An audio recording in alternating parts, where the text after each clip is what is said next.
Councillors, please stand. Almighty God, we, the representatives of the citizens of the City of Brisbane, are assembled here to strive and care for the welfare of our city and all its people. Lord, we ask that you guide us in the decisions we make today. Amen. We acknowledge the traditional custodians of the land on which we meet and pay our respects to elders past and present. Please be seated. I declare the meeting open. Are there any apologies? Councillor Cassidy. Thanks, Chair. Wish to advise Councillor Cook will be absent, so move that she be granted a leave of absence of the meeting. Second. It's been moved by Councillor Cassidy, seconded by Councillor Griffiths, that Councillor Cook be granted a leave of absence from today's meeting. All those in favour, please say aye. Aye. To contrary, no. The ayes have it. Any further apologies? Confirmation of minutes, please. Mr Chair, I move that the minutes of the 4,638th meeting held on Tuesday, 9th February 2021 be received, taken as read and confirmed. Seconded. It's been moved by Councillor Landers, seconded by Councillor Hutton, that the minutes of the 4,638th meeting of Council held on the 9th of February 2021 be received, taken as read and confirmed. All those in favour, please say aye. Aye. To the contrary, no. The ayes have it. Councillors, I draw to your attention item number 3, the public participation. Today we have 2, and I would like to first introduce Ms Katie Briggs to address the chamber on the Norman Park Ferry cancellation.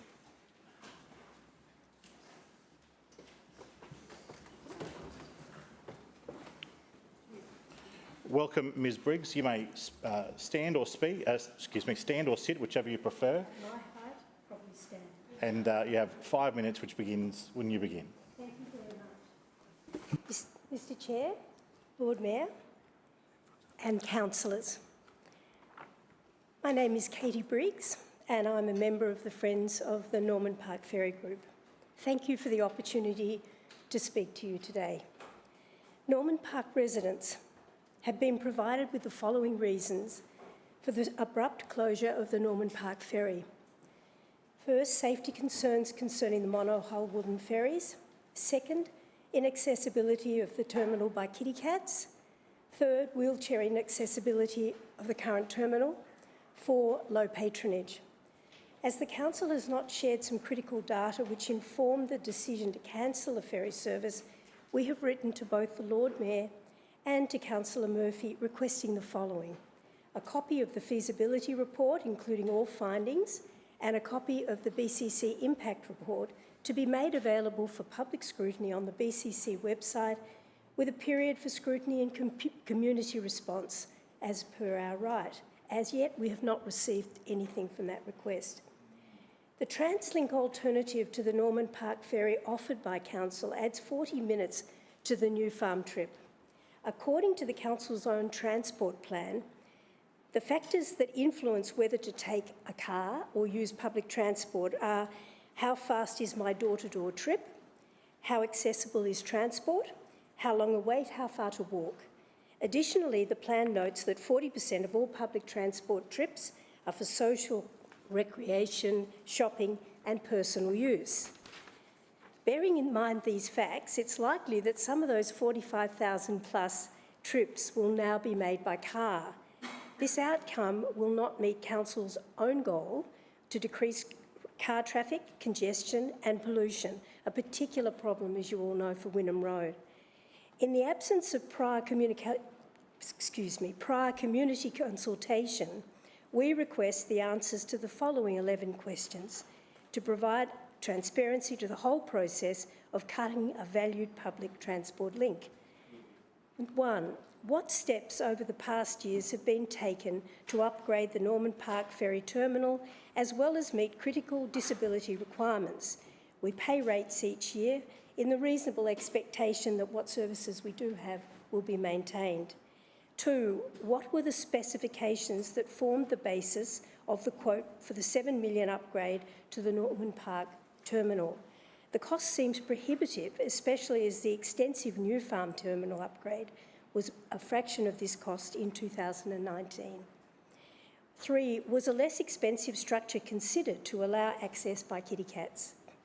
4. What other alternatives were considered to ensure Norman Park residents continued to have direct access to the river and the CityCat network? 5, why was there no prior community consultation embarked upon before this decision was taken? 6, what are the patronage figures for every ferry service assessed to allow a meaningful comparison of Norman Park's 45,000 plus per annum trips with those other ferries? 7, what is the ferry patronage for the free ferries? 8, what are the environmental and traffic impact studies to indicate these 45,000 trips, and actually where are they? 9, is patronage the basis upon which the Council will evaluate other Brisbane public transport networks in the future? On that basis, a service such as Sandgate Station, Sandgate, Deagon, Shorncliffe bus, which carries less than 2,000 passengers a year, might well next be in line for a cut. 10, will other Brisbane communities be consulted prior to their public transport routes being cut because they are deemed underutilised? Or is the Norman Park model the new normal? 11, Council is proposing to, is Council proposing to only support profitable routes, which is not really the core purpose of public transport? To show good faith, we request the Council provide answers to all 11 questions posed here, which I will happily leave here with contact details, as I don't expect anybody to leap up and answer 11 questions. In conclusion, to lose a transport service for any community is a disaster. To be offered no reasonable alternative is appalling. To have no community engagement is unforgivable. To be denied access to the data which backs up this decision is unbelievable. Thank you very much for your time and the opportunity to speak to you. Thank you, Ms Briggs. I will now call upon Councillor Murphy to respond. Well, thank you very much, Ms Briggs, for taking the time to come in today and address Council on the closure of the Norman Park Cross River Ferry service. I appreciate the passion that you have for your community, and I understand the disappointment that you feel on losing this service. By way of history, the monohull ferries and the service that they provide have been a wonderful part of Brisbane cityscape, I think we can all agree, for the past 30 years. And it was not an easy decision for Council to remove this service. As you know, we did so in July last year after concerns were raised about the safety and reliability of the monohull ferry fleet. Council did so out of an abundance of caution and in the interests of public safety, and on that decision we have no regrets. Since the monohulls were removed from service, we've sourced 5 kitty cats, as you know, to restore most of our cross river and city hopper services. As part of that, Council reviewed the network prior to the kitty cats commencing service, examining the compatibility of the existing terminals within the network with the kitty cats, as well as the patronage of each individual service and the vessel numbers that we needed to service the network, and keeping in mind we only had 5 vessels. The review found that the Norman Park terminal was not compatible with berthing the kitty cats, is not accessible by all members of the community, and the cost to rebuild the terminal were prohibitive based on the numbers of passengers that it served. Discontinuing this service was not an easy decision to make, and like all decisions that Council makes, we needed to weigh up the financial implications of this decision on a citywide basis. As you may be aware, patronage numbers dating back to 2007 were reviewed. So since 2010, the average daily patronage based on a financial year has not exceeded 139 passengers per day. For comparison, the nearby service, the Bulimba to Tenerife service, carries 574 passengers daily, so a significant difference. The figure of 133 passengers per day was calculated from July 2019 to January 2020 using pre-COVID-19 passenger numbers to ensure that the most recent figures were reviewed as part of the decision. This equates to, unfortunately, less than 1 person per service. Now, the very concept of public transport is to make available group travel for use by the general public. Patronage of less than 1 passenger per service flies in the face of the principle of public transport. Some Norman Park residents have suggested to me that the answer to this is to reduce the number of services available, to make the services hourly or some other frequency. But if a service that has unbearably low patronage on a 15-minute frequency, if a service has unbearably low patronage on a frequency of 15 minutes, what is going to happen when we make that frequency 1 hour? I respectfully suggest to you, Ms Briggs, that it would not improve the service patronage.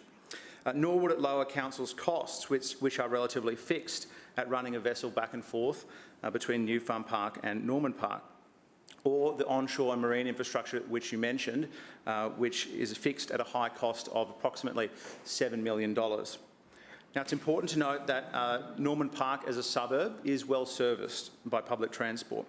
Over 6,000 people live in the suburb of Norman Park, and there are 29 bus stops, 14 routes comprised of 11 regular routes, 2 district routes and a night link service, as well as a major train station on the Cleveland line. It's perhaps for this reason that the ferry has been the last choice for many residents in the last decade since it was reintroduced. Now, I accept that public transport options and alternatives do not provide as quick or an easy commute to New Farm Park, and I understand that the alternatives are difficult certainly for some passengers. But I'm glad, Ms Briggs, that you've come to this place, because here in City Hall you'll see in front of you the 26 councillors, each from different parts of the city. Not many of them represent wards, I would suggest, with better access to public transport than Norman Park residents. And each of them would have to sacrifice significant investments in public transport in their wards in order to allow funding to upgrade the Norman Park terminal. Now, this is not to pick on anyone, but for example, one of our councillors, Councillor Adamant, sits on the Public and Active Transport Committee, and he has nearly 5,000 people living in the suburb of Moggill, so comparative to Norman Park. They have 1 bus stop and 2 regular bus services. So no ferries, no city cats. No. Allow the response to be heard in silence, please. No, Councillor Johnston. Councillor Murphy, please. No ferries, no city cats and no train line, Chair. The biggest recent public transport investment in his ward is that council has invested $72,000 for a funded maxi taxi to help get kids to and from school. Just to give you, Ms Briggs, some perspective about the nature of investment required to keep the Norman Park Cross River Ferry running. Now, I would say no one on this side of the chamber takes any pleasure in removing public transport services, and it's true that we've made choices about the investments which will provide the greatest benefit to the greatest number of people. I want to thank you, Ms Briggs, for coming in today. I appreciate you sharing your experiences of the ferry and some of the questions that you have, and I will endeavour to get back to you on as many of them as I can. And once again, I'm sorry to be the bearer of bad news, but I can tell you that Council's decision on the Norman Park Cross River Ferry will not change. Thank you very much for coming in. Thank you, Ms Briggs. Mr Pearce will see to you.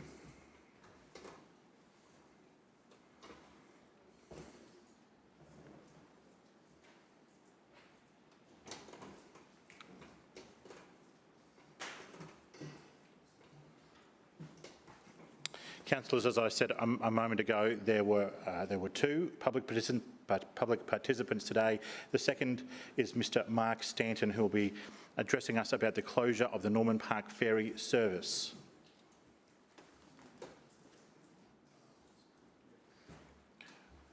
Welcome, Mr Stanton. As I said, you may have heard earlier, you're welcome to stand or sit, whichever is your preference, and you have 5 minutes commencing when you begin. Thank you. Mr Chair, Lord Mayor and councillors, thank you for the opportunity again this afternoon to address this council in regards to the matter which my previous colleague or counterpart mentioned. And that's I know when I talk of this afternoon, I have the full support of not only the people of Norman Park, but the people of Brisbane who have expressed concern at the closure of such a service, knowing full well that that could come to their suburb in the near future. So we've received many replies and letters of encouragement and so forth, and posts to the Friends of Norman Park Ferry Society to encourage us to pursue this, and we do so with as much vigour as we possibly can. So referring to that, my colleague or my friend has already mentioned that previously, and there might be a number of points here that she has raised that I might raise again, but I hope you bear with me and I'll try and pass through those as quick as possible. The bridge closure of it initially or essentially closes off our ready access, which we've had for 100 years, to that part of the other side of the river, Norman Park to New Farm. There are a lot of amenities in that area. Apart from the river cats, our only access, our ready access to the river cats, which then enables us to take our families and friends either to business or to other pleasures up and down the river. Like many other suburbs in our region, Norman Park continues to grow, and as someone just mentioned, or the councillor mentioned, that the population is now about 6,000. So it's grown substantially in the last 15 years. Obviously, so is rate revenue. So the residents of Norman Park, whilst we're getting stories of the costs and so forth, we're aware that we're supplying additional revenue to that area. What is particularly disappointing in this aspect is the closure without any consultation whatsoever. At no stage before the previous council election was this matter raised. At no stage was it even mentioned before the council election that we could be undergoing activities to those river craft in the form of upgrades or servicing.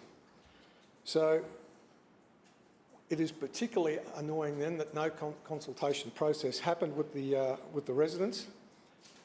And upon finding this out, and the only way we found out was by a general letter to the public when the servicing was nearly complete, that unfortunately the river cats would not be all returning, that some would be replaced by kitty cats, but unfortunately to the residents of Norman Park, nothing for you. So here we are now left without our crossing, not to mention no e-bridge or anything in the pipeline to happen to get us across there. We find that Brisbane, the river city, we're forever hearing Brisbane, the river city, Brisbane, this about the river. Brisbane, the hopeful hosts of the coming 2032 Olympic Games, where public transport will be a critical issue, given that this city will be one of the first major cities in the world that will not have an underground railway system. Brisbane forever being told by the council to use public transport at all costs. What the council has actually done now is put more road users back on an already congested system running through Norman Park. And they are well aware of that because of the funds they've just spent upgrading or trying to upgrade from the area of the Riding Road Cemetery through to Mowbray Park. So the reasons given, as Katie has already explained, one of the main reasons is cost. Cost of $7 million for an upgrade, we find absurd and ludicrous. Why do we find it absurd and ludicrous? We find it so because directly opposite us, in 2018, the council spent $7.2 million upgrading the New Farm Park terminal. 7.2, which accommodates 2 large river cats at any one time, plus other craft. Alongside it, they have recently spent ratepayers' funds of $2.3 million to place a hub there. It is called a hub, which is to take recreational activities. Recreational activities must never and should never come before the supply of public transport. Public transport should be high on the agenda of any council, as along with water supply and other precious rate system requirements for the general public. So again, I stipulate that $2.3 million spent on a hub, which is vastly underused at this stage, particularly during the week, and is only used of a weekend at this stage by operators who collect patrons going on river tours. So very minimal use there, and I can assure you very minimal use with other craft that lodge there. And in particular, those craft that do lodge there are overstaying and illegally staying overnight, and to my knowledge, nothing's been done about that at this stage. Mr Stanton, you have eclipsed the 5-minute mark for that you were allocated, and if you wouldn't mind, would you mind taking a seat and we'll allow Councillor Murphy to respond to you? Councillor Murphy. Thank you, Mr Chair, and thank you, Mr Standen. I really appreciate the time that you've taken out of your day to come here and address Council on an issue that's very important to you and the rest of the Norman Park community. I note that, Mr Standen, that you have corresponded with Council on a number of different issues, including the recreation hubs and the ferries. So I want to thank you for the correspondence that you've sent to the Lord Mayor and myself on that. As I stated in my response to Ms Briggs, that our decision to remove the service was not an easy one, and I can assure you that this is not a party political issue. You were alluding to elections before. Without reiterating my previous response, the history of the Cross River Ferry from New Farm to Norman Park is interesting. You mentioned the 100 years. It operated from 1912 until its closure in 1996 by the Sawley administration when City Cat services were first introduced. The terminal was closed until December 1998 when Norman Park was reopened on a trial basis, with residents being told at the time by that administration to use it or lose it. That was once again the Sawley administration. Due to low patronage, the service was again cancelled and the terminal was closed in December 2000 by the Sawley administration. And then the last time that the Norman Park terminal reopened was in January 2007 on a trial basis, fulfilling an election commitment by the then Liberal Lord Mayor Campbell Newman. The service was reviewed on a regular basis during that trial period and to determine passenger demand and subsequent continuation of the service.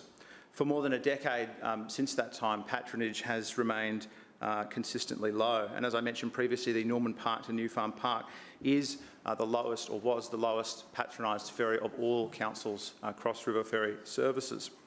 As I mentioned previously, the numbers from the period, the pre-COVID period to July 2019 to January 2020 indicate comparative patronage figures for other Cross River services is significantly higher than Norman Park. In my earlier response, I gave an example of two different suburbs with extremely different access to public transport to provide some perspective on why we need to look at each service not on just its local merits, but also as part of a holistic citywide network. Each person in the city deserves access to public transport, while the quality of it may not be uniform across the city. As much as we can strive to provide equitable access, we should. This task is made harder when we have to invest significant amounts of money in services that residents simply aren't using in numbers that are viable. And you mentioned the recreation hubs. I'd like to make the point that the last recreation hub that Council delivered came at a cost of $1.4 million, which is far less than the cost of the terminal upgrade we would need to deliver the upgraded Norman Park Cross River Ferry Terminal. And this is a cost that has been relatively consistent through our upgraded ferry terminal fleet over time and space. The river hubs that we use are not used for council-owned public transport. They are what you would consider, I guess, public access infrastructure, like not unlike public toilets or a boat ramp. They're used for launching and short-term use of passive crafts like kayaks, canoes and stand-up paddle boards, short-term use for recreational vessels, potential future water taxi drop-off points, private water taxis, or a rest point or destination within the network of other public pontoons. So it's about creating a network. And we have 7 currently across the city, including North Shore Hamilton, Murray, Bretts Wharf, New Farm Park, City Botanic Gardens, West End and Dutton Park. So Mr Standen, I appreciate the time that you've taken to come and address Council today, and I understand how nerve-wracking it must be to come in here and address us all on an issue that you're very passionate about. However, Council will not be reinstating the Norman Park Cross River Ferry at this time. I certainly understand that there is a lot of enthusiasm in the community for the Norman Park Ferry, as there has been each time that it has been cancelled previously. But what history shows us is that whilst there is enthusiasm for the ferry, it never translates into patronage growth. And in fact, while Brisbane has boomed, growing by 20%, patronage at the Norman Park Ferry Terminal has continued to decline. And no public transport service can continue without sustainable patronage, as I'm sure you'll appreciate. What I am able to do is confirm what I have stated previously, that there will be public consultation on the future of the site, and Council remains committed to undertaking this as soon as we have completed the relevant investigations. and I can't give you an exact time frame for that, unfortunately. Again, thank you, Mr Sten, for the time that you and Ms Briggs have taken to come and address Council today, and I'm sorry on this occasion we will have to agree to disagree. Thank you. Thank you, Mr Stanton. Mr Pearce will attend to you. Point of order, Chair. Point of order to Councillor Cassidy, but if you wouldn't mind, I'd just like to allow the public participant to leave, then I will call you.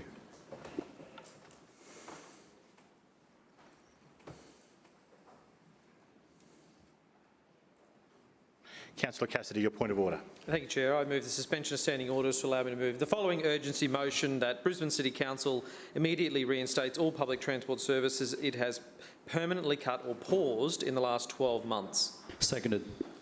That's just been sent through. All right, so that is being distributed to councillors. Councillor Cassidy, you have 3 minutes to urgency. One moment. Have an urgency resolution proposed by Councillor Cassidy, seconded by Councillor Griffiths. It is being distributed. Councillor Cassidy, 3 minutes to urgency, please. Thanks very much, Chair.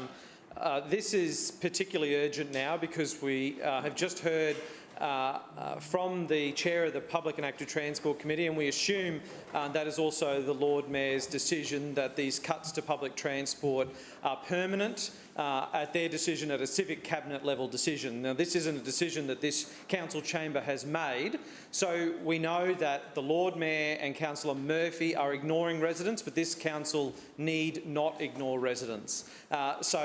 This is a very, very simple issue. It's about whether, as a council, as a whole chamber here, we accept the decision of civic Councillor Cassidy, I cabinet appreciate to the point you're permanently making. cut public transport services. Can I please ask you to come back to urgency, to the matter of urgency? Your comments are substantive, not urgent. Well, this is urgent that this council deals with this matter and that we have a debate here, because last week there was a meeting of 300 local residents that Councillor Murphy said he would go to and then decided not to attend that. The Lord Mayor wouldn't attend that meeting either. So these residents we've heard today have come in here and are pleading with this chamber, not just with the Lord Mayor and members of the Civic Cabinet, but us as all councillors making decisions on behalf of the city, to reinstate that service at Norman Park. We know there are other services paused or cut as well. So we think this is an entirely appropriate thing for this chamber to debate and have everyone on record. Have everyone on record whether they support the decisions of this Lord Mayor and this Chair of the Public Transport Committee in slashing these services. It's urgent, Chair. Yeah. Please come back to urgency. It's urgent because right now those 50,000 trips that would otherwise be taken on the Norman Park ferry service are forced somewhere else. We know that Wynnum Road is one of the most congested roads in this city. It takes people 50 minutes to get from the Bulimba Peninsula, including Norman Park, into the city, and the decision that the Lord Mayor and Councillor Murphy have made are making congestion worse. When I put to Councillor Murphy whether he thought cutting public transport services would make congestion worse, he agreed. You're making a substantive argument, not a procedural one. Can I please ask you to return your comments to urgency? Well, again, Chair, it's urgent because this Lord Mayor refuses to listen to residents, but this chamber need not refuse to listen to residents. I'll now put the resolution proposed on the matter of urgency, on the procedural matter of urgency. All those in favour, please say aye. Aye. Those against, please say no. The noes have it. Division. Division called by Councillor Cassidy and Councillor Cumming. Please ring the bells.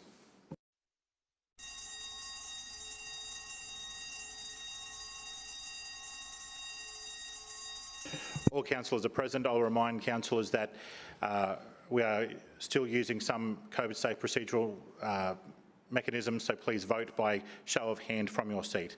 All those in favour of this resolution, please say aye and raise your hand. And those against, please say no and raise your hand. No. Clerks, please read the result when you're ready. Mr Chair, the noes have it, the voting being 6 in favour and 20 against. The noes have it. Councillors, I will now move to question time. Are there any questions of the Lord Mayor or a chair of any standing committees? Councillor Adderman. Thank you, Chair. My question is to the Lord Mayor. Lord Mayor, over the last 2 days there has been an attempt by Labor councillors to rewrite history on the matter of unpaid rates at the property known as Lamb House. Could you please outline the facts when it comes to disposal of property for unpaid rates and the opposition's record on this matter? Lord Mayor. Thank you, Mr Chair, and through you, Councillor Adderman. Labor rewriting history. Surely not. Surely not. We discovered today that Labor shut down the Norman Park Ferry. They didn't tell anyone that, did they? And they said, use it or lose it. Well, people didn't, and it has gone. And it will remain gone, Mr Chair, because it is the right decision for the people of Brisbane. But one thing that we know Labor does consistently is to rewrite history. And a classic example just came up recently in this chamber where we dealt with the issue of the protection of Lamb House. Now, it's been interesting to watch Labor's shifting position on this because it goes entirely to their credibility on this and so many other matters. Now, we saw an article appear in the paper just in recent days where Councillor Cassidy had made the claim that Council was running roughshod over the decision-making process when it came to Land House. Now, it's interesting because it wasn't actually clear what that meant, but there are two distinct issues here. Number one is the protection of the heritage and the prevention of any redevelopment of the site. And then number two is the issue of outstanding rates. Which one is it? What is he concerned about? So we went back through the records. Now, on the 1st of September 2020, so last year, a motion came through this place to sell the property for unpaid rates. Now, is that what Labor was talking about when we're apparently riding roughshod? Because that was the claim that was made. Yet if you look at the voting record, they didn't vote against that. They took the courageous decision to abstain. Yeah. Full of courage and vigour on this issue. They were so outraged that they abstained. But guess what their concern was? Guess why they abstained? It wasn't because of the issue you're thinking of. They said, we didn't move fast enough to sell the property. They said, and I quote, it appears that the rates and charges on this property have been in arrears for more than 3 years. So why is Council just acting now? Back in September, we hadn't moved fast enough. Today, apparently, we're moving too fast. So I just can't understand where Labor is coming from here. So maybe it's the other issue. Maybe it's not the rates. Maybe it's the planning changes that we made to protect the dwelling. Maybe that's what we're riding roughshod over. Well, guess what? When we brought that through Council, Labor voted in favour of it. So I do not understand what their issue is. All I can understand and all we can gather out of this is they are, once again, seeking to rewrite history, play political games and mislead the people of Brisbane. There is a person on the other side of the world who is very famous, who Councillor Cassidy appears to have gotten all his tips from. That person used to be the President of the United States. We are not, Councillor Cassidy, in the post-truth era. You cannot behave like Donald J. Trump and think that it is suitable for Brisbane City Council politics. You need to tell the truth, and to continually try and mislead people, to continually rewrite history. I can promise you, Councillor Cassidy, we will call you out every time.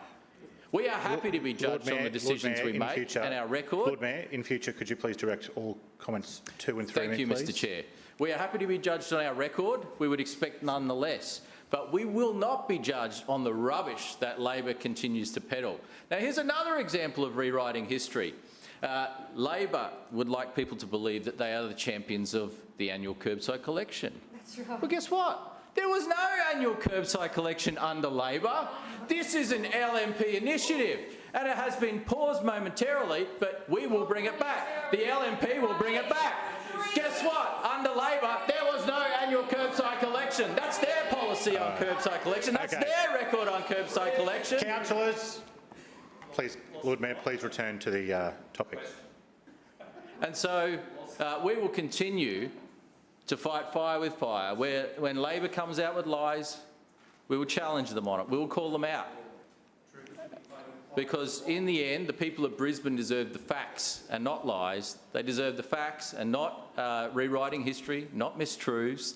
And we will continue to put out the accurate information for people to work with, to make their decisions on. And just like what we've seen with the Norman Park Ferry, some of these decisions are not popular.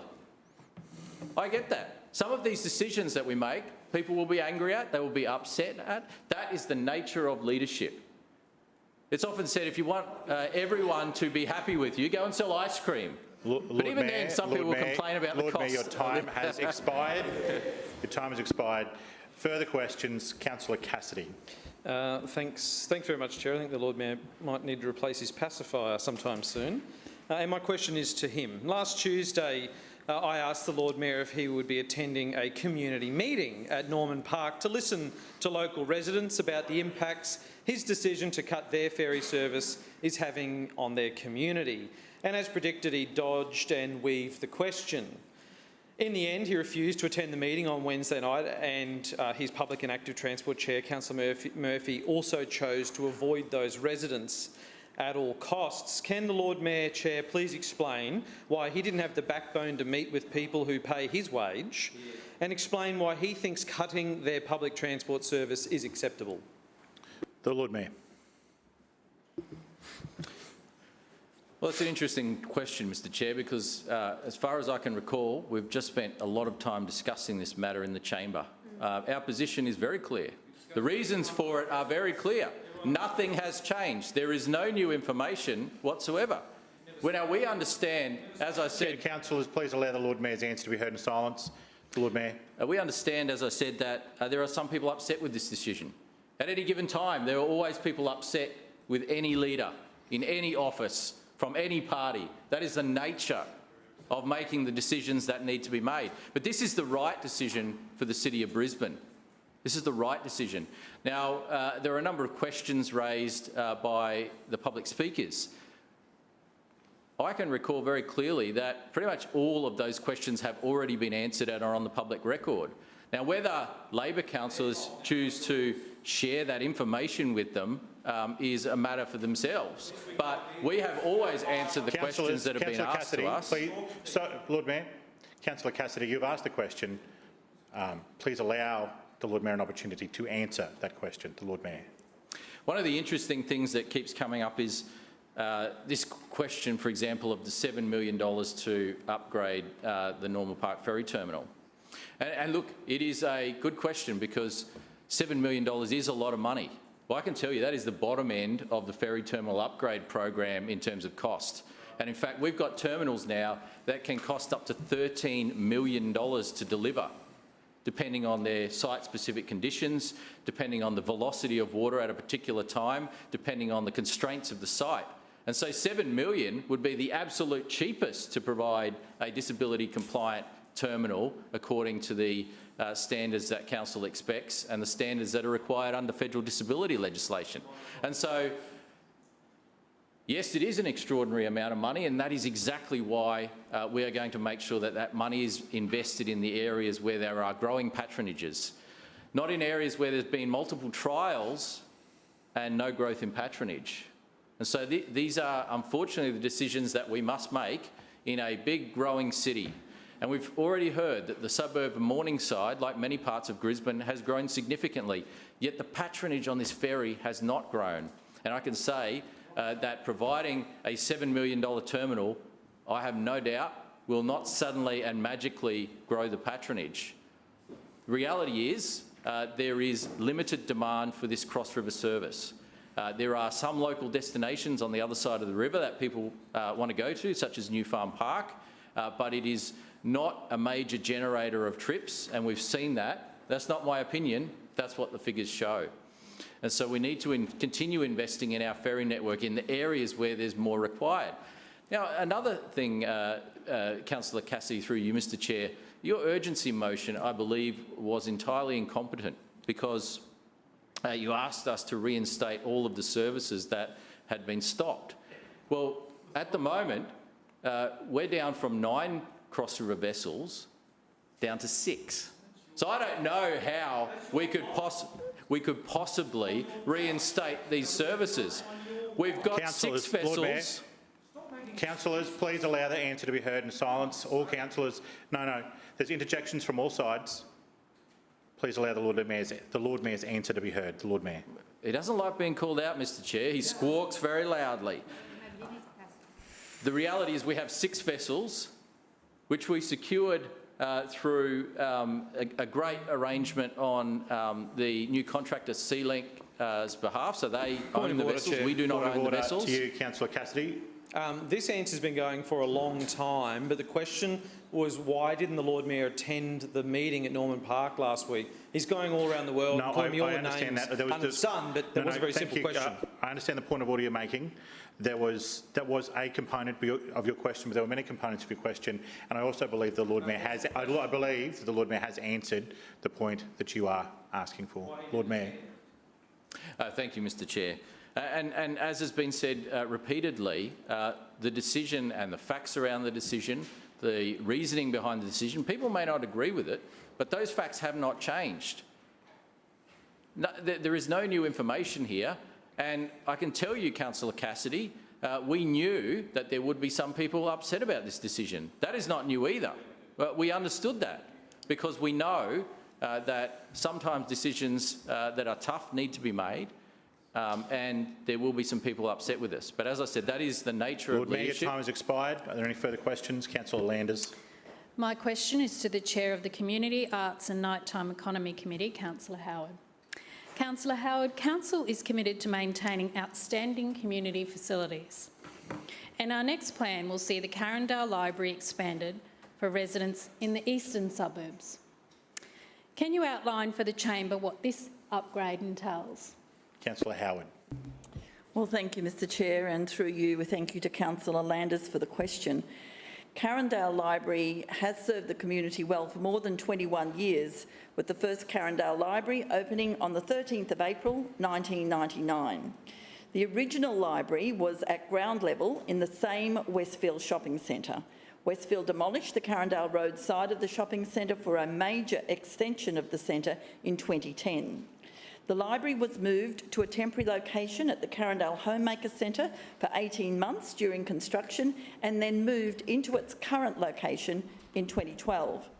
Karendale Library is one of our most loved libraries, with more than 4.4 million residents visiting since 2012.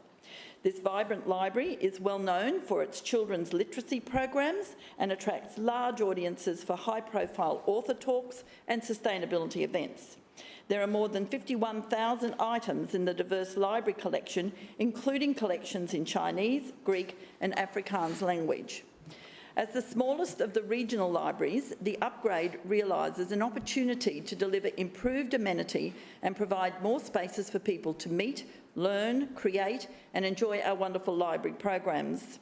The larger total floor space will evolve the library space to meet modern needs for public library service delivery now and into the future, in line with industry trends. This includes acknowledging the varied needs of our residents in terms of what we know they like to do when they visit our libraries. Things like quiet reading, study and work, engaging with the library's extensive program of reading, learning and cultural events, supporting programs and initiatives which build knowledge and skills through practical, hands-on learning, making and creating, and also spaces which allow residents to meet and connect in their local community. So I'm pleased to announce that works will soon begin on the Schrinner Council Administration $1.2 million upgrade to Karendale Library to provide more space for the community to enjoy, including more desks and lounges for people to study, work or enjoy a good book, a new flexible library space that will double as a reading and study lounge, which can be transformed into a great space to deliver even more children's programs, sustainable living programs and more author talks. We will be delivering a new kitchenette and audio-visual equipment to create a community space for everyone to enjoy. We will also be delivering a new dedicated adult makerspace to support digital literacy and lifelong learning and deliver more of our Tech Connect programs and our new ways of practical learning, making and creating. Hearing loops will be installed in both the new program and the makerspace areas. We will be extending the children's area in the main part of the library so that children have even more space to enjoy. And we will also be installing new Smart Blade return shelving to make it easier and more efficient to return books. We are giving Karendale Library the very first in-library media conversion station in Brisbane. The new media conversion station will help preserve all of our special memories by converting old VHS tapes, photographs and cassettes into DVDs or onto USB to help preserve stories and history for future generations. The media conversion station will include a range of different multimedia equipment for conversion of different types of media into digital formats. Librarians will be there to help residents learn how to use the equipment so that everyone has the opportunity to access this technology. The Media Conversion Station project has received financial assistance from the Queensland Government through the State Library of Queensland. This new, exciting upgrade will deliver an extra 460 square metres of space to deliver a larger total floor space of more than 2,000 square metres. Now, I know that Councillor Murphy was very excited to see the new plans for the upgrade last week and to get a sneak peek of the wonderful things that we have in store for the Karendale Library. Works will begin later this year, and we are looking forward to opening the doors to this great new space for the community to enjoy in July. Best of all, the library will not close during construction works. The $1.2 million upgrade was only made possible by the Schrinner Council's administration's 16 years of responsible economic management. And of course, this isn't the only library upgrade we are delivering this year. Thanks to the more than $40 million in grant funding from the Morrison government, we will also be delivering a $1 million upgrade to Anala Library. And this administration... Councillor Howard, disappointingly, your time has expired. Are there further questions? Councillor Griffiths. Yes, thank you, Mr Chair. My question is to the Lord Mayor. Lord Mayor, the last time Team Schrinner ordered a review of public transport services, they cut 2 ferry services and put a pause on 2 others, leaving commuters stranded. Under your administration, Thornton Street Kangaroo Point and Norman Park permanently closed, while Dockside and Eagle Street terminals temporarily closed. Those services were shut down without warning or community consultation, forcing thousands of residents to jump in their cars and add to already congested roads across Brisbane. Lord Mayor, you have said you'll be reviewing the current bus services when the Brisbane Metro is finished. Yes, we know what that's code for.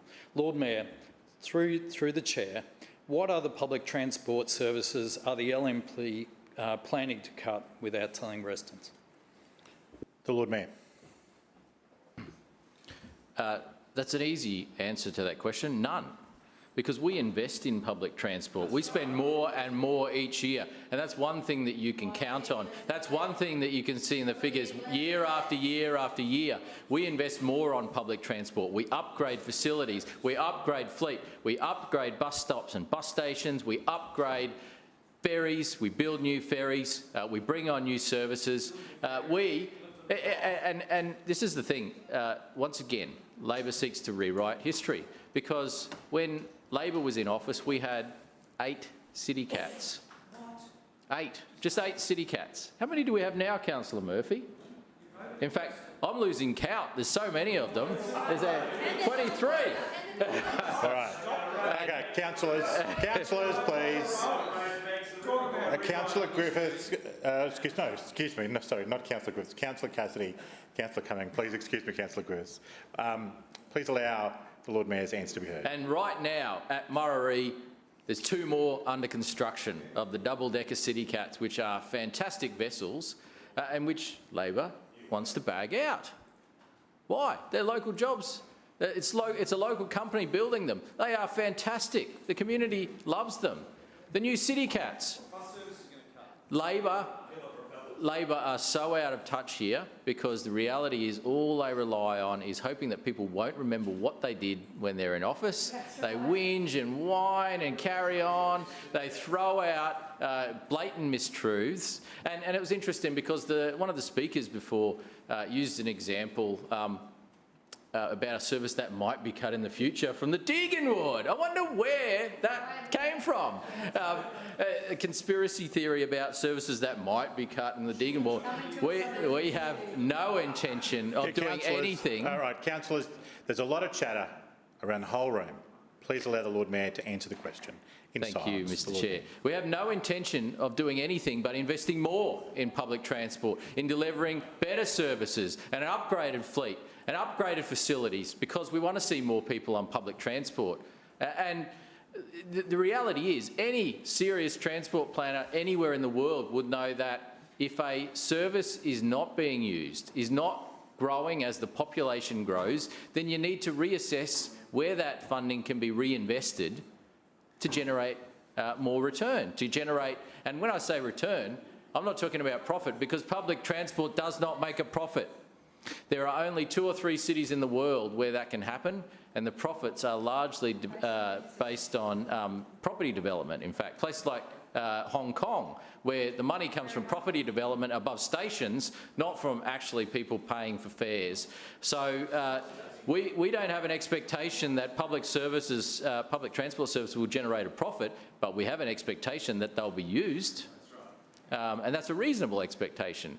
And so if a service is not used, that's not somehow our decision. That's the voters' decision. That's the passenger's decision on whether to use that service or not.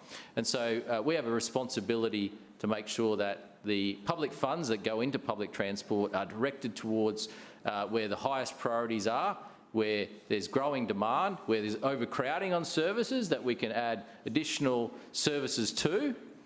And we know that that's exactly what has happened again and again and again in the public transport network. We've invested more, and we've tried to target that investment where it is needed the most.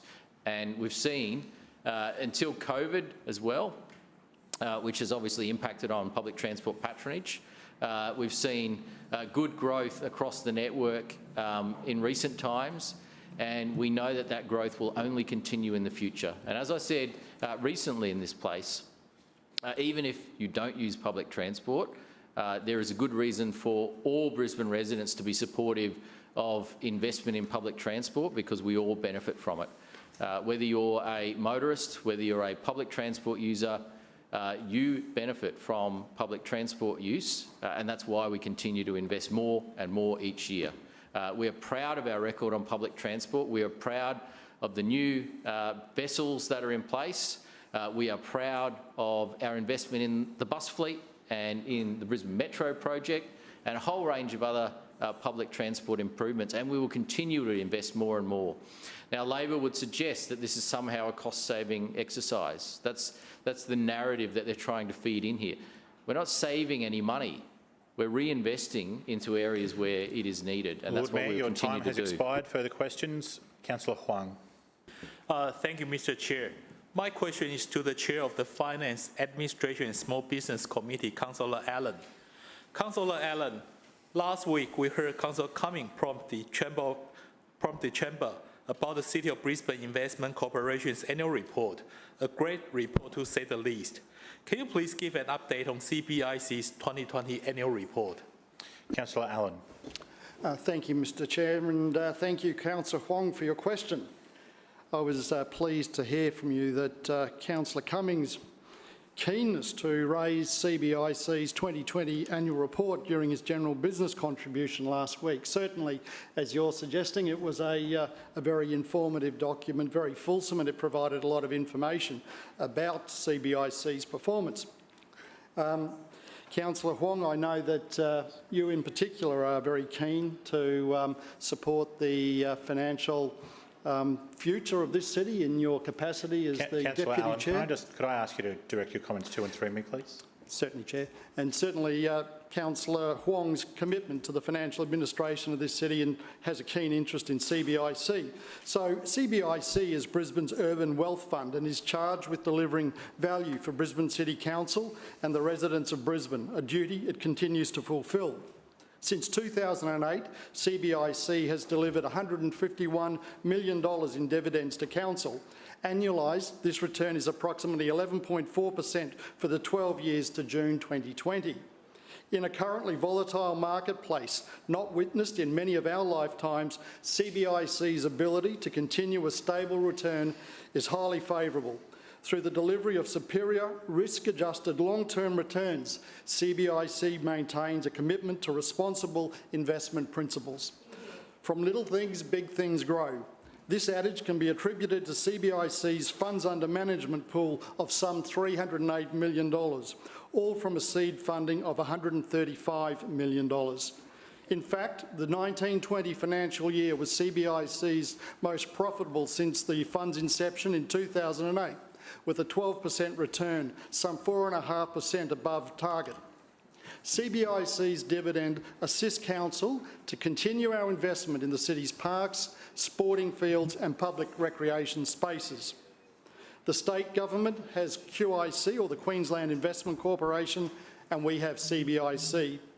In QIC's 2020 annual report, they only declared a dividend of $44.2 million, particularly underwhelming when you consider the $79 billion of funds under management.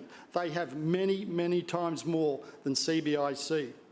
Simply put, the responsible and stable economic management of this administration and our foresight to establish the fund in the first place is delivering returns for the ratepayers of Brisbane and supporting our vision for a cleaner, greener and more livable Brisbane. It really is ill-informed when Labor has nothing more to say than CBIC is some form of secretive investment vehicle. There is plenty of information available on CBIC via the annual report, which is available via the website, and there's also a tremendous amount of additional information on the website. So I would also add that not only do you potentially reflect on some of the information that's available, but also the fact that CBIC is highly regarded in the investment community and is considered an excellent counterparty. So, reflecting on some of the comments Councillor Cumming made, the CBIC benchmarked their performance against the MSCI Mercer Australia Core Wholesale Property Index Fund. Now, this fund measures the performance of these types of investment vehicles, and I would note that the Mercer Index, or the MSCI Mercer Index, does not contemplate or reflect the impact of income tax. So they are like-for-like comparisons. So the notion that the CBIC returns are better because of tax treatment is incorrect. Now, in the context of profits, during the full year 2020, CBIC sold 2 investment properties, and these sales resulted in a gain on sale of investment property of $4.16 million, and this is reflected in the consolidated statement of comprehensive income. So there's no vagueness around where the profits are coming from and how they're being deduced. In terms of the selling expenses, he raised a point on this: $636,000 of selling expenses against a total sale value of $44.75 million, or 1.4%. So certainly not a significant amount. The dividends of $20 million are welcomed by this administration every year. They aim to produce stable income. So there's no smoke and mirrors here. It's abundantly clear that Councillor Cumming is hard-pushed reading an annual report or any sort of financial statement. It just proves that if they can't comprehend the fundamentals of finance and accounting, they can't be trusted with the finances of the city. Thank you. Further questions? Councillor Johnston. Some staff has worked hard on that one. My question is to the Lord Mayor. Lord Mayor, the state government has written to residents acknowledging that there were discrepancies in the assessment of the tree protection zone for the River Red Gum in Francis Lookout, which forms the part of the DA proposal for 9 Francis Street, Karendale, something that Council has simply denied. Given that Council relied on a faulty or inaccurate arborist report to approve the DA at 9 Francis Street, putting the significant River Red Gum in the park at risk, and the developer on this project is the subject of council enforcement action on another residential development project in the western suburbs, will you now reconsider purchasing this historic parkland in Karendale to ensure it is protected and not adversely impacted by the approved DA and 3 future DAs adjoining the site? To Lord Mayor. Thank you, Mr Chair. Through you. The question is news to me, but what I have learnt time and time again in the future is, in the past, is not to rely on what Councillor Johnston says in the chamber, because she is very crafty at using words which say one thing but may not be reflective of the actual situation. So, look, I am not going to take your word for it, Councillor Johnston, because I've seen no such information. You talk about some information from state government. I would hope that you would table that information. Through you, Mr. Chair. Yep. Yes, it would be good if Councillor Johnston, Mr. Chair, could table such information, because I am certainly not aware of that information. And if Councillor Johnston has such information, then I'd like to see it. Thank you. Further questions? Councillor Hammond. Thank you, Mr. Chair.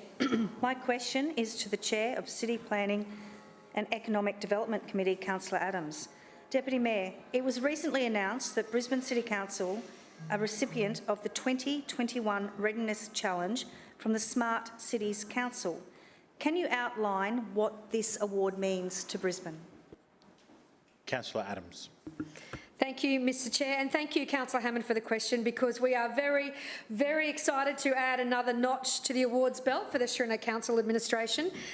In a time in this global arena recognising Brisbane City Council as one of the world's leading smart cities. So with our lifestyle and livability brand firmly cemented, it is fantastic to gain recognition from this leading authority for our commitment to data-driven decision-making and intelligent city management.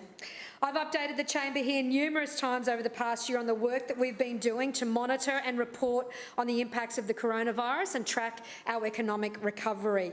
And in a world of increasing complexity and disruption, this data has quickly become the organisation's most valuable asset. And the City Analytics team is the nexus to where our city becomes smart. We have the oversight in our city now and how businesses are performing, and we're able to take a more proactive approach to city management. From launching our open data website in 2015, which was very groundbreaking at the time as well, and a little bit nerve-wracking for some of us in our first steps, to deploying 20 smart poles in 2020, we have now been delivering on-the-ground informative projects for many years. But it's what's actually happening behind the scenes that is most impressive and has earned us the spot as one of the world's leading smart cities. I'd like to share with you just some of the ways in which we use this data to transform the way we operate and adapt policy to save costs and improve service delivery for our residents. City Life Dashboard is something we're all familiar with. It shows changes in our activity and movement, including pedestrian and cycle counters, traffic, e-scooters, bus patronage and parking. And we've been presenting that every quarter when we come to our City Planning Economic Development Committee presentations. But these changes are reported daily, weekly and monthly, and are used to better understand the emerging trends and patterns observed as we move through periods of lockdown and then begin to reopen our city to workers and visitors. We can draw direct correlation between these movements and where people are choosing to spend their money and across which industries, including retail, accommodation, dining and entertainment. Break this down further into day and nighttime economy precincts, factor in major events, festivals, holiday seasons, and we have a pretty clear picture of our city's path to recovery. In doing so, we're also able to determine then where additional services may be required and to inform future investment opportunities. But it's not just COVID related and it's not just CBD focused. These insights are allowing us to visualise demand and usage trends across numerous suburban precincts, facilities and council assets. In our parks and open spaces, as urban growth continues in our suburban areas, we are able to monitor park usage, ensure we have adequate facilities in place to service its users. Ever improving our status as a clean, green and sustainable city, our network of intelligence infrastructure spanning more than 200 square kilometres has been deployed to monitor air and water quality, weather activity and moisture in our sporting fields. This means we have real-time and reliable data to inform actions such as watering those sporting fields or maybe mosquito monitoring and spraying as well. Waste collection, our city's rubbish truck fleet excuse me, of 80 trucks have been fitted with cameras to improve asset management and efficiency, and bin sensors to tell us which bins are used most and where we may need to install additional bins to meet demand. Suburban retail centres tracking spending patterns, vacant shop fronts on retail strips and employment figures in suburbs. With our record investment in transformational infrastructure projects over the next 4 years, we now have the ability to capture before and after data to measure the direct economic, social and environmental impacts on our city. From economic uplift in our suburban shopping strips through the Village Precinct Project program to additional scooter, pedestrian and cycle movements across our soon-to-be-here green bridges, we will have our finger on the pulse at all times to deliver targeted support where it's needed most and transform the way we plan, build and innovate for the city. I'd like to thank the Smart Cities Council for this highly regarded award. We look forward to leading a cohort of cities in the City Data Leadership Program this year, sharing knowledge and learnings in data solutions to create greater value for our communities. Well done to our economic development team. You do a fantastic job. Further questions? Councillor Cassidy. Thanks very much, Chair. My question is to the Lord Mayor. We've just received the very latest bus driver assault statistics.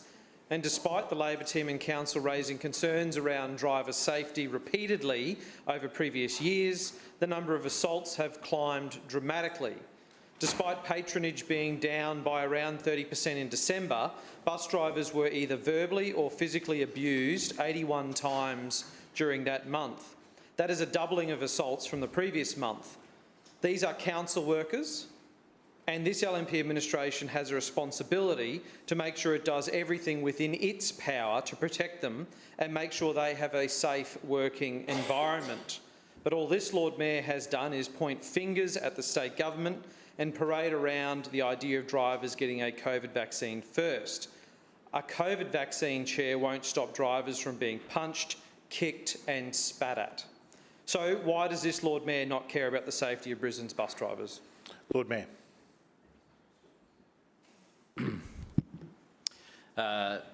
Mr Chair, the question is unfortunately old and predictable and completely consistent with Labor's MO, which is throw mud, be negative, but not actually have any real positive solutions to improve things. The record of this administration when it comes to bus driver safety, when it comes to investment in our bus fleet and improving the fleet, is second to none in the country. Second to none in the country. We have seen more investment happening in our fleet and to improve the safety of our fleet than anyone else has done in Australia as far as I am aware, and I'm proud of that record, and we will continue to invest in the fleet. And it's why, for example, that with the new Brisbane Metro fleet, the vehicles which are being designed from the ground up will have a fully separated driver compartment. And that's, in my view, a way that we can help ensure the safety of drivers. Now, we've talked about, for example, in the past, the difficulty in retrofitting existing buses with full driver encapsulation and some of the challenges that come out of that. And we know that the drivers themselves are not at one when it comes to whether they want full encapsulation or not.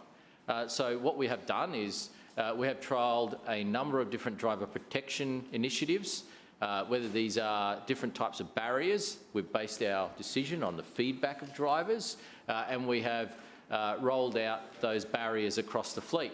And that comes on top of investment in CCTV cameras for all of our bus fleet, in shatterproof glass, in a whole range of safety features in the buses, in emergency duress alarms, and a whole range of protection initiatives and safety initiatives. It also comes on the back of 2 reports which were done in recent years aimed at boosting and bolstering up the safety of both passengers and the bus operators themselves. And so we received recommendations from both reports and we have implemented those recommendations. So while Labor councillors can come in here and make negative claims, this administration has a proud record when it comes to investing in the safety of our fleet and protecting our drivers.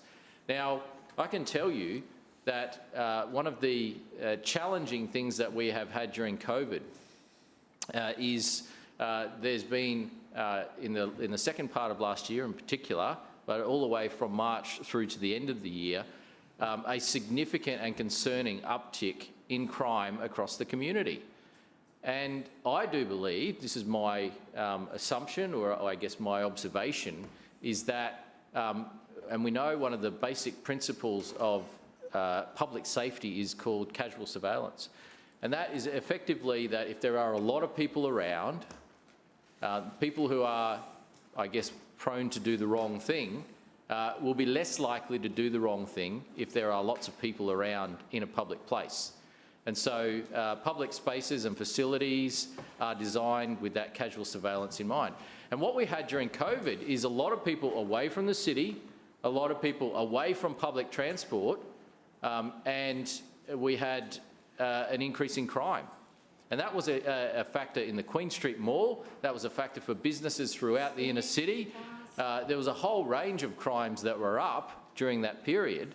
And I do believe that there could well be a link when it comes to these assaults on bus drivers, whether it's a verbal assault or a physical assault. So obviously that is a concerning thing. But Councillor Cassidy, through you, Mr Chair, it is certainly not because we haven't done our part when it comes to investing in driver safety. Now we know that Councillor Cassidy takes his marching instructions from the RTBU, and he's been very public about that. And it was very amusing to see Councillor Cassidy pretending to be one of the workers down there in King George Square. I remember when Councillor Cumming was the leader of the opposition, he could turn up thousands of union people to the King George Square for a rally. I think Councillor Cassidy got about 12, and he had to get all of the Labor councillors along. And tell you what, Councillor Cumming wasn't happy to be there, we could tell by the look on his face. But we saw them, pretending to be workers with their loudspeakers, their loud hailers, yelling out, the songs of solidarity, and it was just a pathetic and tragic sight, because there are more important things for them to be doing. Expired. There's a point of order. Point of order to you, Councillor Strunk. Okay, thank you. Are there further questions? Councillor Davis. Thank you, Chair. My question is to the Chair of the Environment, Parks and Sustainability Committee, Councillor Cunningham. Councillor Cunningham, can you please give an update on Council's draft off-road cycling strategy? Councillor Cunningham. Thank you, Mr Chair, and thanks to Councillor Davis for the question.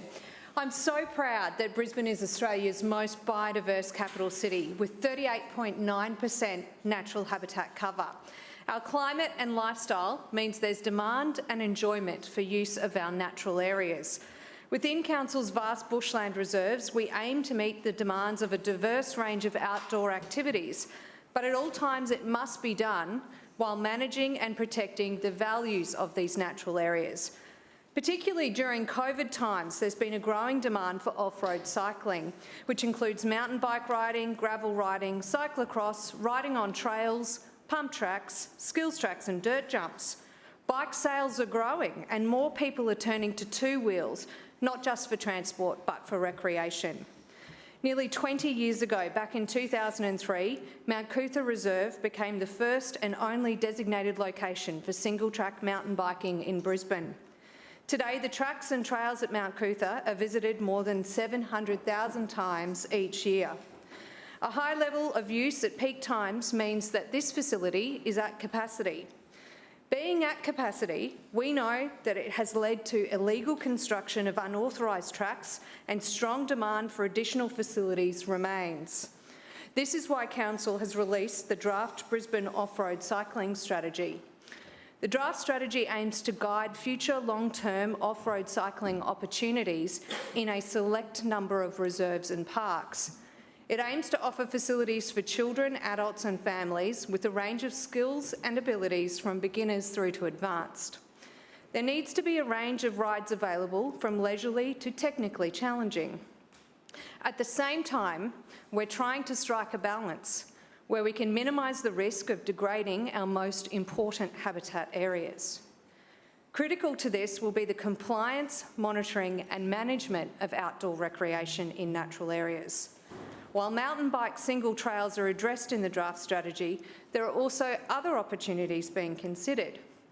For example, locations have been identified for potential skills tracks, dirt jumps or pump tracks.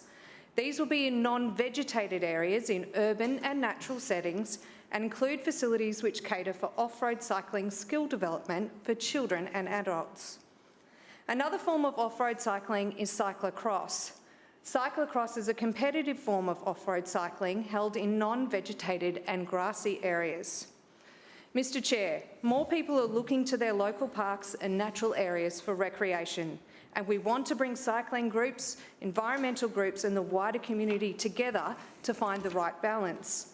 However, our position is very clear. The priorities for bushland reserves is first and foremost around nature conservation, followed by outdoor recreation opportunities. We don't want to see the hard work of our volunteer catchment and habitat groups being undone by the creation of illegal tracks. In fact, Council will not construct or even consider off-road cycling facilities in sections of natural areas and parks that are being cared for by Habitat Brisbane and Creek catchment groups. This strategy keeps the protection of the natural environment as the primary concern and has already included assessment of the environmental values in parks and natural areas to determine their suitability. Essentially, the focus has been on identifying suitable low-impact locations for off-road cycling facilities such as non-vegetated areas. Before any trails are condoned by Council and before any construction starts, Council will carry out an environmental assessment to ensure any new facilities are sustainable. The protection of significant habitat and wildlife corridors is a very important component of this project. If Council provides the right facilities in the right locations to meet growing demand for the activity, I believe the desire for unauthorised facilities will be greatly reduced. In turn, this reduces the associated negative impacts such as environmental damage and safety risks. But it is a fine balance, and when you're in administration, it's important to tackle difficult challenges for the overall betterment of our city. We're currently engaging widely with stakeholder groups and the broader community about our off-road cycling opportunities. Following an initial community consultation phase, results were analysed and included into a draft map of off-road cycling opportunities for the north, east, south and west regions of our city. I'm actively encouraging all councillors and their communities to have a read of the strategy and have their say. Councillor Cunningham, your time has expired. That concludes question time. Councillors, I draw your attention to item 5, committee reports. The Establishment Coordination Committee, please, the Lord Mayor.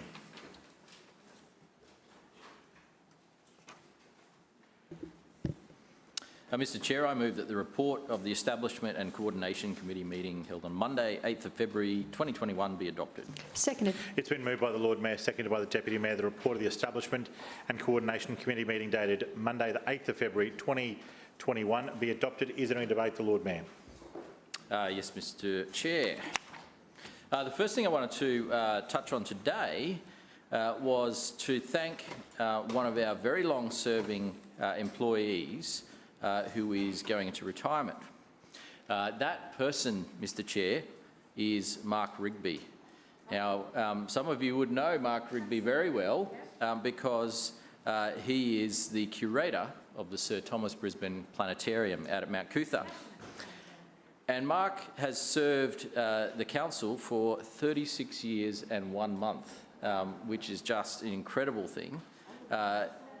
He's worked at the Sir Thomas Brisbane Planetarium. He started off as the assistant curator in 1985 and then became the curator in 2002. Mark, for anyone who has met him will attest, is very, very passionate about his role and he's passionate about the galaxy and bringing people I guess, in Brisbane, a greater knowledge of the galaxy that we live in, and everyone from the very young and the many school children who go to the planetarium up to people of all ages who want to come and learn about our galaxy and learn about the solar system. Mark has overseen the planning and upgrades of the facility and shares an average of 1,400 sessions per year. Some of Mark's highlight in his 36 career include in 1986, Halley's Comet passed by. Does anyone remember that? Oh, yeah. Yes. That's one of those things where if you were born after that, then you won't be having I guess you won't remember that occasion. But I remember very distinctly because I was about 7 at the time, and my best friend at school was a guy called John Halley. And he was pretty stoked that there was a comet that was named after him. But Halley's Comet came past in 1986, and the planetarium had a special program to celebrate that. There was a lot of excitement in the community because that was a comet that only comes by about every 75, 76 years. Mark also approached the International Astronomical Union to have a planet named after Brisbane. And that was achieved in 2009, the International Year of Astronomy, and also the 150th anniversary of Brisbane becoming a municipality. So there is a planet named Brisbane, and we have Mark to thank for that. In 2015, the planetarium achieved a live cross with the American Museum of Natural History for coverage of the passing by of the planet Pluto.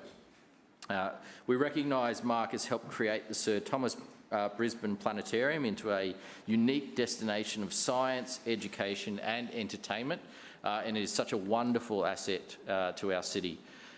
Council has benefited from Mark's passion over the last 36 years, and also our community has benefited massively as well. And so on behalf of all of us, I want to say thank you to Mark Rigby for his incredible service to the City Council, but also to the people of Brisbane, and for all of the children and adults that he has educated and impacted on during his time with Council.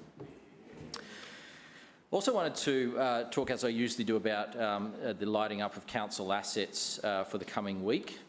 This Sunday we'll see the Victoria Bridge, Story Bridges, Redcliffe Place sculptures, Tropical Dome, all lit up green in support of Rare Diseases Day. This day takes place in February each year with the objective to raise awareness about diseases that are not very well known, but that seriously impact on people's lives. And there are actually 2 million Australians that live with a rare disease. And you'll be aware of this because with many of these sufferers of diseases, the number one priority for them is to actually get people to know about their disease, because these diseases are things that we may not have heard of but have a significant impact on so many lives. This Friday is a very important but also a very sad day for the City of Brisbane and the people of Brisbane. Because this Friday marks exactly 1 year since the death of Hannah Clark and her 3 children. It is a day that we will never forget. It's a day that changed Brisbane and our community forever, and it is a day that we are rightly honouring, to honour her memory, the memory of her children, but also every single victim of domestic violence, the ones whose names that we may not know. On that day, on Friday, we acknowledge them and we all recommit ourselves to doing better when it comes to stopping domestic violence, to halting domestic violence. And so I can say that every asset that we have in the City of Brisbane will be lit pink on Friday for Hannah and her 3 children. That includes the Brisbane City Hall, the Tropical Dome, Redcliffe Place, the Story Bridge, Victoria Bridge, and also the Roma Street and Southbank Parklands.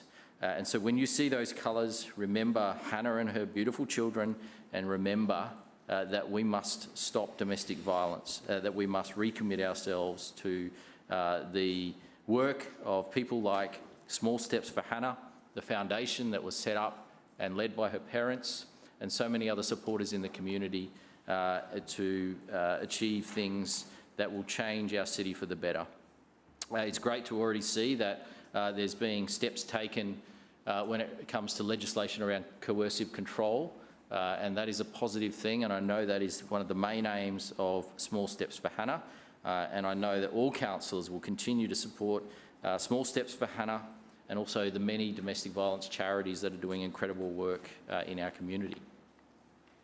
I am actually also proud to announce on a slightly related matter that one of our very own, one of our councillors in this room tonight has been shortlisted as one of 6 emerging political leaders for strong impact in a year of crisis.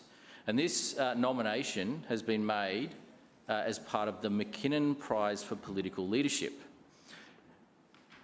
A judging panel for this prize includes former Labor leader Simon Crean, former Federal Minister Amanda Vanstone, and the Mckinnon Prize is an award that recognises 2 outstanding Australian political leaders each year. Councillor Fiona Cunningham has been nominated for this award, which is just fantastic. And I think the simple fact that she has been nominated, obviously we all want you to win, Fiona, but the simple fact that she has been nominated is such a fantastic thing. We all know, and I referred to the devastating impacts of the killing of Hannah Clark and her 3 children 12 months ago this week. When it comes to leadership, you can see just how people respond to that, and strong leaders step up when they're needed. And this happened in Fiona's community. And Fiona stepped up.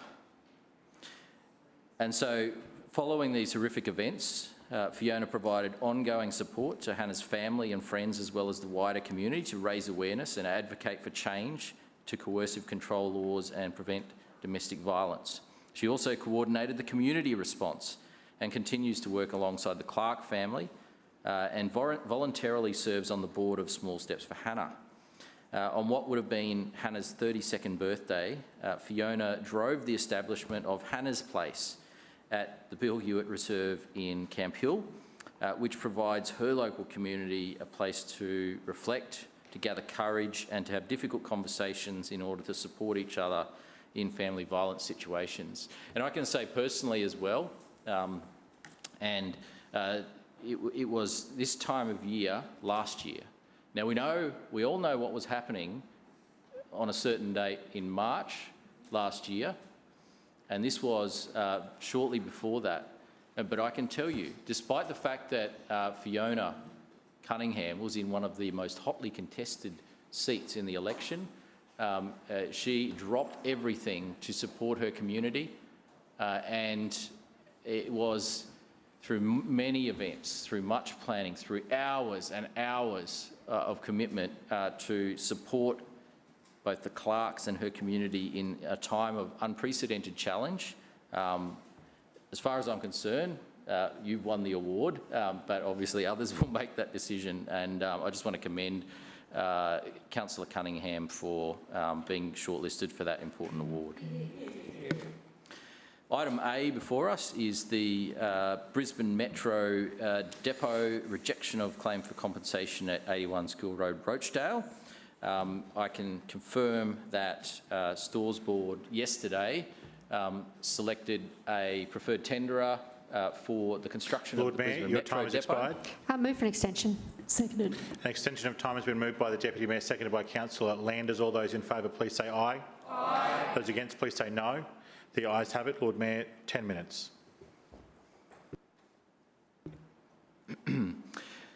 Yesterday, the Stores Board finalised the procurement process and selected a preferred tenderer for the construction of the Metro Depot out at Rochdale, and that preferred tenderer is a company called ADCO. ADCO will be employing up to 170 people on the construction of this depot, and it's obviously another critical part of the Brisbane Metro project, which will gear up progressively throughout the year. We will see a one-of-a-kind depot here which has state-of-the-art charging facilities, which has not only the room for the vehicles to be housed, but also to be charged, to be maintained, administration offices and room for staff. This is really an important facility for the Brisbane Metro project, and we're getting on with it. But obviously, there are a number of properties that we have acquired in order to house that depot,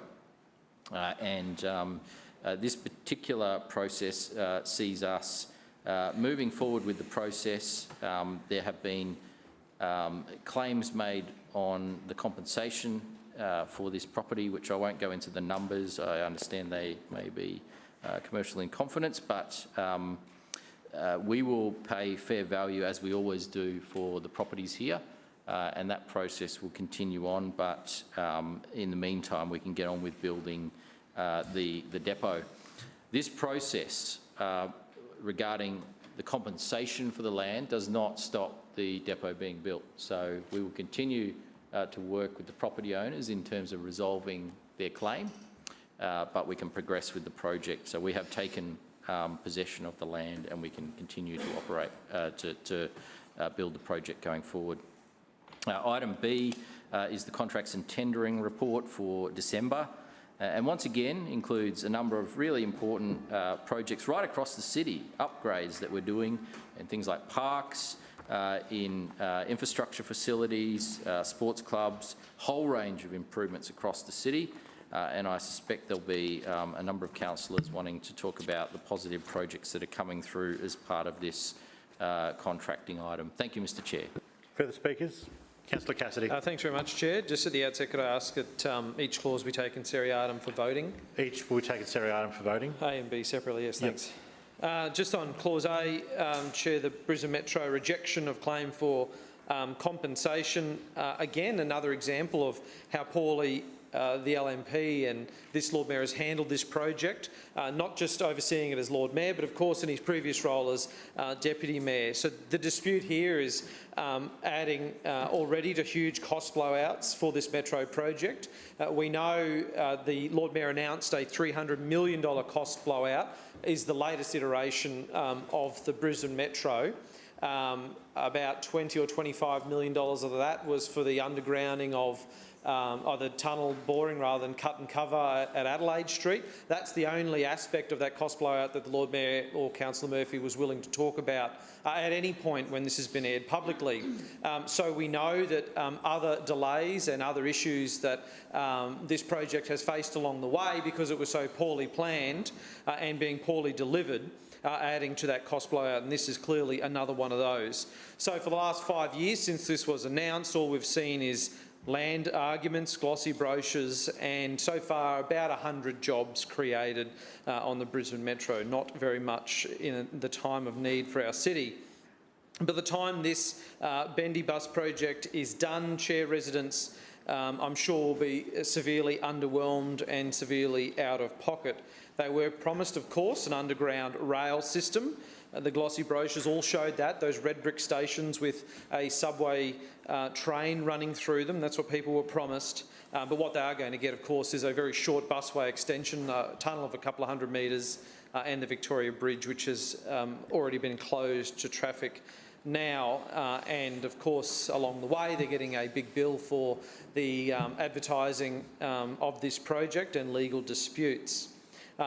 Chair, I think if the Lord Mayor put as much effort into actually getting the details of this project right as he has done in promoting the project and promoting himself along the way, we'd probably have the Metro well and truly underway by now, and those banana buses running up and down the existing busway, because that is exactly what this project is. On clause B, contracts and tendering, I want to speak to a couple of these that caught my attention once again. Of course, the first one is the Victoria Park design contract for $1.6 million. The company that is looking after the design of this is Urbis, and taking a look at some of their past and current projects, you see in there a lot of commercial and residential buildings in their portfolio, Chair. I think here is more evidence of what this Lord Mayor could be planning for Victoria Park. When he talks about commercial opportunities in Victoria Park, we know what this administration means when they talk about commercial opportunities. We know what kind of activities that they undertake with ratepayers' money. You only have to go to Augustus Street at Toowong to see one of those commercial opportunities that this administration has undertaken with ratepayers' money. A unit development, of course. So we're getting more and more concerned, Chair, when we see contracts like this coming through. This looks less about developing a park and public space for the people of Brisbane and more an opportunity to develop Victoria Park into a commercial space for private operators in whatever form that will take. we, of course, only have a very vague idea of what is proposed in this current term, because all we see is the glossy brochures and the couple of iterations of that glossy brochure. And all that is talked about is in the current term. What is proposed beyond the current term, if the Lord Mayor runs again and if he is to be successful at the next election, we'd like to know what he's proposing then. Because as we know, a lot of decisions were made soon after the last election that weren't aired and talked about before the last election. So a lot of questions remain unanswered, and he's just asking us to trust him on this. And I think the people of Brisbane will be once bitten, twice shy. The fifth contract on this list needs addressing as well, I think, Chair, and this goes to an issue that we've been talking about quite a bit in this chamber. It's for basic ongoing council work. This is maintenance, preventative maintenance on council facilities. Obviously, a program of works that's funded down to the last dollar that council knows it needs to carry out on its own assets, on its own buildings, and yet this is being contracted out to private contractors, which is leading to insecure work and an erosion of wages and erosion of the conditions for working people here in Brisbane. And that is a decision, a political decision, by this council administration. Of course, in the economic crisis we have before us, we should be providing as many good, secure jobs as we can to give Brisbane residents the peace of mind that they can feed their families. Another example of work that should be done in-house, and this is the third time we're talking about this contract, is the 14th contract on the list, bus disinfecting and sanitation. This is clearly, and has been clearly, ongoing work for this council administration. We know even with the rollout of the vaccine for COVID at some point this year, potentially next year for the vast majority of people here in Brisbane and around Australia, even after that vaccine is rolled out, at times masks will be required and bus sanitisation and sanitisation of council facilities will be required and may be required forever into the future. So this is quite clearly important ongoing council work, and what we see before us today is a continuation of the outsourcing of that work.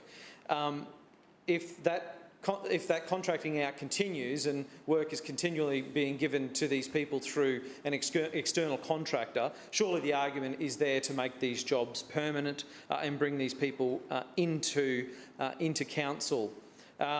This contractor in April 2020, was awarded a $6 million 24-week contract.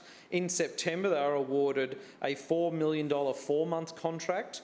And now, in this report today before us, they will be receiving $5 million for a 3-month contract. So obviously, you know, the scope of that contract or the work that's being provided is changing, but it is costing ratepayers a significant amount of money. It is necessary work. It is ongoing, important work that council should be carrying out itself and having direct oversight of, and providing those people with secure full-time work.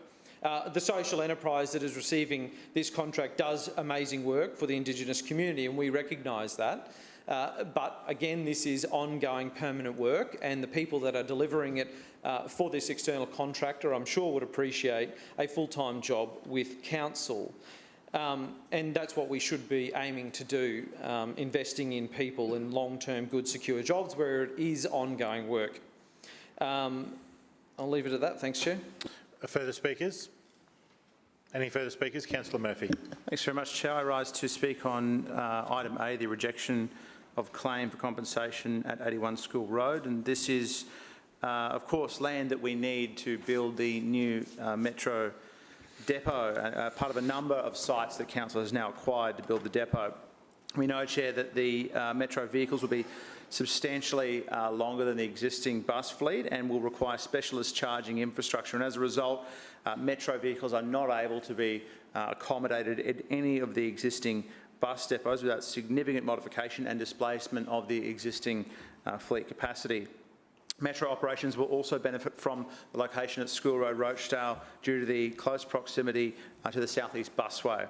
This resumption is for a property at 81 School Road, Rochdale. It's one of 8 properties that we need, and we resumed this property on the 29th of March 2019.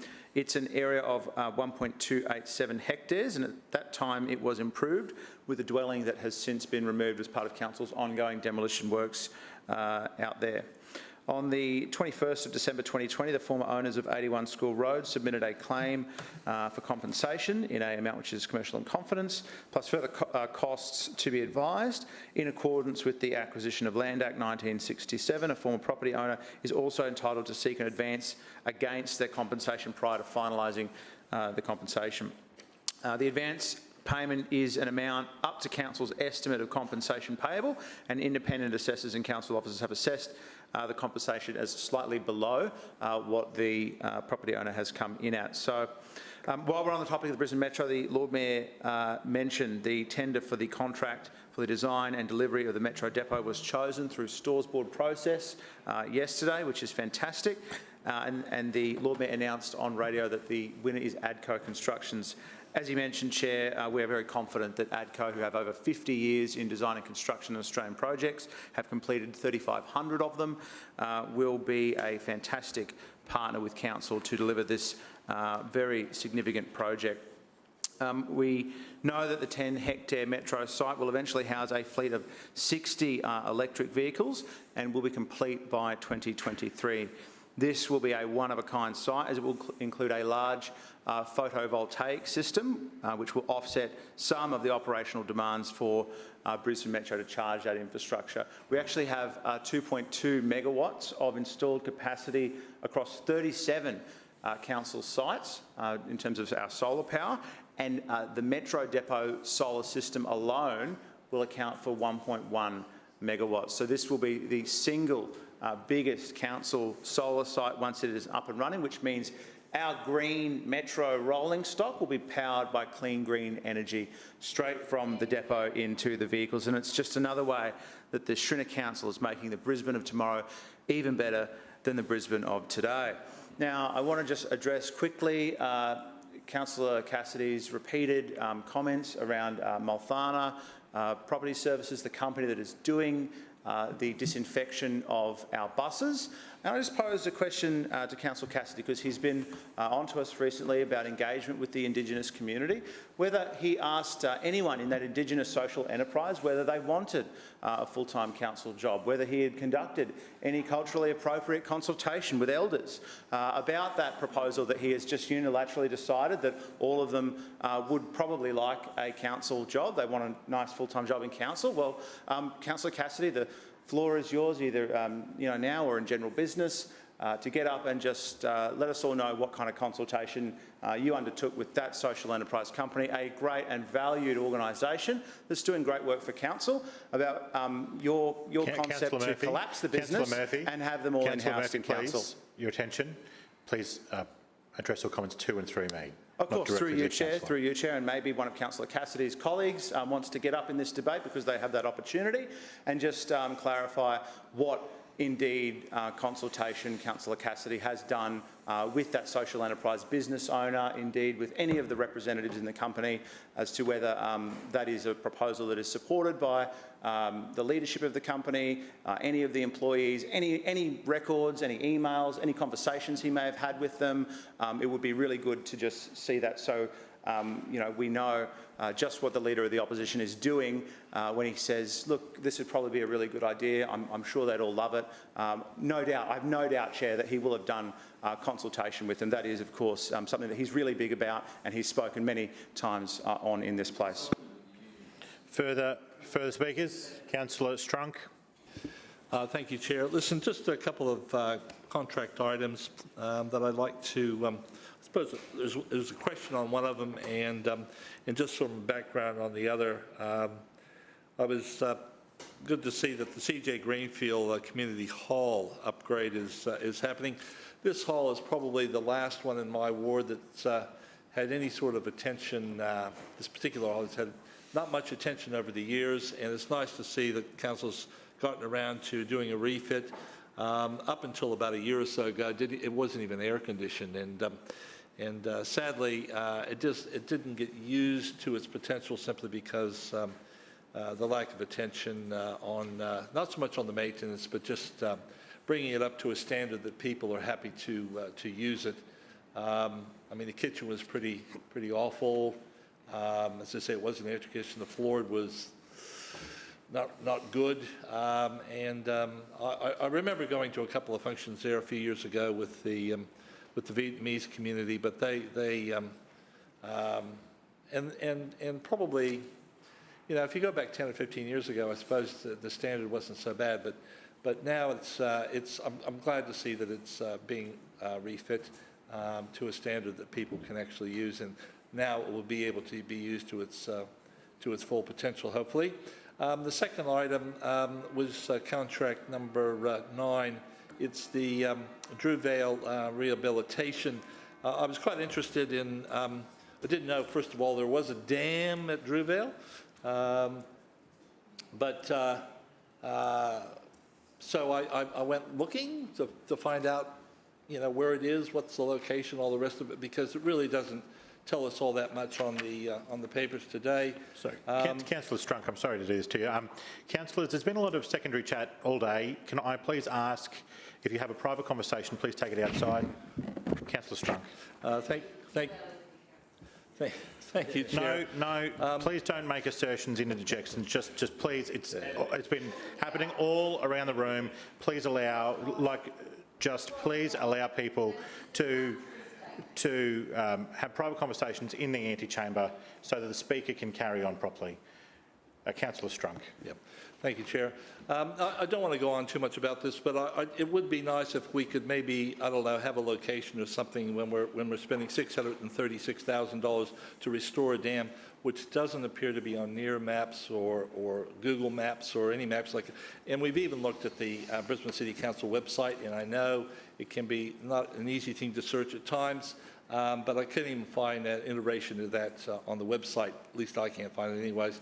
I'll stand to be corrected. But if the Lord Mayor can just let us know what the address of the Drew Vale Dam is, that would be very helpful. Thank you, Chair. Further speakers, Councillor Landers. Chair, I rise to speak on item B, contracts accepted by delegates of Council for December 2020, specifically the contract related to the Norris Road and Barber Road intersection upgrade. This Better Roads for Brisbane project will complement other congestion busting projects that have already been made in Brackenridge Ward, such as the Telegraph Road corridor upgrade.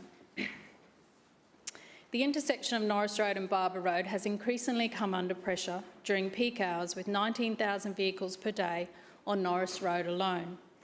It connects residential areas, shopping precincts, a number of schools, daycare centres and the Brackenridge TAFE campus. It is also a key public transport corridor for buses servicing the northern suburbs and has become a connection road linking Brackenridge Road and Telegraph Road as part of a larger travel network. The current single-lane roundabout does not cope with peak hour and school traffic, and there have been a number of accidents over the last few years due to drivers attempting risky manoeuvres. Following lobbying from the federal member Luke Howarth, the Australian Government will help Brisbane City Council to replace the roundabout with traffic signals, including signalised pedestrian crossing facilities. New footpaths and shared pathways connecting to the existing network will also be installed to improve accessibility and connectivity for pedestrians and cyclists.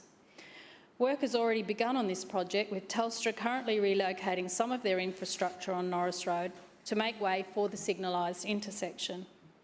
And following activity on this site, many residents have been conveying their excitement that work is underway, particularly the residents of Oaks Estate, who welcome the additional lanes that will reduce queuing at the intersection, which serves as the main entry and exit to the estate.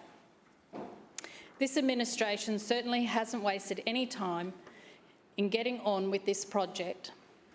And I'm also happy to say that another Better Roads for Brisbane project being delivered by Brisbane City Council and the Australian Government, the Hoyland Street upgrade, is also well underway and also welcomed by my community. Both these congestion busting projects will improve safety and get people home quicker and safer. Further speakers? Councillor Matic. Yeah, thank you, Mr Chairman. I rise to speak in regards to item B, contracts and tendering, and specifically the item in regards to Victoria Park Master Plan and Implementation Services. And it's great to see this item come before the Chamber because it clearly shows this side of the Chamber's commitment to continue to deliver this important infrastructure for all of Brisbane in Victoria Park. I listen with interest the comments of the opposition, Councillor Cassidy. The ALP just continues on this particular line, Mr Chairman, that somehow there's going to be high-rise and residential dwellings along there, even though there's actually nothing on the master plan, even though the Lord Mayor has repeatedly stated that nothing is occurring, even though we've repeatedly spoken to all the local residents on this issue and made that commitment. Mr Chairman, if that's the line they want to push and that's all they've got, well, we'll keep telling the truth and they keep telling the spin. But importantly, Mr Chairman, this clearly shows that we're going to get on and deliver this important project. Councillor Cassidy in his comments stated something about not understanding what the timeframes, the length, the breadth of this is. I can only suggest that he should probably read the master plan for a change instead of making general comments about it. But importantly, this is about getting on with the job. This is about getting on with delivering what the local community has wanted and also the city wants to deliver, the citywide community as well, Mr Chairman.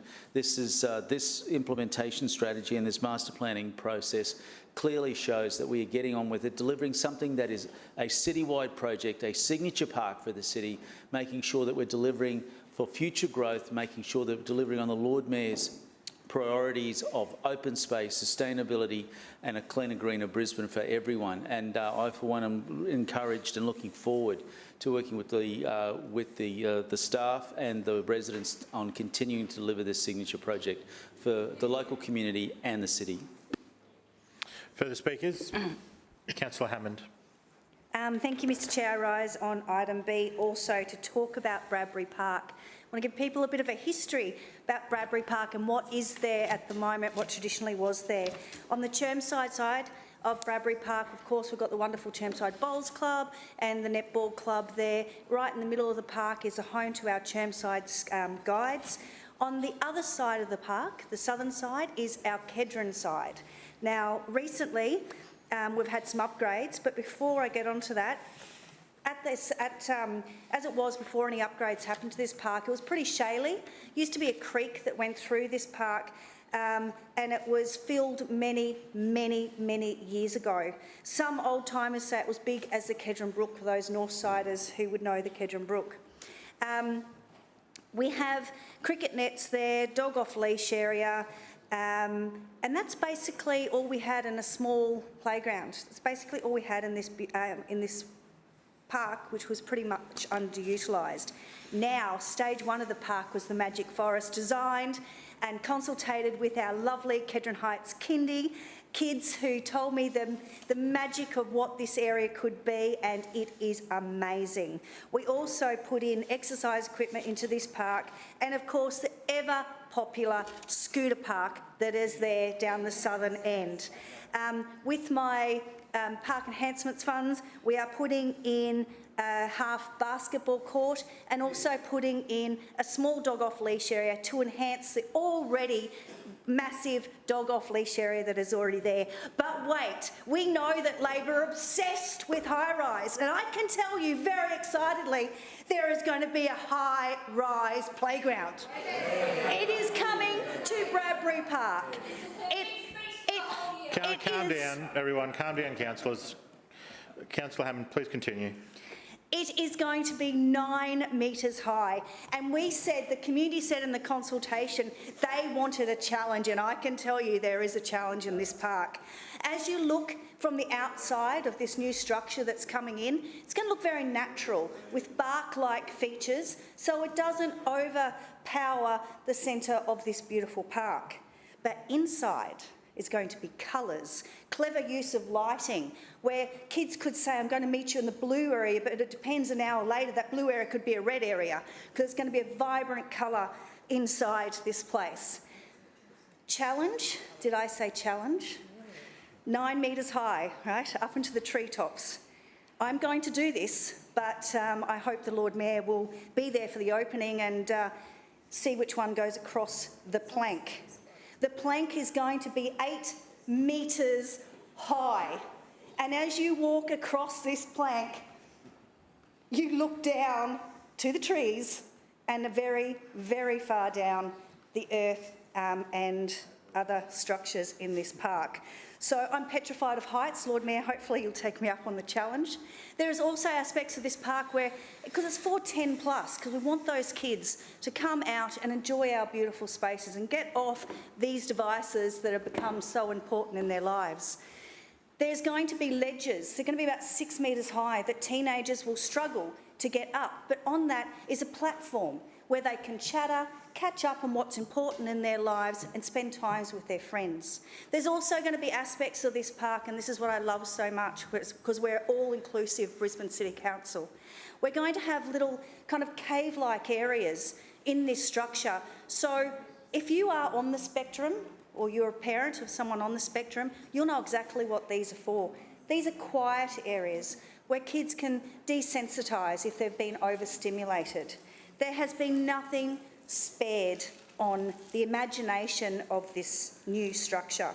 What I love the most with the shelters, the picnic shelters, they're also going to look like little teepees for people to go in. The sight lines are going to be amazing through the park. There's also going to be footpaths, of course toilet, because we need toilets, and we'll need the barbecues because people are going to come from all over. This is such a signature park in the north side of Brisbane. And the pathways, toilets, extra car parking. We've already put the traffic management in around the area because we are a forward-thinking council to make the best of our open spaces. Lord Mayor and this administration, I'd like to thank you for your initiatives of seeing how important it is to make our open spaces even better. Lord Mayor, this is certainly going to be the envy of every city councillor in this room. It is going to be by far the best park in Brisbane. I can't wait to open it. Lord Mayor, I can't wait to see you on the plank.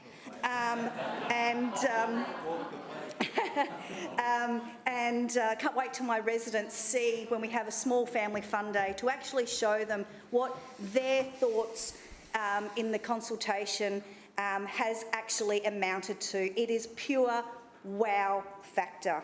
This certainly is the best council to work for when it comes to delivering for our local suburbs and delivering beautiful parks and new play experiences across our city. Thank you. Further speakers? Councillor Johnston. Yes, just briefly on item B. I just note in the contracts and tendering report before us today, there's an amount of $1.4 million for the corporate website hosting and content delivery network services. Whilst I'm very familiar with what corporate website hosting is, content delivery network services is a little bit unclearer to me. Does that mean the production of content? Does that mean posting it on the website? Is it technical back-end stuff? Is it creative? It's very unclear to me. I know that this council has a huge, absolutely huge communications team up at Brisbane Square, and I question why another $1.4 million is going to be spent on this item. I'd certainly like the Lord Mayor to break down the amount of funding that's going into the hosting component, which obviously is necessary and important, versus the content delivery components, and perhaps provide some more information about what this is for. That is a very, very large amount of money, and I'd certainly like to understand what it is this Lord Mayor is planning to do with that money. He is addicted to marketing and corporate expenditure, and I don't know that it offers the residents of Brisbane value for money. So I certainly would like a little bit more information on that. I too noted the extraordinary amount of expenditure, some $4.5 million for the Bradbury Park improvements and playscapes, and whilst I'm delighted for Councillor Hammond that she is getting a fantastic new facility on the north side, parks in my ward pretty much, well, you know what we got? $72,000. We got 2 bubblers and 2 new seats at Faulkner Park at the netball courts, where 2,500 girls play netball every week. There is a massive divide when it comes to investing fairly in parks around Brisbane. Certainly it's disappointing that Councillor Hammond does not support the projects that I call for and when I move amendments in this place. And I think it's disappointing that there is such a partisan approach to this. All Brisbane facilities need investment, there are so many parks in my ward that are old, run down. Every cent of that trust fund gets spent on parks, footpaths and now road safety projects, and it's not enough. Meanwhile, the LNP wards get all of this additional millions of dollars in capital expenditure, and it's not being fairly allocated around the city. Further speakers? Councillor Cunningham. Yes, thanks, Mr Chair. It gives me great pleasure to speak on item B, particularly Victoria Park and the tender for the master plan and implementation plan. As we all know, the vision was released late last year, and to quote Councillor Griffiths from last week, it's an amazing proposal, very visionary in many ways. I agree with Councillor Griffiths, Mr Chair, and I acknowledge the amazing vision of the Lord Mayor in advancing this incredible project for Brisbane's future. With the vision complete, the next stage of the project is the master plan and the implementation plan. The tender opportunity generated strong interest from the market, with 10 submissions received. High levels of partnership within the industry was seen, with over 150 specialist subcontractors featured within the 10 submissions received. The Brisbane Green Consortium, led by Urbis here in Brisbane, was ultimately selected, demonstrating extensive company-level and personnel experience into the delivery of master plan projects of a complex nature for high-profile parks. The master plan involves the coordination of various studies and investigations at the site. The implementation plan, meanwhile, considers matters such as staging, sequencing and constructability considerations. It's an exciting project to be sure, but also an extremely complex project, and I'm confident that we have the expertise and creativity to deliver the vision. We recently learned that the Labor Party backflipped and no longer support the Victoria Park project. They have no vision or ambition for our city, and instead they've resorted to scaremongering and class warfare. In fact, the only people who are talking about residential development at Victoria Park is the Labor Party. This administration has and will continue to invest in parks projects right across the city. Further speakers? Councillor Landers. Point of order, Chair. Mr Chair, I move that Council now adjourn for afternoon tea for 15 minutes, which commences only when all councillors have vacated the chamber and the doors have been locked. Seconded. Excuse me. It's been moved by Councillor Landers, seconded by Councillor Hutton, to this council now adjourn for the purpose of afternoon tea for a period of 15 minutes commencing when all councillors have vacated the chamber and the doors have been locked. All those in favour, please say aye. Aye. Those against, please say no. The ayes have it.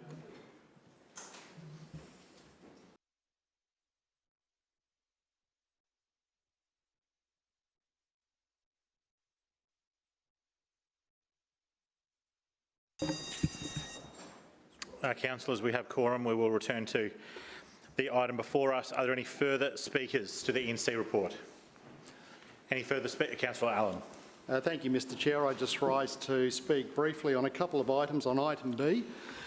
Firstly, contract number 2, the Victoria Park Master Plan. And I would note that while Councillor Cassidy seemed to suggest that Urbis's pedigree was all in commercial and residential development and sort of insinuated that that was the way forward for Victoria Park, clearly that isn't the case, and the Lord Mayor's been at pains to point that out. But what I would say is that Urbis are a multidisciplinary consultancy. While certainly they do act in the space of commercial and residential property, they also do precinct designs, parks, tourism infrastructure, and have done a lot of government-related work. And as Councillor Cunningham indicated, were chosen because of their multidisciplinary ability and their reputation.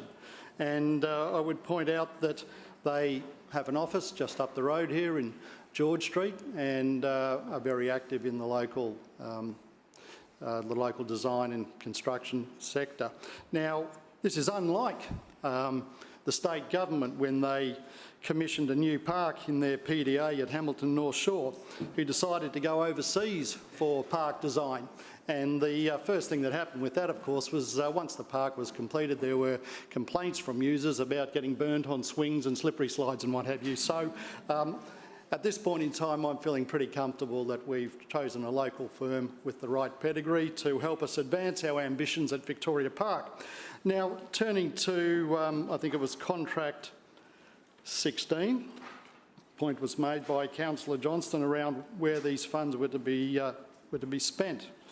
And the contract is for a platform to host 3 main components of the corporate website, and these include Drupal CMS, which presents council web content to users, the Content Delivery Network, which provides protection from large surges in traffic, for example, during a weather event, and also a web application firewall, which provides protection from common attacks directed at web servers.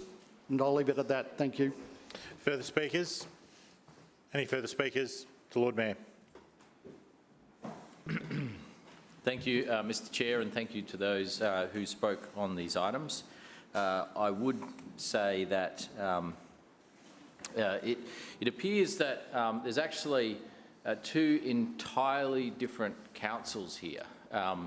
There's the one that you hear on this side of the chamber, where we're upgrading playgrounds across the city, we're investing in visionary projects, we're delivering projects like Victoria Park and suburban park upgrades that people want and people are excited to see. And then there's another view of council, which is, I think, a fabricated view, a view that is negative about everything, that complains about everything, that carps on about everything, and that wants people to believe that somehow every single decision that's made here is a terrible one. This is the view that Labor would try and perpetuate, and certain other councillors, but the reality is just not borne out by evidence out there in the suburbs. We saw a classic example when it came to Victoria Park, where Labor has a lot of difficulty in choosing a position on any issue, and the classic example was in Councillor Griffith's speech on Victoria Park, where he started off saying it was a great and visionary project, yet then went on to say that only rich people will benefit from it and that Labor opposes it. So extraordinary approach to an important issue, but what we do know... Point of order, Councillor Griffiths. Yeah, claim to be misrepresented. It's noted. The Lord Mayor. Oh, he did mention my name. I believe... Look, I'm going to accept it. So, Can you claim to be misrepresented from last week? We're going to accept it. We're going to keep moving. All right, Lord Mayor. Look, I would be a little bit shy about it if I was you, Councillor Griffiths. The one thing that we know for sure is that people are incredibly excited about the park upgrades that we've got planned, not just Victoria Park, but all across the suburbs of Brisbane. And it's interesting because Labor councillors have said, oh, 84 million, it's an extraordinary amount to spend on one park. Well, we discovered in committee last week that we're spending in 1 year, 71 million on capital improvements in our parks across the city. 1 year. So Labor can complain all they like about the big visionary projects that we have, but the reality is we invest out in the suburbs. And then you get Councillor Griffiths, who is complaining about that people in his community don't get access to anything, or that's what he claims, yet we're delivering in his part of Brisbane, in the southwest, the biggest investment in parkland ever seen in the city's history.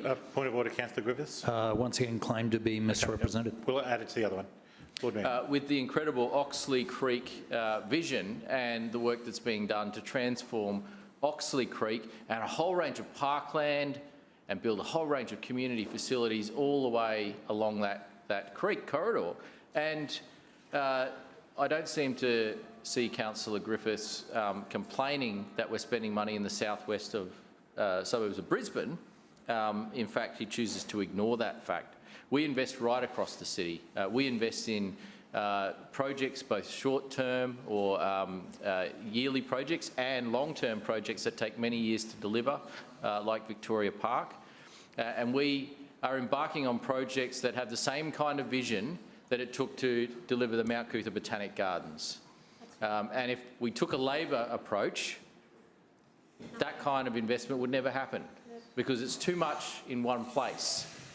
Yet, if you ask the Brisbane residents and the visitors that go to Mount Cootha every year, in tens of thousands and even millions that visit, they would thank previous councils for having the foresight to invest in that amazing facility. A facility that was built from scratch and completed in 6 years. It took 6 years to build that. We're taking a different approach with Victoria Park. We're allowing people to come in and use it from day one. So there'll be sections of Victoria Park that people can use from day one. And then we'll be progressively upgrading and transforming different sections of Victoria Park. So it's an exciting project. It has community support. Labor needs to choose a position on this project, a consistent position. And if you're against it, fine. Tell people you're against it. I dare you to tell people you're against it.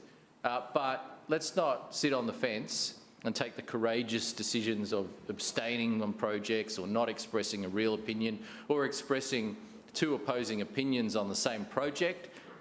It is just confusing for the people of Brisbane, and that kind of flip-flopping approach is not helping you win elections, and it certainly is the reason why you're in opposition and have been for a very long time. You've actually got to choose a position on something.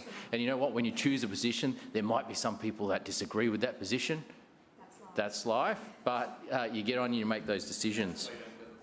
And when you've got councillors like Councillor Griffiths that are trying to play class warfare on projects like this, it is just really not worthy commentary in a place like this, which seeks to make decisions in the best interest of the people of Brisbane and not divide the people of Brisbane like Councillor Griffiths is trying to do into different classes of people. We are one class of people, and that is Brisbane residents. And there is a place in our city for everyone, and we don't look at people through that lens. And I think it is very sad that some councillors do look at people through a class lens. That is classic socialist way of looking at things, and I think not supported by the way the community looks at things.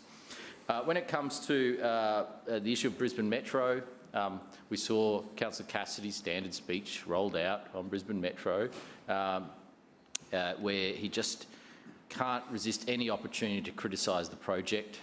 A project that is supported by the federal government, supported by Infrastructure Australia, supported by the state government now, the state Labor government, and they signed off on it and approved the project. A project which seeks to make up for a lack of state investment in our bus network and busway infrastructure, yet Labor councillors continue to criticise it. But the submission that we have today, to be clear, as usual, Councillor Cassidy talks about, oh, you know, this process has somehow been mismanaged. What we're doing today is protecting the ratepayer's interest when it comes to a claim for compensation. Now, this is a process whereby a property owner will try and maximise the value they get for their land, as is their right to, but we have a tried and tested process whereby different valuations are obtained. Property owner gets their opportunity to submit a valuation on what they think the land is worth. We get our own valuations and we try and reach an agreement, but we're interested in protecting the interests of ratepayers in this process. And so our interest is to pay the right market value for the land, and that is what we're pursuing in this case. But paying too much means that there's not money available for other things. And so we will continue to protect the interests of ratepayers by rejecting what we believe are unreasonable claims for compensation that are above market value. So that's what's happening here. And finally, I just wanted to raise the issue of the bus sanitisation. First of all, there's something fundamentally inaccurate about what Councillor Cassidy said. This is not long-term ongoing work. This is over and above the normal cleaning of our bus fleet. There is a long-standing process in place for the normal and regular cleaning of our bus fleet, of the 1,200 plus buses in our fleet, and that is ongoing. This is over and above that level because we have the pandemic at the moment. So this is not ongoing work. This has been extended a number of times, but it is not ongoing work. And as the vaccination rolls out across the community and we move on from the coronavirus and its challenges, this additional sanitation won't be required. So that is one issue. But the second issue is the absolute appalling lack of respect for what is an Indigenous social enterprise that is performing this service for us. We have a policy of deliberately supporting social enterprises, and that is a good thing because social enterprises put back into the community, and this particular one really does a fantastic job in investing back into local Indigenous communities. And that is a good thing, and I thought something that we would all support, yet Councillor Cassidy's approach is, no, get rid of them, shut it down, social enterprise. I don't care if it's a social enterprise, he says. Lord Mayor, your time has expired. Thank you. There is a note. I have a note of a misrepresentation on 2 matters for Councillor Griffiths. Councillor Griffiths, please address these. Please address them directly, and don't use this opportunity for a second speech. Councillor Griffiths. My first point is I think the Lord Mayor said the ALP didn't support Victoria Park. Well, the ALP do support the Victoria Park project. In fact, we all voted for it in this chamber last week. So it's thank you. And you had a second one? No, it's the Lord Mayor who's actually being untruthful there. And your second point? Well, actually, I hadn't quite finished the first point. I can't hear Councillor Griffiths, so please stop interjecting. I hadn't finished the first point. Point of order. Oh, sorry. Point of order, Councillor Johnston. Yeah, sorry. I could clearly hear Councillor Adams across the chamber saying he's lying, and it's not appropriate. All right, that I'm not she going do that. okay, everyone stop. Thank you, Councillor Johnston. I'm not going down this rabbit hole. All right. No. I didn't hear it. I had my attention on Councillor Griffiths. He has the microphone on. He will complete his statements. Councillor Griffiths. Yeah, so the first, just to conclude my first objection, the second point in that was that the Lord Mayor, that we never said we didn't support spending on the park. We just didn't agree to spending $84 million. Now, the second point that I wanted to raise was in relation to what the Lord Mayor was saying about the Oxley Creek vision. And he was talking about all the money spent in my ward. To date, there has been no money spent in my ward. All the money has gone to an LNP councillor's ward. All right. We'll now put the resolutions on item A and B. We'll do them separately, as per discussed earlier. Councillors, to the resolution item A, all those in favour, please say aye. Aye. Those against, please say no. To item A, the ayes have it. To item B, all those in favour, please say aye. Aye. And those against, please say no. The ayes have it. Division. A division called by Councillor Cassidy. Seconded. And Councillor Griffiths. Please ring the bells.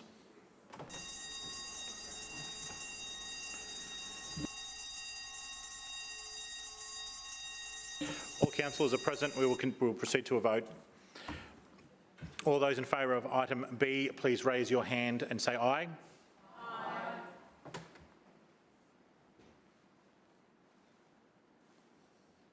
And those against, please say no and raise your hand. Clerks, please read the result when you're ready.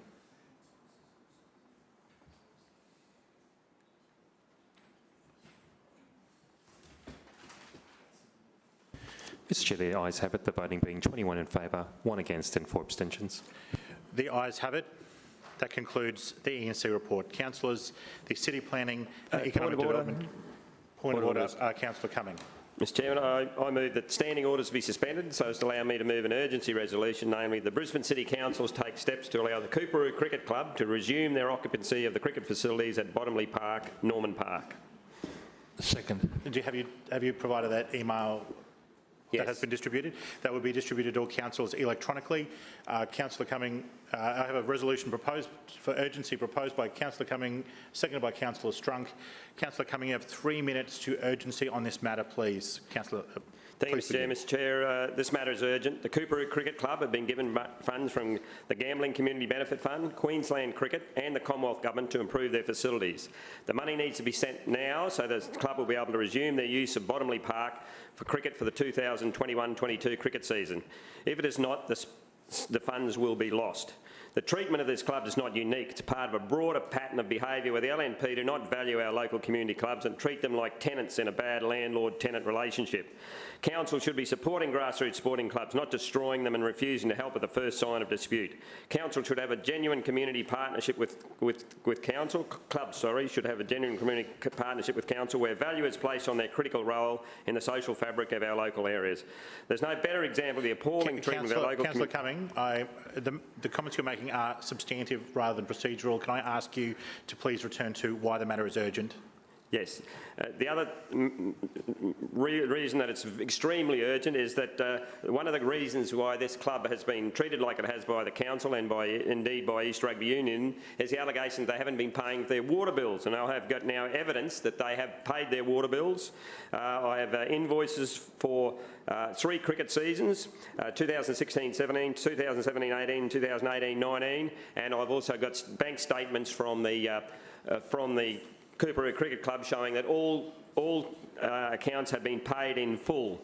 So they have paid their full, and yet we have got 2 weeks ago in the chamber we had Councillor Adams saying the club weren't paying their water bills, and this is defamatory to the club. Defamatory to the club. Cumming, again, all these points would be relevant in a substantive debate, but not a procedural one. Can I ask you just to return to urgency, please? I table the invoices and the bank statements. The council needs to urgently provide the Coorparoo Cricket Club with a security of a sublease that can go ahead with the projects which they're undertaking. The club needs to start playing again next season, which starts in September 2021. Council needs to stop the East Rugby Union Club ripping up any more of the turf wickets on Bottomley Park. And Councillor Adams needs to stop making false allegations against the club, including that they didn't look after their grounds. And of course, it's their club volunteers who maintain the pitches and look after the grounds for decades. No, Councillor Cumming, please. I've been pretty generous in the statements you've been able to make, but I must ask you, I must insist that you return to the matter of urgency, please. Thank you, Mr Chair. Mr Chair, to save any lasting respect with the community, this LNP Council needs to back down and do the right thing by Coorparoo Cricket Club today. All right. On the matter of urgency, all those who believe this matter to be urgent, please say aye. Aye. And those against, please say no. No. The noes have it. Division. Division called by Councillor Cassidy and Councillor Cumming. Please ring the bells.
Councillors, all those in favour of the urgency resolution, please say aye and raise your hand.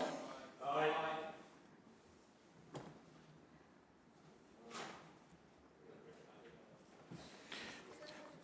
And those against, please say no and raise your hand. No.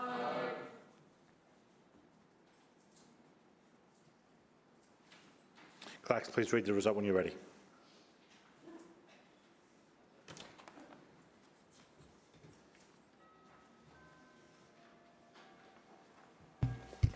Mr Chair, the noes have it, the voting being 5 in favour, 19 against and 1 abstention. The noes have it. We'll proceed with the agenda. The City Planning and Economic Development Committee, please.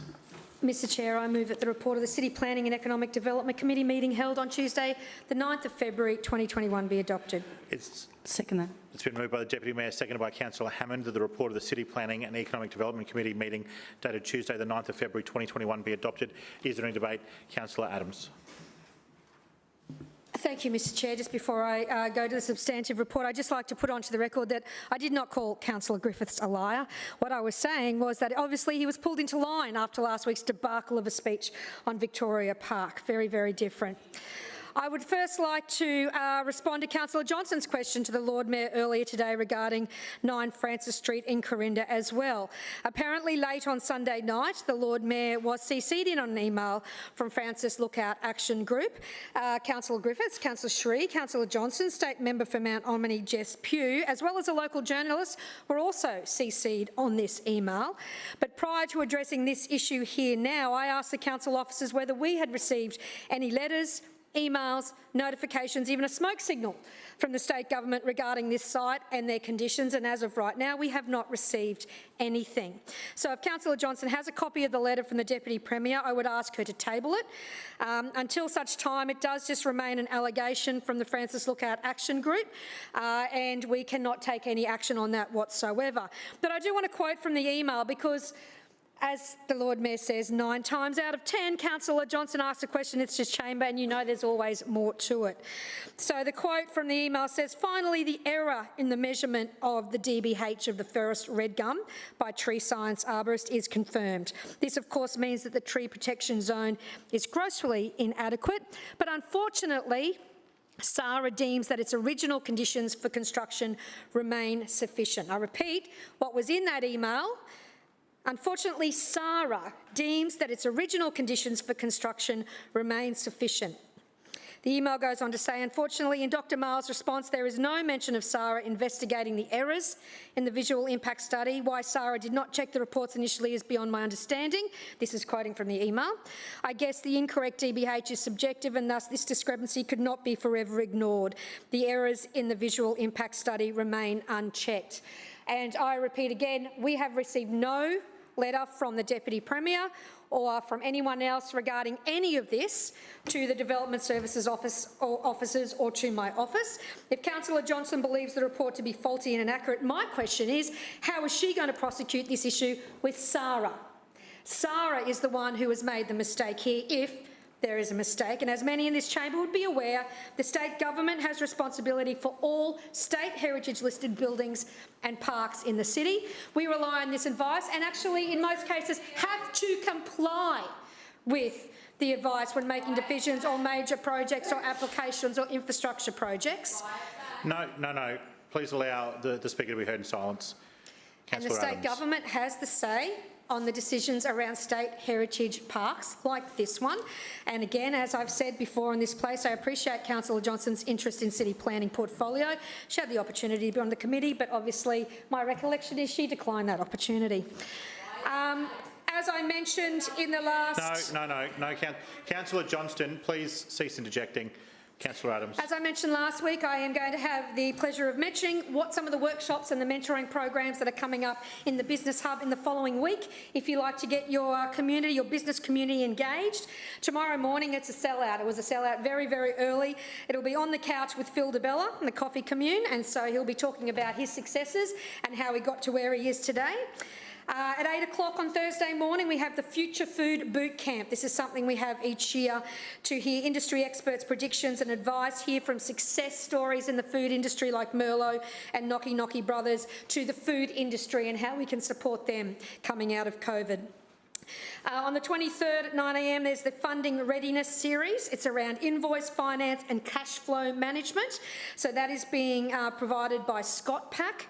And also on the 23rd at 3 o'clock to 5 o'clock, Property Trends in 2021. So CBRE, Gaydens, Marquette Properties and Urbis are going to be talking about retail and commercial property leasing on the future of the sector in 2021. So some fantastic programs and mentoring opportunities in the next week in the Business business hub. Please, if you're speaking to your business communities, get them involved, get them online to have a look and see if any of them suit them as well. Talking about fantastic online initiatives and support for local businesses. Last week, the committee presentation was about local business partnerships initiatives and in particular, the launch of the Retail Toolkit. So the Toolkit is a new activation strategy toolkit, which is developed to help businesses in the suburb get together. And we know a lot of our retail shopping strips aren't actually in chambers or they're in specific chambers, but the property owners and the businesses know each other in the strips as well. So the initiative is a toolkit that these businesses can get together to use to increase the visibility of their area, drive customer growth, and more than anything, encourage collaboration, get them talking to each other about how they can work together as local business owners. It's a fully PDF-enabled document which has the use of data and marketing analytics. There's place management and placemaking ideas. It's all about creating distinct precincts and really is a set of modules for the businesses to collaborate with, work through and come up with their own identity of what their retail precinct will be. It basically takes some of the great successes we know across Brisbane and puts them into how they can be applied to retail strips in their own tenancy mix as well. So it's available for all local business groups to use. It can be used in bits and pieces. Some parts they may need, other parts they may not, but it's going to be available by contacting the business liaison team in council. And as you know, they're coming out to see you in your wards over the next couple of weeks. Talk to them about how they can engage with your local business groups to support them with this toolkit so they can all collaborate and make the best out of that collaboration moving forward. We also spoke about the partnership initiatives themselves, some of the ones we've done in the past, the two coming up in the next 12 months, and some of the partnership initiatives light that we will initiate this year as well, so we can spread the love right across Brisbane as well, and I recommend the report to the chamber. Further speakers? Any further speakers? Councillor Adams. I'll now put the resolution. All those in favour, please say aye. Aye. Those against, please say no. The ayes have it. Councillors, the Public and Active Transport Committee, please. Councillor Murphy. Thanks, Chair. I move that the report of the Public and Active Transport Committee meeting held on Tuesday the 9th of February 2021 be adopted. Seconded. It's been moved by Councillor Murphy, seconded by Councillor Huang, that the report of the Public and Active Transport Committee meeting dated Tuesday the 9th of February 2021 be adopted. Is there any debate? Councillor Murphy. Thanks very much, Chair. Last week the committee received a presentation on the Safer Paths to School program. This is a really terrific program. It's now in its second year, which it's a project that completes missing footpath links near schools. So it's all about getting ensuring our students, parents, carers and teachers can all travel actively to school, be it by foot, by bike or by scooter. Now, the Safer Paths to School program first commenced in 2019, not to be confused with the Safer School Travel program, which I know sounds confusingly similar. In its first year, 23 paths were constructed at 21 schools. Following the program's success, the Shrinner Council has expanded the program for another 4 years to continue improving walkability and to promote active travel from an early age. This financial year, $1.6 million has been allocated to the program. Recommendations for new locations are provided by schools and their P&C committees through the school traffic management plans, and I know all councillors in this place will be familiar with those. Also active school travel surveys, as well as general requests that come in from the wider community through things like the contact centre. 23 footpaths around 21 schools have been identified for construction this financial year. Consultation has been now completed for 22 of those footpaths. 9 have already been constructed, which makes up more than a kilometre of new pathway. And by June 2031, we expect by June 2021, we expect almost 4.6 kilometres of new footpath to be completed through the program alone. The program is part of Council's wider investment in school safety initiatives. These include SAMs for schools, the enhanced school zone signage, traffic management plan improvements, active school travel, school traffic management plans and safe school travel infrastructure. It also supports Council's wider transport plan for Brisbane and its key directions, which include reducing car travel by improving the attractiveness of sustainable transport options, delivering a network of accessible walking and cycling pathways to encourage more active lifestyle choices, and providing safe paths and footpaths to connect to local services, shopping, schools and public transport. Council is committed to providing schools with the tools that they need to keep their students safe as they travel to and from school, particularly those who are travelling actively. I thank the team for all their hard work. Just on some other matters, Chair, while we're on the important topic of active transport, I'm very pleased to share, and I shared in committee this morning, that CityLink Cycleways Edward Street stage will be open this Friday at 5 a.m, and this will mark the start of 12 months of trial of inner-city protected bike lanes. The Victoria Bridge alignment is also now being put in place and will connect with Elizabeth Street shortly, marking a big step towards a more active and sustainable transport options in our city. I will leave any further. Oh, just actually before I wrap up, Councillor Cassidy had a question that I took on notice in the committee today, which was about land resumptions for Viola Place, and as he knows, some projects are more complicated than they appear. I've advised previously that construction of this short link is not possible within council-owned or controlled land. Trade Coast Central is the owner of a large portion of the land through which this proposed bikeway runs. Trade Coast Central has been issued a notice of intention to resume, and we're currently in negotiations to finalise this process. There has been a lot of back and forth in this resumption. As part of the construction of the bikeway, there needs to be some soil tests and detailed investigation undertaken to inform safe design, and this has involved us gaining permission to the site, which has not always been easy, but these delays are outside our control, and I can assure Councillor Cassidy that we're working as hard as we can to progress Viola Place to get this open sooner rather than later. We are aware just how long many in our community have waited for this bikeway, and I will leave further debate for the chamber. Further speakers? Further speakers, Councillor Owen. Thank you. I rise to speak on the very important project of safer routes to school. And this is something that I know that schools in my local area have benefited from over past years. And in particular, I'd like to recognise that Stretton State College will be receiving a missing link footpath commencing on the 6th of April. So construction will start on the 6th of April during the Easter school holidays, so that when those students return in term 2, they will have a safer route to school, and it will assist in reducing congestion around both the Stretton State Senior College and Junior College. Now, this is a school that's got nearly 3,500 children from P to 12. And when you get a significant number of people in a very close proximity over a short period of time, it does make it a very difficult situation. The priority here, though, is student safety. And I would like to thank the council officers concerned, particularly one of my local asset service officers out in South Region, who I won't name in this chamber, but he knows who he is. He has worked diligently to find an outcome that is beneficial not only from a safety perspective but also from a financial perspective. And I think that when we have officers like this within council, we do need to recognise that their skills and abilities to see an appropriate outcome, an appropriate solution to what is needed is so very important. I have advised the Stretton College P&C President Ria Wong that these works will be commencing on the 6th of April, and I do commend Ria on the effort that she has put in on behalf of the P&C in her role as President. She has worked extremely hard to ensure that any conversations that council officers needed to have with her in her role as the President of the P&C, that they would be facilitated.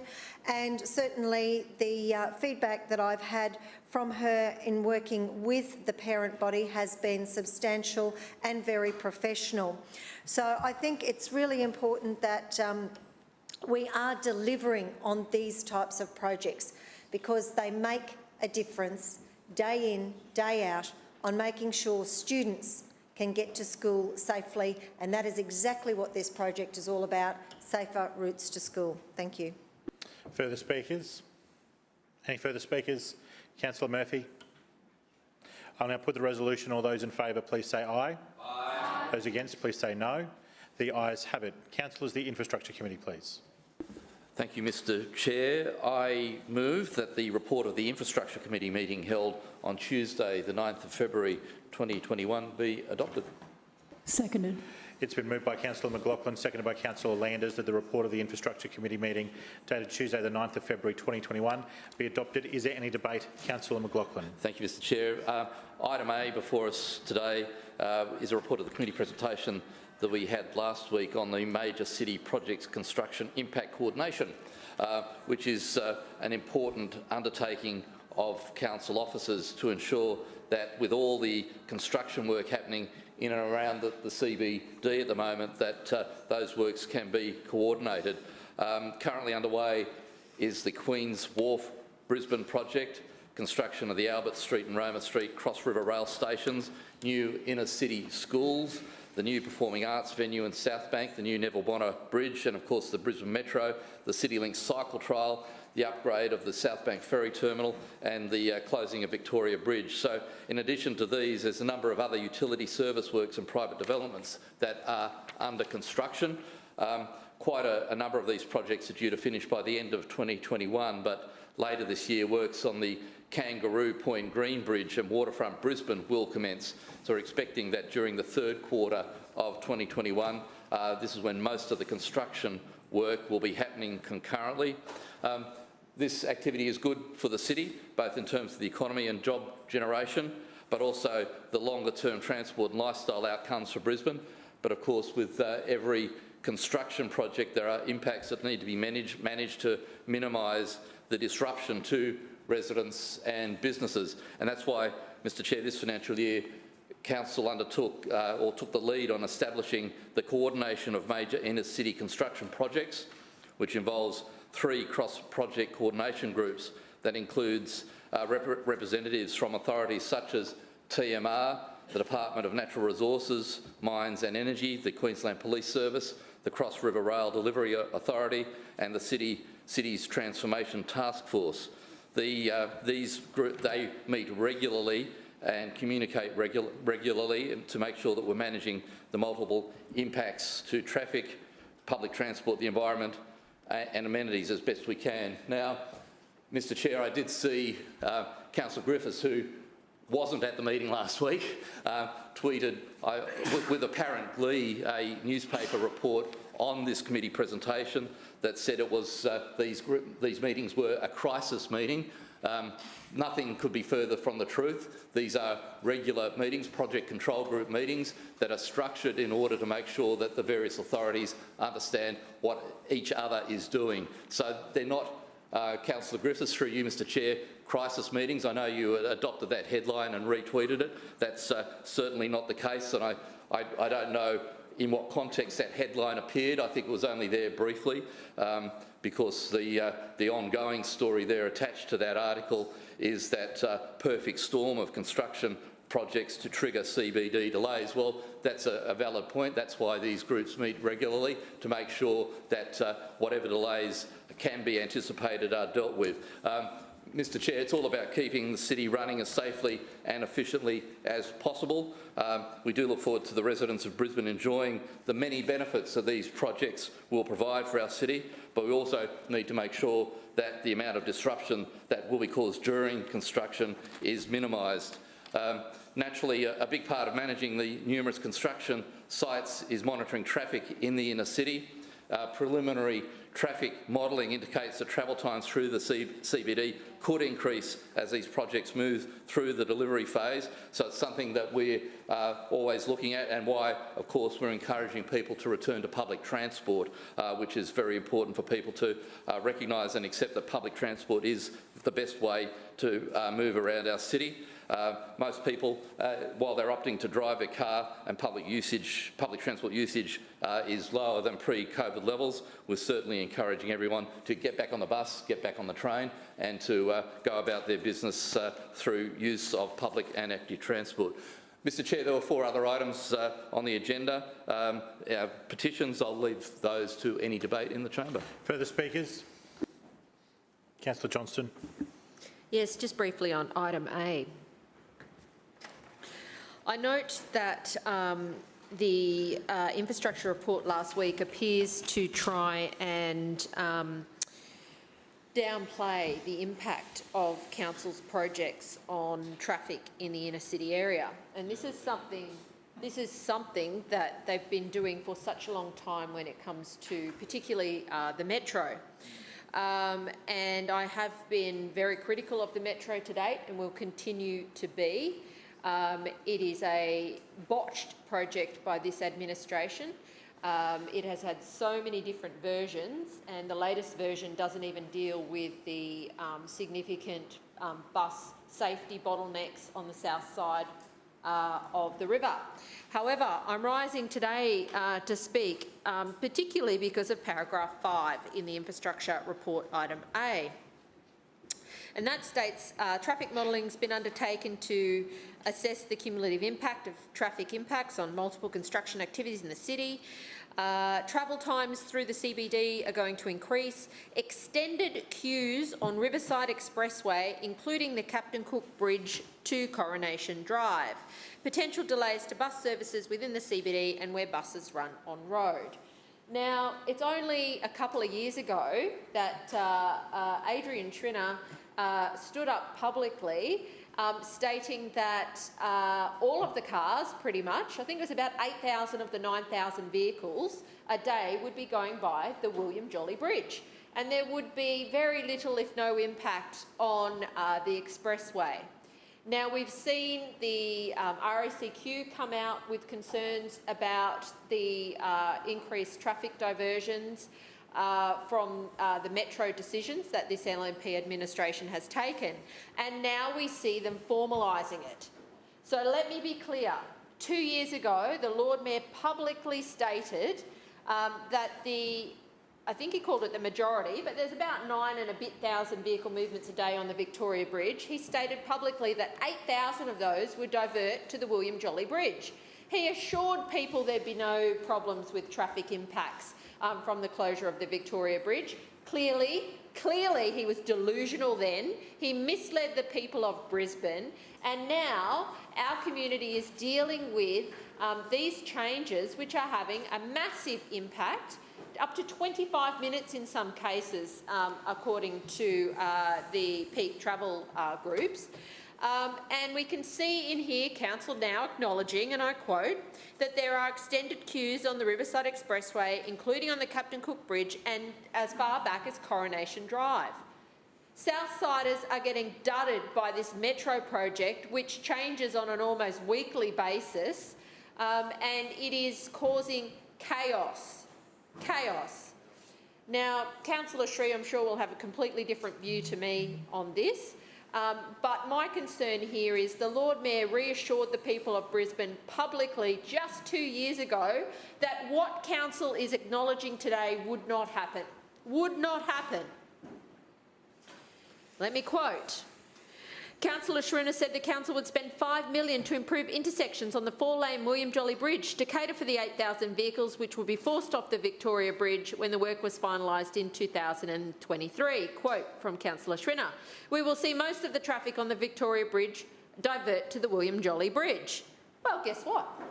That was an uninformed and delusional statement about a project that he has botched personally for the past 5 years. And we are now seeing the adverse impacts of that on people trying to get around our city.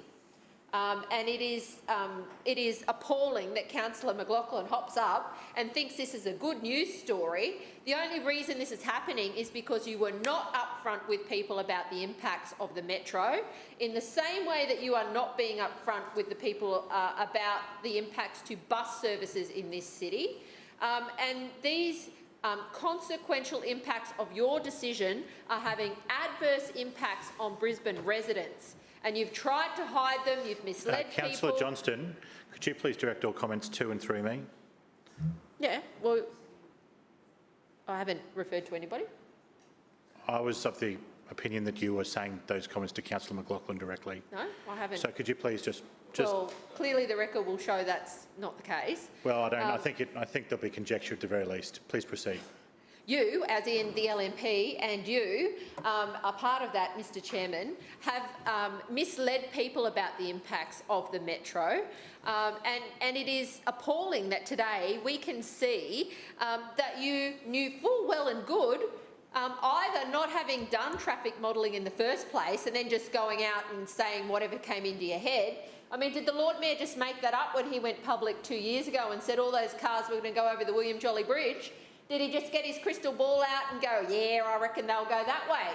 I remember speaking about it in this chamber at the time. It did not take people into the city, it takes people to the north, and all of this traffic is clearly coming back across the Riverside Expressway, and now council has to come clean with residents. Meanwhile, Southsiders are having impacts not only on their public transport services, but also on vehicle services, and that is just appalling behaviour by the LNP. The Lord Mayor deliberately misled residents with the incorrect or deliberately false information 2 years ago, and they're just sneaking it out in a report today that, yep, there's going to be some adverse impacts for people using the main way that people from the south side get into Brisbane City CBD. Really, really poor behaviour. And look, Councillor Murphy's got to hop up and brief Councillor McLaughlin, and no doubt the attack will come, and, you know, but if anybody's interested, they can go back and read the Lord Mayor's public comments. They're on the record. I'm reading out of news articles. This is what he said. And the shame of all of this is this metro project has been botched. Whilst we use better bus services in this city, they could be fabulous. The way in which this project has been undertaken by the LNP is appalling. Further speakers? Councillor Sri. Thanks, Chair. I rise to speak briefly on item A, and I probably would have been more politically astute of me to just sit this one out and let others argue about it. But I did want to place on the record my gratitude and support for the closure of Victoria Bridge to cars, and also the great work that the administration's doing with the CityLink cycleway trial. I think those are really positive and commendable projects. And I do think it's fair to say that there have been traffic impacts, and that there will continue to be traffic impacts as a result of changes to inner-city transport networks.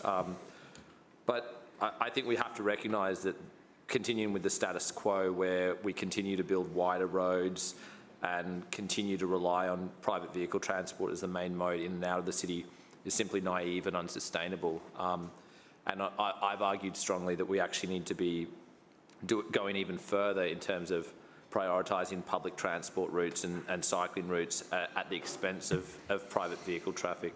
It's obviously a politically contentious issue, but I do think these projects are a step in the right direction. I'm obviously very critical of the Queen's Wharf Casino project. I think that's a dud, and I would suggest that a lot of the construction-related impacts have actually arisen around that North Quay precinct, partly as a result of that project. I would also suggest that traffic impacts are often exacerbated when there hasn't been good communication about the changes, and I would suggest respectfully that perhaps has been a bigger part of the problem. It's not so much that you close the road or that you divert the traffic, but it's that you do it without enough notice for people. And while I think I've certainly played my part, and some councillors have played their part in trying to notify the public, even the day before the Victoria Bridge closed to cars, there were still residents in West End who had no idea that was happening. And I think part of the responsibility lies with residents to stay connected and informed about changes to their local area, but I do think it also highlights that council could perhaps be doing a better job of promoting some of these changes well in advance. I'm mindful that sometimes the updates in the Lord Mayor's newsletter perhaps leave out some of these important changes and perhaps focus on some other stuff that's less of an urgent priority in terms of communication. And I would suggest that the council administration could perhaps do a little bit better in terms of notification. But I think I do differ from Councillor Johnston a little bit in that I think there are a range of factors contributing to increasing traffic congestion. I think expensive public transport is certainly part of it. I think the fact that more people are driving due to concerns about COVID safety on public transport is part of it. I think more and more private school parents are driving their kids to schools in the inner city, and that's a big contributing factor. And I would suggest that the administration needs to look more closely at the volumes of traffic associated with major attractors such as St Lawrence's, Somerville House, etc., because we really saw a massive jump in traffic the week that school went back. And that's something that can be adjusted and adapted if we can change students' and parents' travel behaviours. So I don't think it's fair or reasonable to say that all of these traffic issues are due to closure of the Victoria Bridge or the CityLink cycleway. And I think probably the truth lies somewhere in between, that the administration could have done a better job of letting people know what was happening and being upfront about the impacts. But by the same token, I think over time traffic will adapt and people will learn to find new ways in and out of the city. Ultimately, the idea that someone should be driving into the CBD on a regular basis as their primary mode of transport is nonsensical and needs to be re-evaluated. And I think over time the city will adapt in that direction. Further speakers? Councillor Griffiths.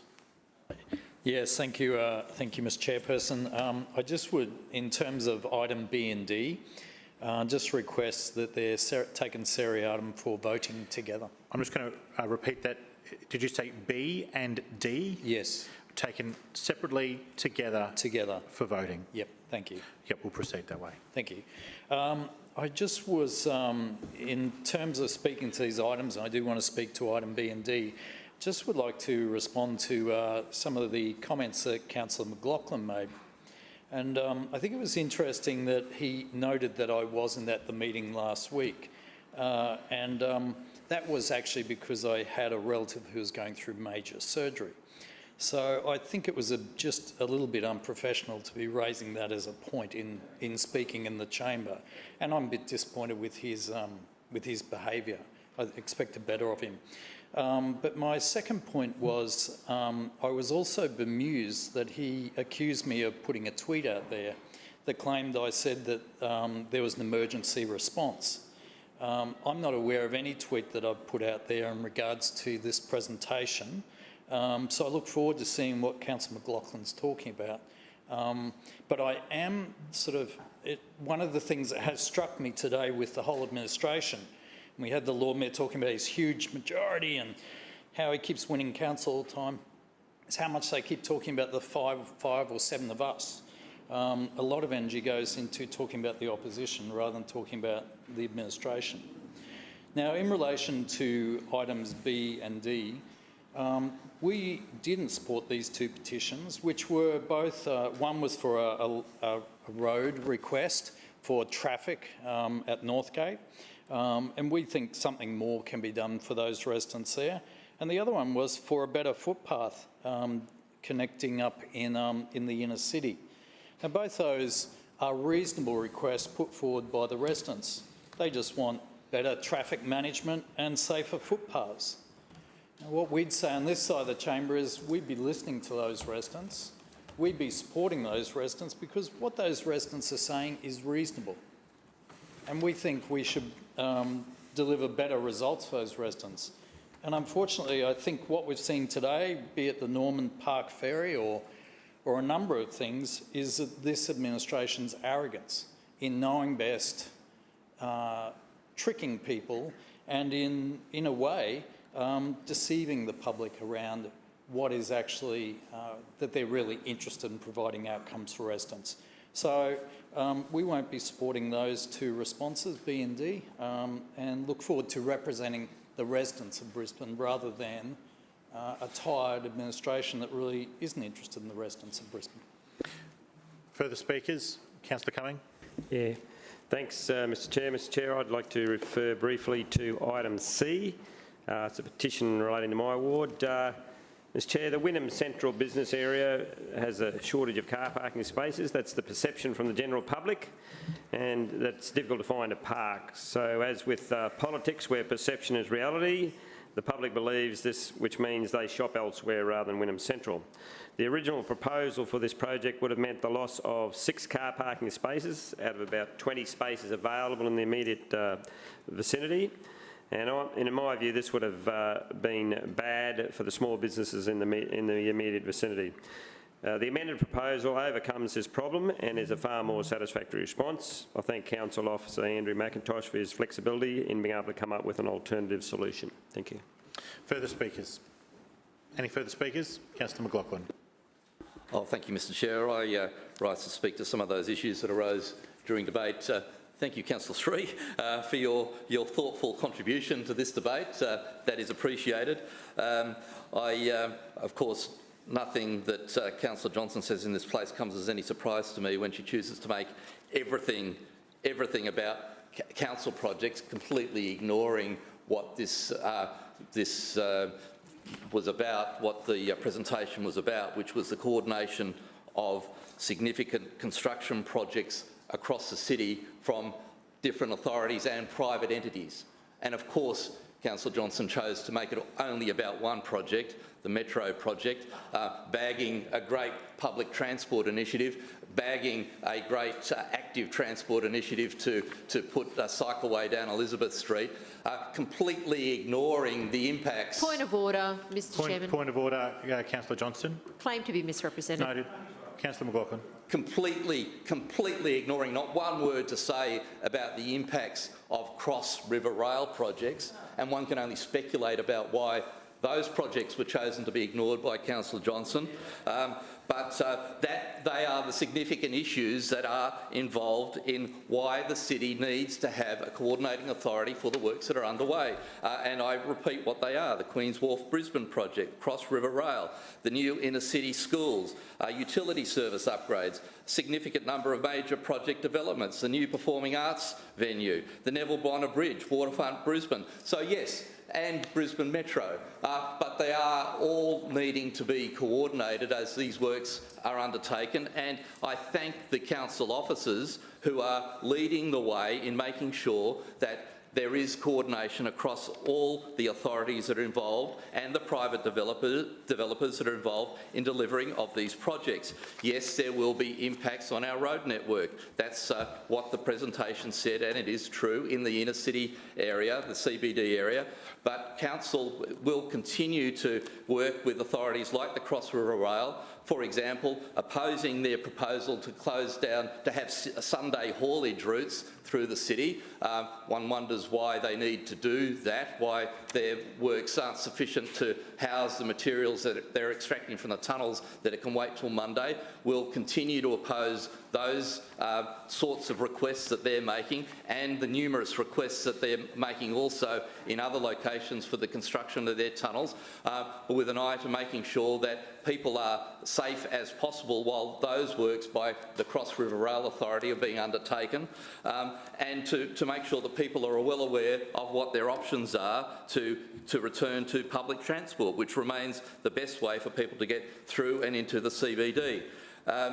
On that point, Mr Chair, I might leave it at that. There were a couple of comments about some of those petitions. I note that petition D wasn't actually put in by a local resident, and there was good and cogent reasons why the response is as per what the officers have said. Again, with item B, again, responses from our council officers to the proposal that came forward from those residents. As always, officers look at the issues that are arising and as a consequence of residents' concerns, but have to make, in the end, a judgment based on their engineering expertise. That's what's happened in both of those cases.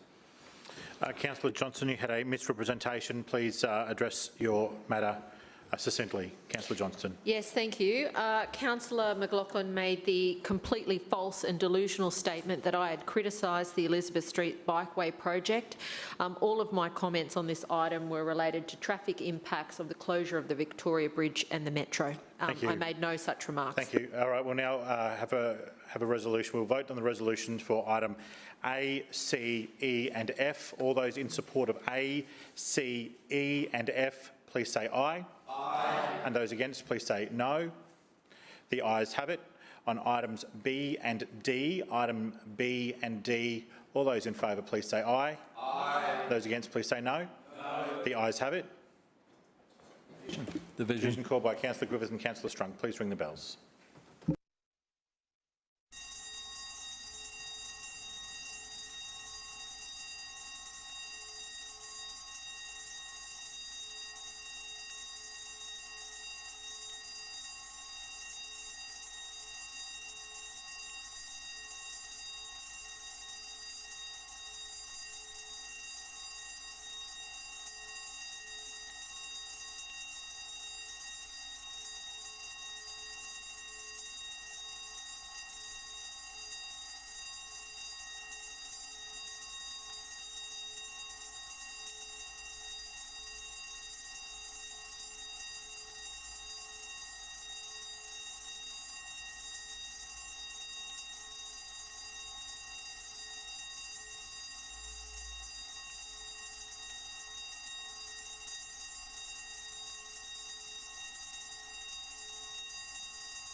Councillors, on the matter of items B and D, all those in favour please say aye and raise your hand. Aye.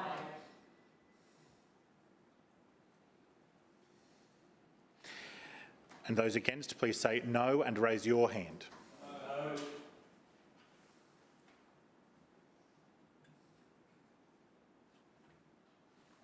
Clerks, please read the result when you're ready.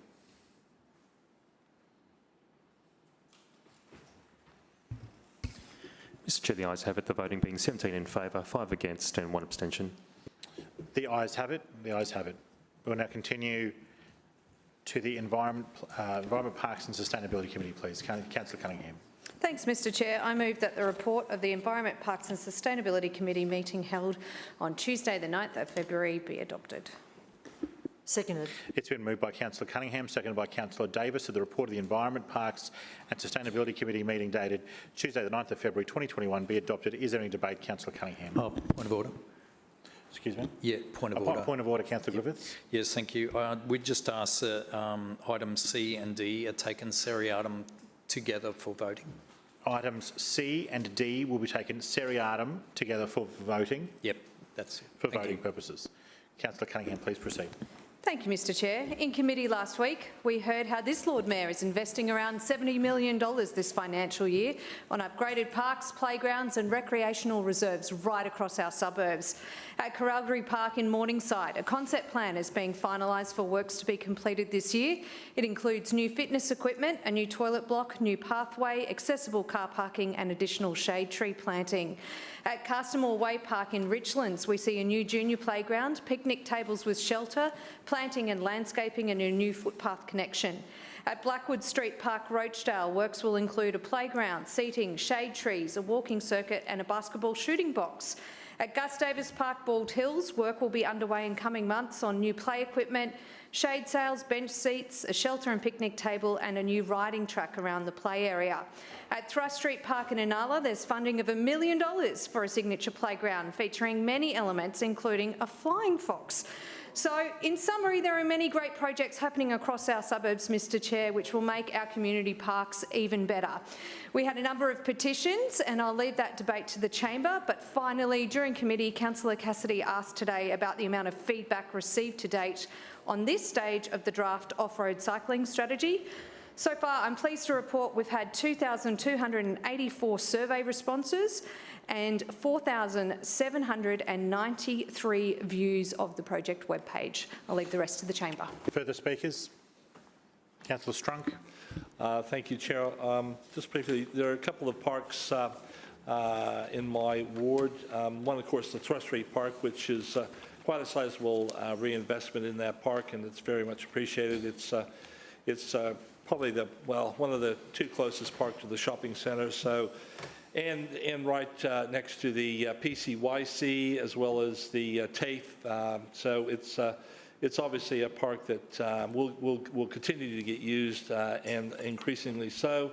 That sort of funding, of course, that $1 million is very much appreciated. But and of course, parks right around Brisbane should be getting this sort of investment. We shouldn't be really putting it all in one park, the whole year's worth of budget into one park.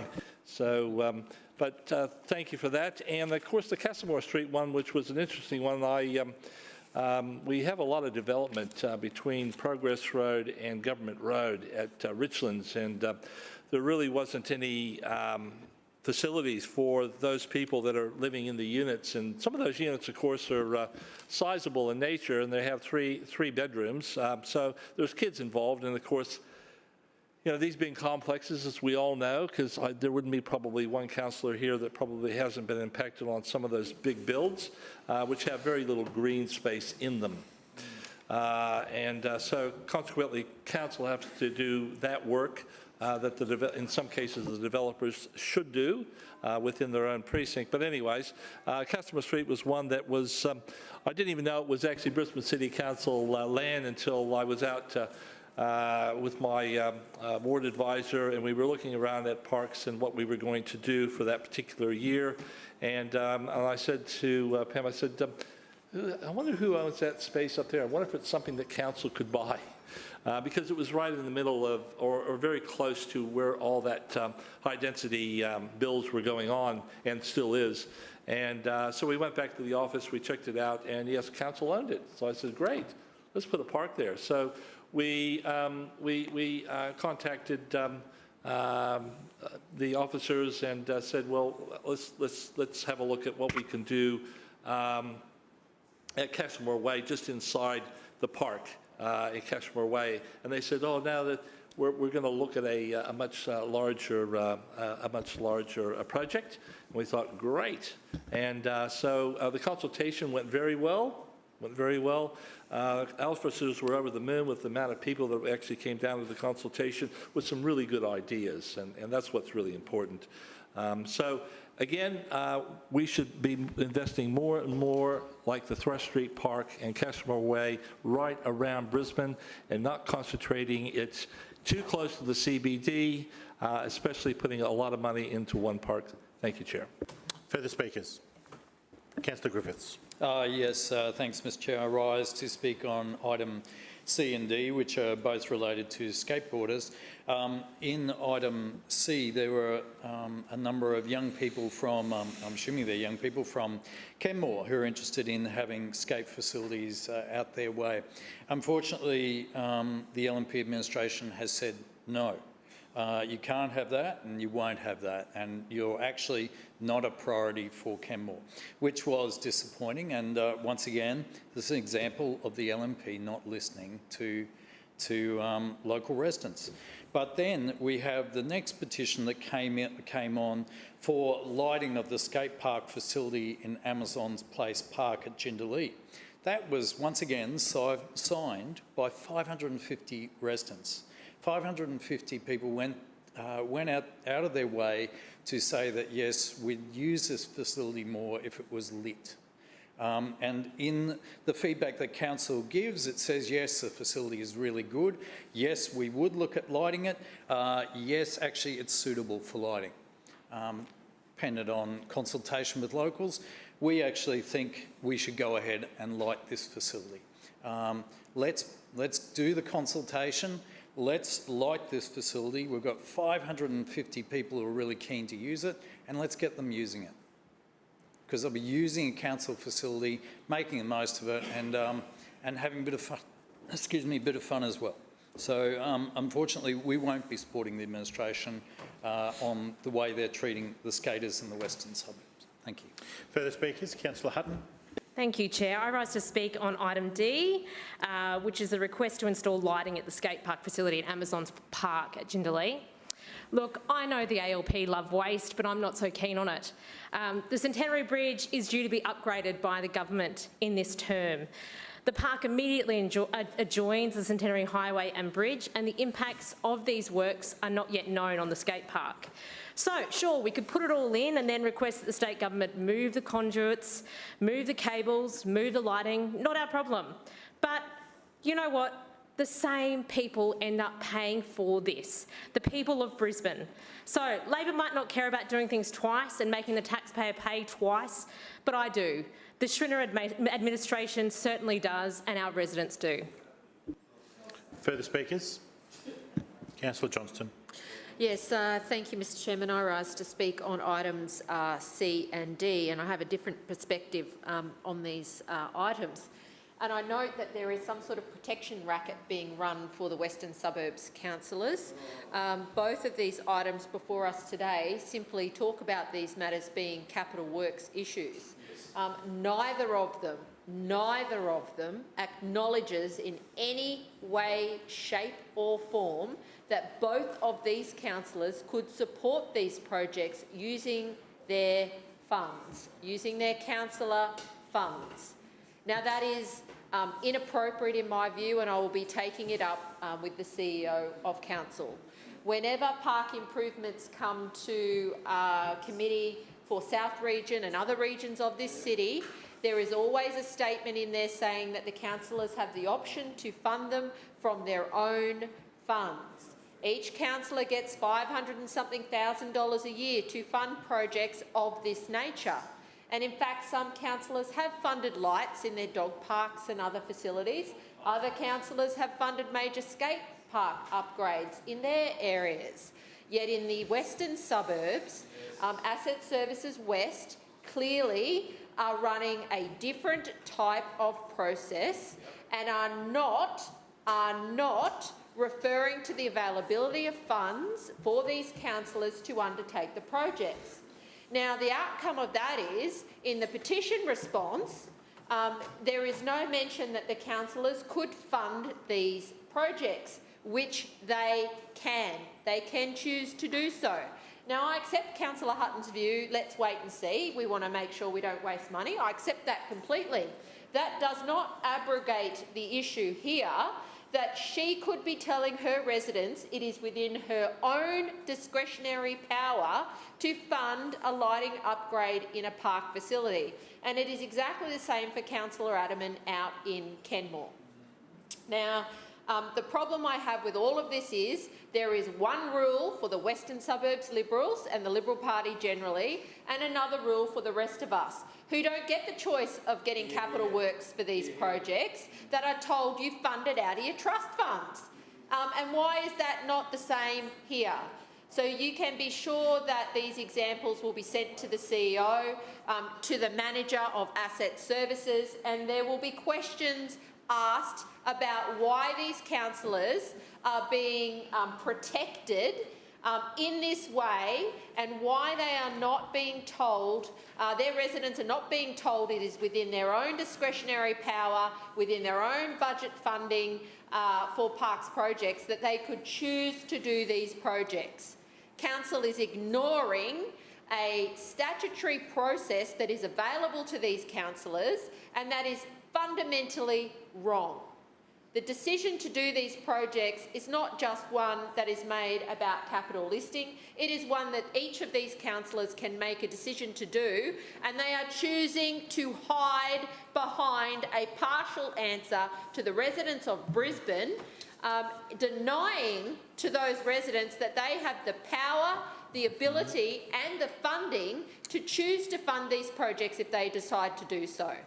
So the double standard that's going on here is completely unacceptable. I thought we dealt with this when I was on the committee a few years ago, that these projects, it would be included in there.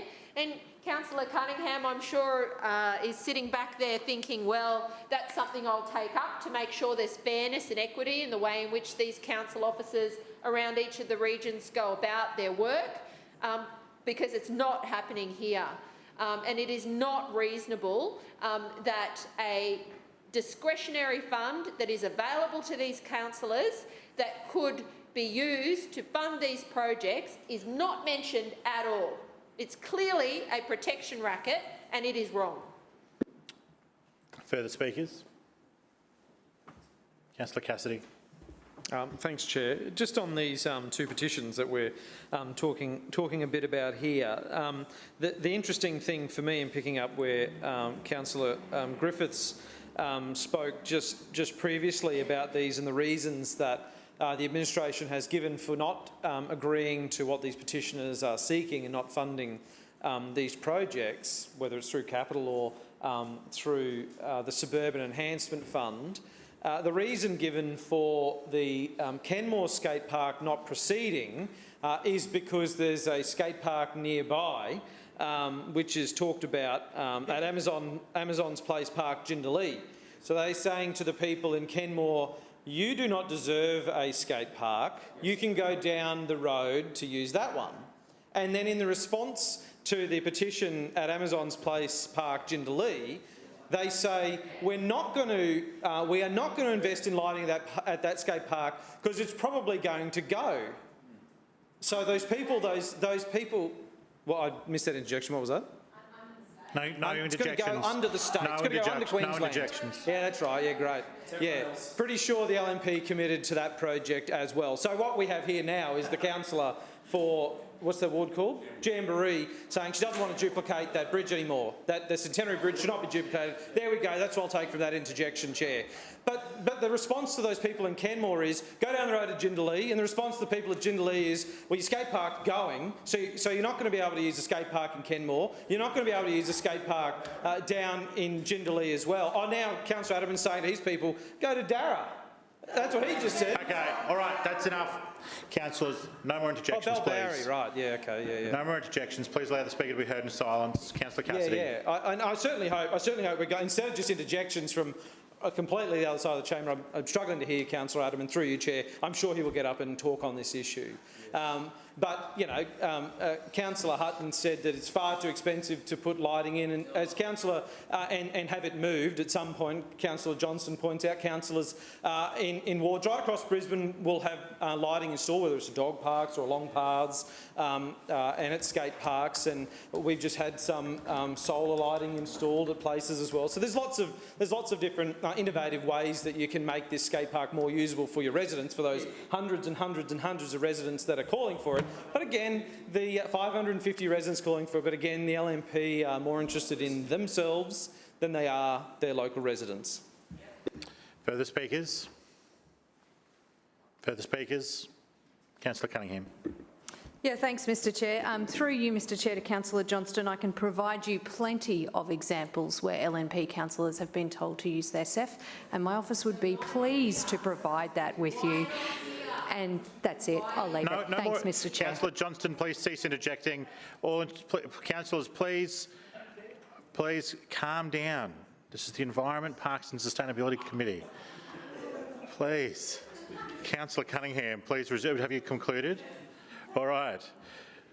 On items A, B and E, all those in favour, please say aye. Aye. And those against, please say no. The ayes have it. On items C and D, all those in favour, please say aye. Aye. And those against, please say no. The ayes have it. Division called by Councillor Cassidy and Councillor Strunk. Please ring the bells.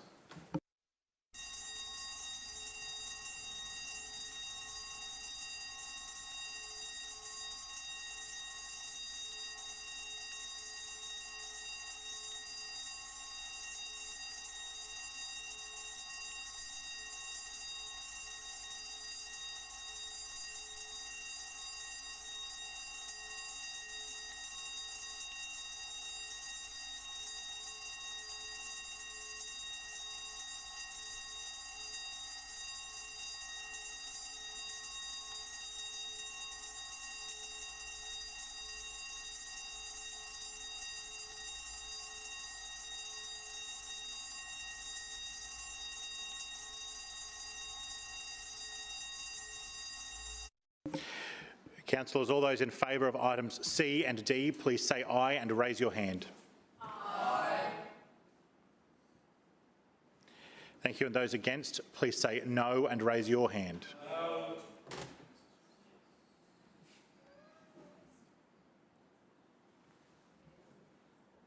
Clerks, please read the result when you're ready. Mr Chair, the ayes have it, the voting being 17 in favour and 6 against. The ayes have it. We will continue to the City Standards Community Health and Safety Committee report, please. Councillor Marx. Thank you, Chair.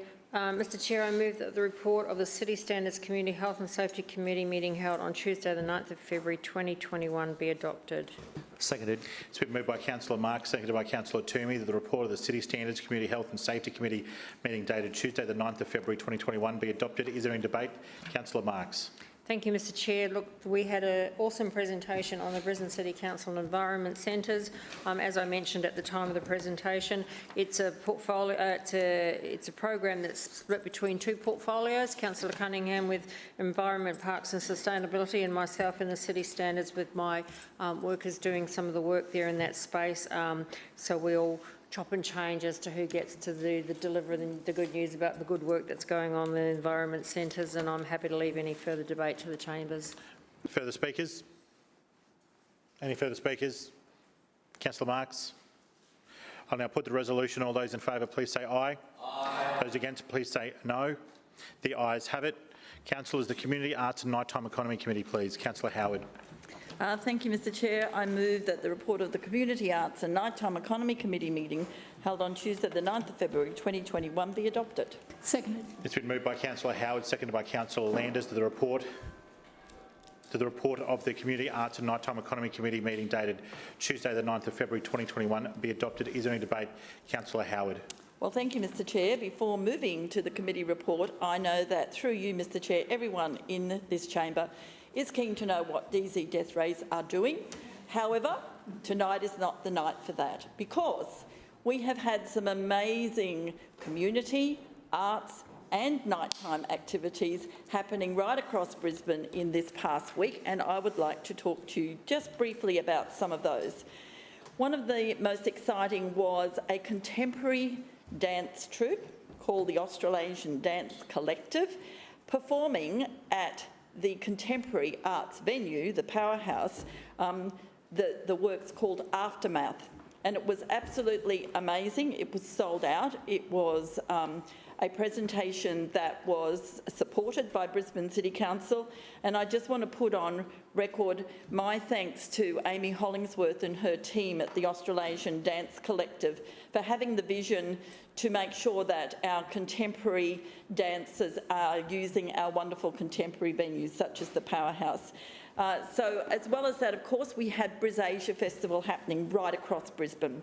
I've been to so many events that I can't even begin to think which ones were the greatest. I know that you, Mr Chair, were at some on Saturday night, and I had to run away from that one at Newmarket and go down to the Valley where we hosted the Governor and Mrs de Jersey, and lots of people that came along to the Valley and its surrounds to have a look at all of the fantastic events that are happening across Brisasia, and it truly is a festival that just grows and grows every year. I've been to Sunnybank Food Bazaars, as I said, the Valley Mall, and we've just been having such a great time with the Brisasia. So please encourage all of your residents to get on board and go to a Brisasia event in your ward.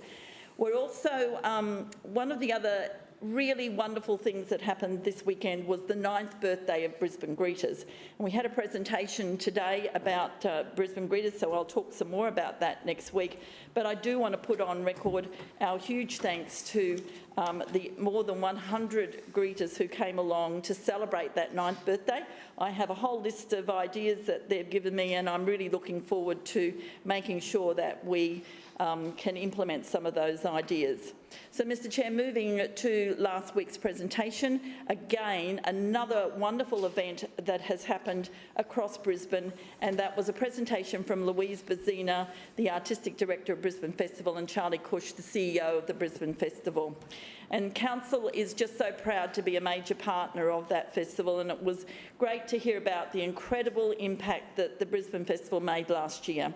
To our knowledge, it is the first festival that has happened right across the world after COVID. It employed more than 1,000 local artists and art workers. It produced approximately $14 million in economic growth and attracted more than 30,000 visitors to Brisbane. It delivered 573 performances, delivered across 244 locations in 190 suburbs, and more than 80% of the program was free. So, Mr Chair, through you, Councillors, please allow the Speaker to be heard in silence. Councillor Howard. So through you, Mr Chair, I just think it's a huge shame that we cannot celebrate something that is so important to this city. Brisbane Festival puts this city on the map internationally, and it's supported by this council. And for those in the chamber to scoff is an absolute disgrace. So can I say through you, Mr Chair, that Brisbane Festival delivered a boldly Brisbane program that delivered the largest music program ever delivered in the history of Brisbane at a time when cities across the globe were cancelling swathes of festivals and events. Brisbane Festival is a testament to the spirit of our city, and we look forward to this year's Brisbane Festival program. And on that note, Mr Chair, I'll leave debate to the chamber. Further speakers? Councillor Strunk. Thank you, Mr Chair. Listen, I suppose there's not too many things that have, good things that have come out of COVID-19, but I think the Brisbane Festival and pushing those performances out right across Brisbane was a fantastic fantastic idea, and I believe that that's going to be followed up again for the next Brisbane Festival. Really, the Brisbane Festival, for me, over the last number of years, except for last year, was really all about the inner city suburbs, or everything sort of happened in the city itself. And which is fine, because that's where a lot of the venues are, and which is fair enough. But really, the Brisbane Festival should have probably been thought about broadening their horizons and moving right out to the suburbs, so that people don't have to travel into the CBD to enjoy it. So I think that was a really good outcome. I know the people. I had 4 performances in my ward, and the people were really just sort of quite amazed at that the quality of the musicians and the singers that came out and the groups and all that was something that they could actually see just in their backyard, so to speak, you know. And it was all done COVID safely and all that. So obviously the crowd or the numbers can be controlled in the future, whether we have COVID-19 restrictions or not. But I just want to commend the organisers for broadening their horizons and wanting to continue to do that. Thanks, Mr. Chair. Further speakers? Councillor Johnston. Yes, I just rise to speak very briefly on item A. Firstly, I want to put on the record that I absolutely support the Brisbane Festival, and you know, it is a brilliant event, and having gone to a number of performances and activities over many years, I know that there is a huge amount of hard work, artistic endeavour and creativity that goes into delivering the Brisbane Festival. I am, however, concerned by some of Councillor Howard's comments and the rubbery figures that she quoted. The really unusual part of last year's festival is we were told that the festival would be on, but we were told not to tell anyone. Specifically, in writing, numerous times, and when I rang and spoke to the festival people, they told me, do not say anything about it. Meanwhile, they were posting on Facebook about it. And then towards the end of the festival, we were told when it was all too late, these events had happened in certain areas in my ward, we were told, well, now you can tell people. So the biggest problem with all of this was we were specifically told not to say anything. We were specifically told not to go. And when I queried it, we were told no, it would be for the people who immediately live in that, with a block of units in one cases, or a cul-de-sac, or whatever it might be. And that's it. And there would be no publicity. Meanwhile, the festival was posting on their own Facebook pages telling people that these events were on. So there is a real problem with what happened with communications. I think there should be an explanation about why councillors were told we weren't allowed to tell people about it, but the festival was. I'd really love to know where the, I don't know, 40,000 or whatever the number was, people from interstate came, where they went, because no one was allowed to go to these events. And we were specifically told as councillors we could not go, in writing repeatedly, which I repeatedly queried with the festival organisers. So in my view, the Brisbane Festival is a great event, but the way in which this was handled last year and what Councillor Howard has just said is completely different to what I was advised as one of the councillors where several events were held. And it's just not acceptable that apparently all these people came from interstate to parachuted in. Yeah, thanks. All these people came from interstate to attend the festival, but the local councillors of the organisation that is a major sponsor of the event weren't even allowed to go to an event in their own area, and were specifically told in writing not to tell anybody about it. That was astonishing to me, and I hope that never, ever happens again. Further speakers? Any further speakers? Councillor Shree. I liked the Brisbane Festival last year. I thought it was cool.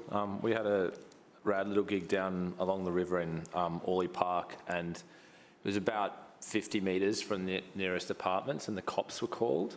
And then residents were in the park drinking, but the cops didn't do anything, presumably because the residents looked rich and respectable. But anyway, it was a lovely event, and I think it'd be great to see more of that sort of stuff. I do think it was a difficult time to be promoting and organising events, and I understand why the project team had some concerns about mass promoting some of the gigs. I personally would have done things a little bit differently in terms of promotion and also in terms of some of the location choices. And if I did have one piece of feedback for the project team looking ahead, I would suggest that it might be wise to work more closely with city councillors, because some of the spaces where gigs were held didn't have public toilets. Some of the spaces where gigs were held were very close to residential apartments and generated noise complaints, perhaps avoidably. It would have been simple enough to, for example, push a gig slightly further into a park or into a slightly different location and thus mitigate against those noise impacts. But overall, I thought it was a really positive event, and I was glad it still happened despite the difficulties of COVID and the shutdown and all the rest of it. I just really want to implore the council administration once again to increase funding for projects and events like this. I think it's quite a big shame that this council, as a proportion of its total budget, spends so little on the arts and live music and live entertainment. We know that dollar for dollar, the investment in the arts in these sectors creates more employment, generates more economic activity, and has more positive flow-on impacts than many of the areas that council invests in. Often we invest a lot of money in things like road building, and we're very excited about that because that quote unquote creates jobs. But if you invest a similar amount of money in arts projects and events, you'll actually create more employment. So if that is one of the key goals of the council administration, is to generate economic activity through some of its public projects, then I would suggest that much more money should be put towards the arts. And I think it's a shame that Councillor Howard's portfolio is so grossly underfunded. And I would challenge and encourage the administration and the Lord Mayor in the coming council budget to put a bit more money towards the arts and these events. As Councillor Strong pointed out, it's wonderful to see more of this stuff out in the suburbs. I think it brings people together. It helps establish a stronger sense of positive identity for the city. But a lot of these organisers and performing artists are doing this stuff on a shoestring budget. I did hear examples even from Brisbane Festival of artists who are paid well below a fair rate for their work. And that's no specific criticism of any one person. It's simply a function of the lack of funding.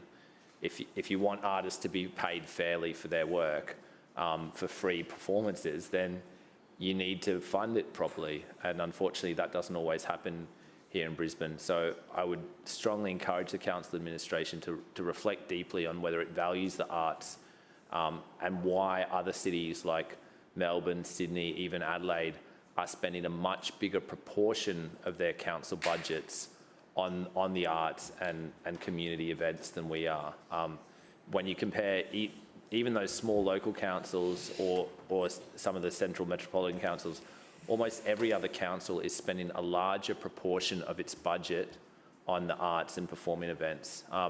The comparison with Brisbane isn't perfect, obviously, because BCC also runs the bus network, et cetera, but the point stands that we invest less money in the arts than most other Australian councils in capital cities. And that's something that needs to change, and I don't think the Lord Mayor or the Deputy Mayor or Councillor Allen as Finance Chair has really grappled seriously with this glaring omission in the way our city budgets and plans for events. The arts is a very cost-effective and efficient industry. Events organisers do a lot with very little funding, and a simple budget increase of a few percent can represent dozens of additional gigs and performances and events. So if you're looking for places to invest money wisely, putting that money back into supporting community events, gigs, visual art projects, performing arts projects would be a really good use of council funds, and certainly a much better use of council funds than just widening roads, which is what this administration seems to burn most of its money on. Further speakers? Further speakers? Councillor Howard. Well, thank you, Mr Chair, and I thank those who contributed to the debate, albeit some without the correct information. I actually didn't say it was 38,000 interstate visitors. I said we had 38,000 visitors to Brisbane. So what I also wish to point out and put on the record is that the Brisbane Festival worked extremely closely with the Chief Health Officer. And the other thing that we need to be reminded of is that that festival occurred immediately after some of the very sad pandemic impacts that was having not only on our residents of Brisbane, but also, of course, on our entertainment industry.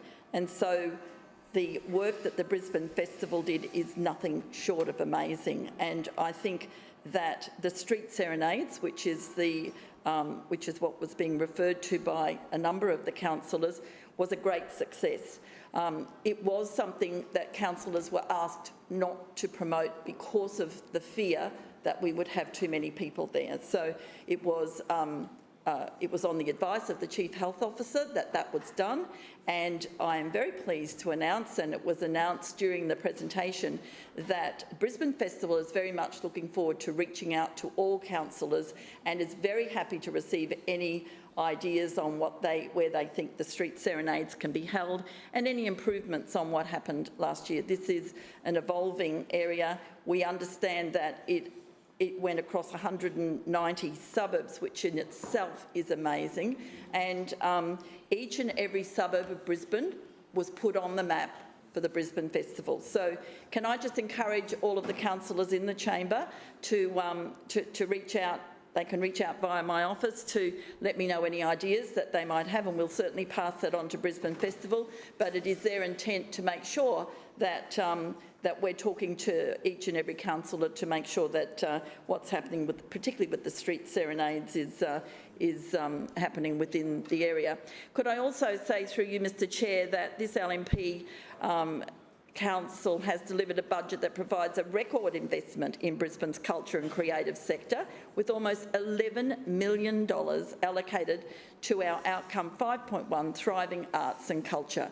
We've got a long and proud history of supporting community festivals and events, and that continues. We deliver more to see and do for all of our Brisbane residents, and through you, Mr Chair, that will continue. We do our very best with the dollars that we have. We work constantly with the producers and with people such as Brisbane Festival. I also mentioned the Australasian Dance Collective. We had the Wynnum Fringe Festival. We've had so many people that we helped to put on events that people thought would not be possible. And that was done with the help of this Shrinner Council administration. I'm very proud of the work we do, and I commend the report to the chamber. We'll now put the resolution for item A. All those who support item A, please say aye.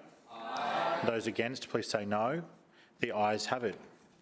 Councillors, the Finance Administration and Small Business Committee, please. Councillor Allen. Mr Chair, I move that the report of the Finance Administration and Small Business Committee meeting held on Tuesday, the 9th of February 2021 be adopted. Seconded.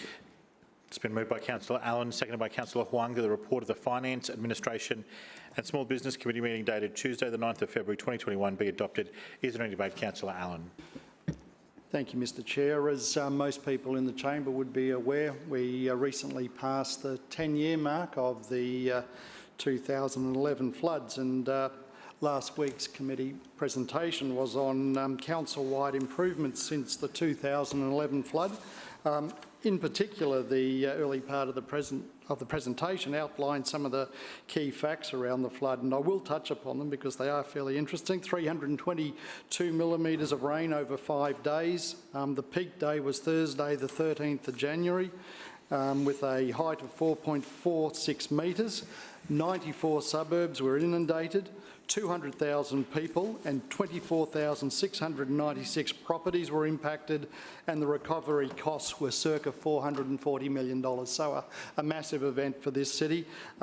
Some of the response stats included 375,000 sandbags, produced, approximately 12,000 housed in evacuation centres.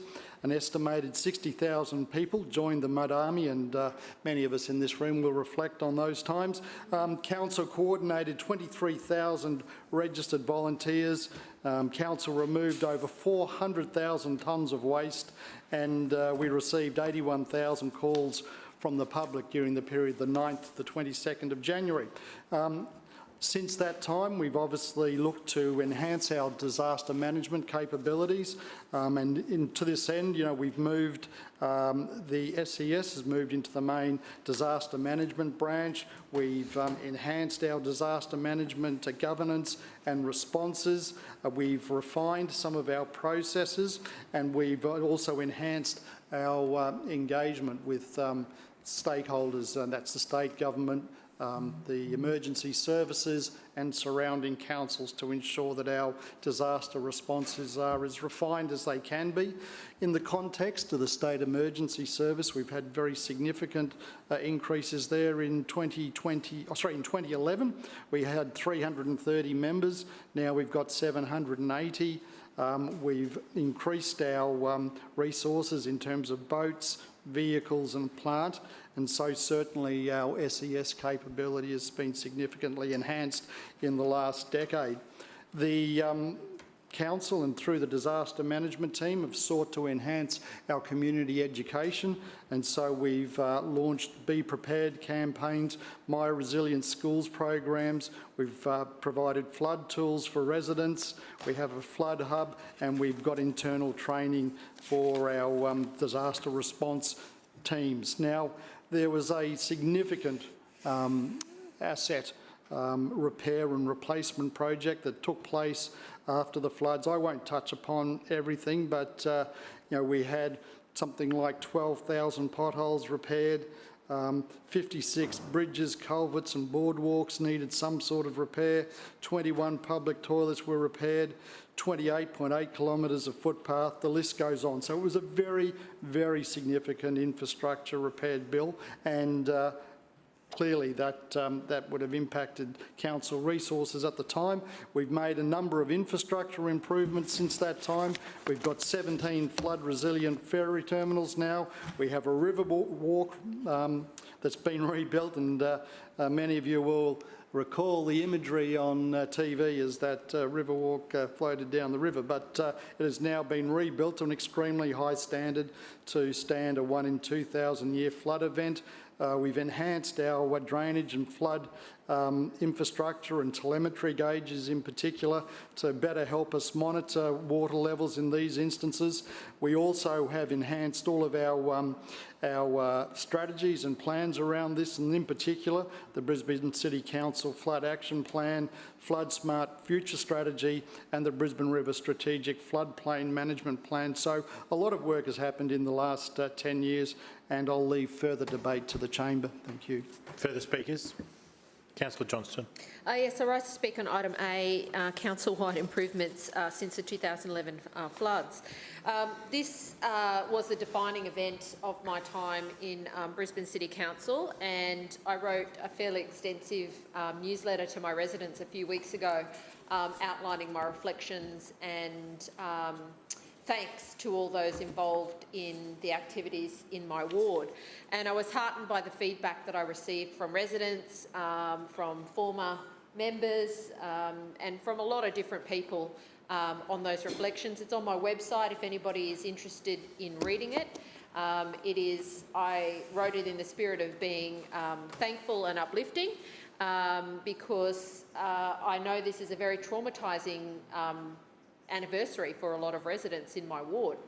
But I cannot let the presentation before us today, which is essentially giving council a pat on the back, pass without some remarks. Councillor Allen, I'm sure did this in good faith. He was only a month late, but he was not here when it happened, and my ward, Councillor Griffith's ward, Councillor Shree's ward, Councillor Mackay's ward, Councillor Adamant's ward were all devastated by this, along with others in other places. A third of all the houses and businesses in Tennyson ward were impacted by the floods, and it was catastrophic. Most of the photos that people see on the news that played out around the world were of Fairfield, and they were absolutely devastating. My office was flooded to hip deep, and we lost everything in that, apart from the computers, and we were out of the office for several months afterwards as well. But our community has been resilient and it has recovered, and that's largely thanks to the support of community groups within the ward, and they know who they are, and as I said, I've outlined all this in my newsletter, which is available on my website. However, I just want to put on the record a few things that Council has not done since the floods, and I'm going to start with the pontoon at the Taylor Bridge Reserve in Chelmer. The pontoon, only one of two at that point public pontoons in my ward, washed down the river. It was a public pontoon for canoeing and kayaking. Council has refused to replace it.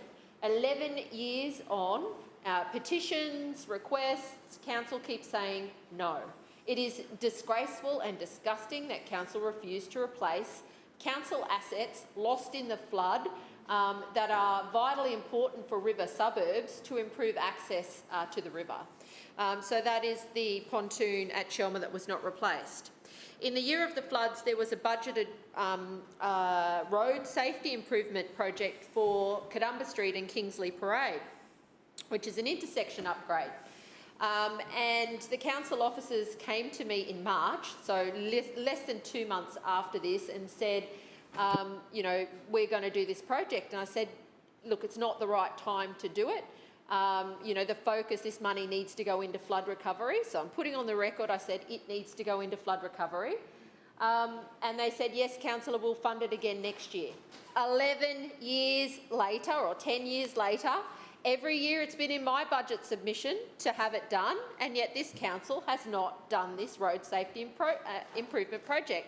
Meanwhile, there have been several significant crashes, and a cyclist died last year at this location. But this administration has still not gone back and done the project that it promised to do in the 2010-11 budget. We made huge sacrifices in my ward to give up projects, including Juliet Street. And I see Councillor Adams, we know she's a prime offender. Every time she gets up and claims we got everything, it just incenses my residents. I reckon that's why my vote's gone up. Do you know how many new playgrounds we got out of the floods? None. Do you know how many new footpaths we got out of the floods? None.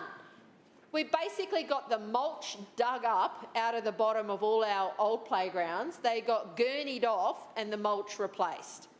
That was council's flood response in my ward. It took years afterwards to get the streets properly resurfaced. And if Councillor Allen looks in my budget submission when he gets it in a few days, he'll see that I still refer to some streets that have never been resurfaced following the floods that should have been, 10 years on. The pontoon, Kadumba Street, these projects should have been done, and the fact that 10 years on we're still talking about them is not good enough.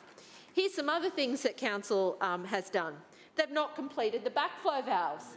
We did an independent report after the floods. That independent report recommended 51 locations that are suitable for backflow valves around the city, and Council's only done a few of them. There are still 35 locations in this city, including about 9 in my ward, that have not been done. They're not, most of them aren't even on the LGIP to be done. It is disgraceful, and Councillor Adams goes on radio publicly and says, no, well, they're not important, they're not really going to help people. Yes, they will. Yes, they will. I don't think she understands what happened. The floods came up through the drains the day before the river broke its bank, and people got trapped in their homes and could not evacuate. The backflow valves will help manage those impacts. Council should be listening to its expert report and doing these projects. It's not like it's me saying they should be done. Expert engineers said it should be done. What's Council's approach to this? They stick a big red completed sticker on the council independent report flood response and say, completed. No, they're not. They are not done. We don't have drainage upgrades that are supposed to be done, even under the LGIP, major drainage upgrades in Yeronga where it floods all the time, not done. In the 10 years since the flood, have my office been involved in any kind of workshop, disaster planning, scenario planning? No. I don't know if any other councillor has. Councillors, in fact, have had their role downgraded since then. We've been given these little walkie-talkies. They only ring one number, so we can't actually talk to people. They ring one number, that's it. The latest from the LDCC for councillors was, you tell us what the jobs are and then we'll log it. So that's a three-step process then that we've got to follow if we've got flood or other disaster recovery jobs. This council has got so far away from the spirit of the recommendations in the flood report that it is not funny. This council was heavily criticised for failing to take on the knowledge and the connections of local councillors in responding to disasters, and it is still doing that. We are still fundamentally excluded from the process of managing disasters. And we don't want to run it, or maybe probably Councillor Owen would want to run it, but we don't want to run the response. But when you have an expert in the community who understands how the groups work, who understands where every drain is in every street, we've got valuable information, but we are shut out of the process. Council's scrapped the flood buyback scheme, which is a massively retrograde step.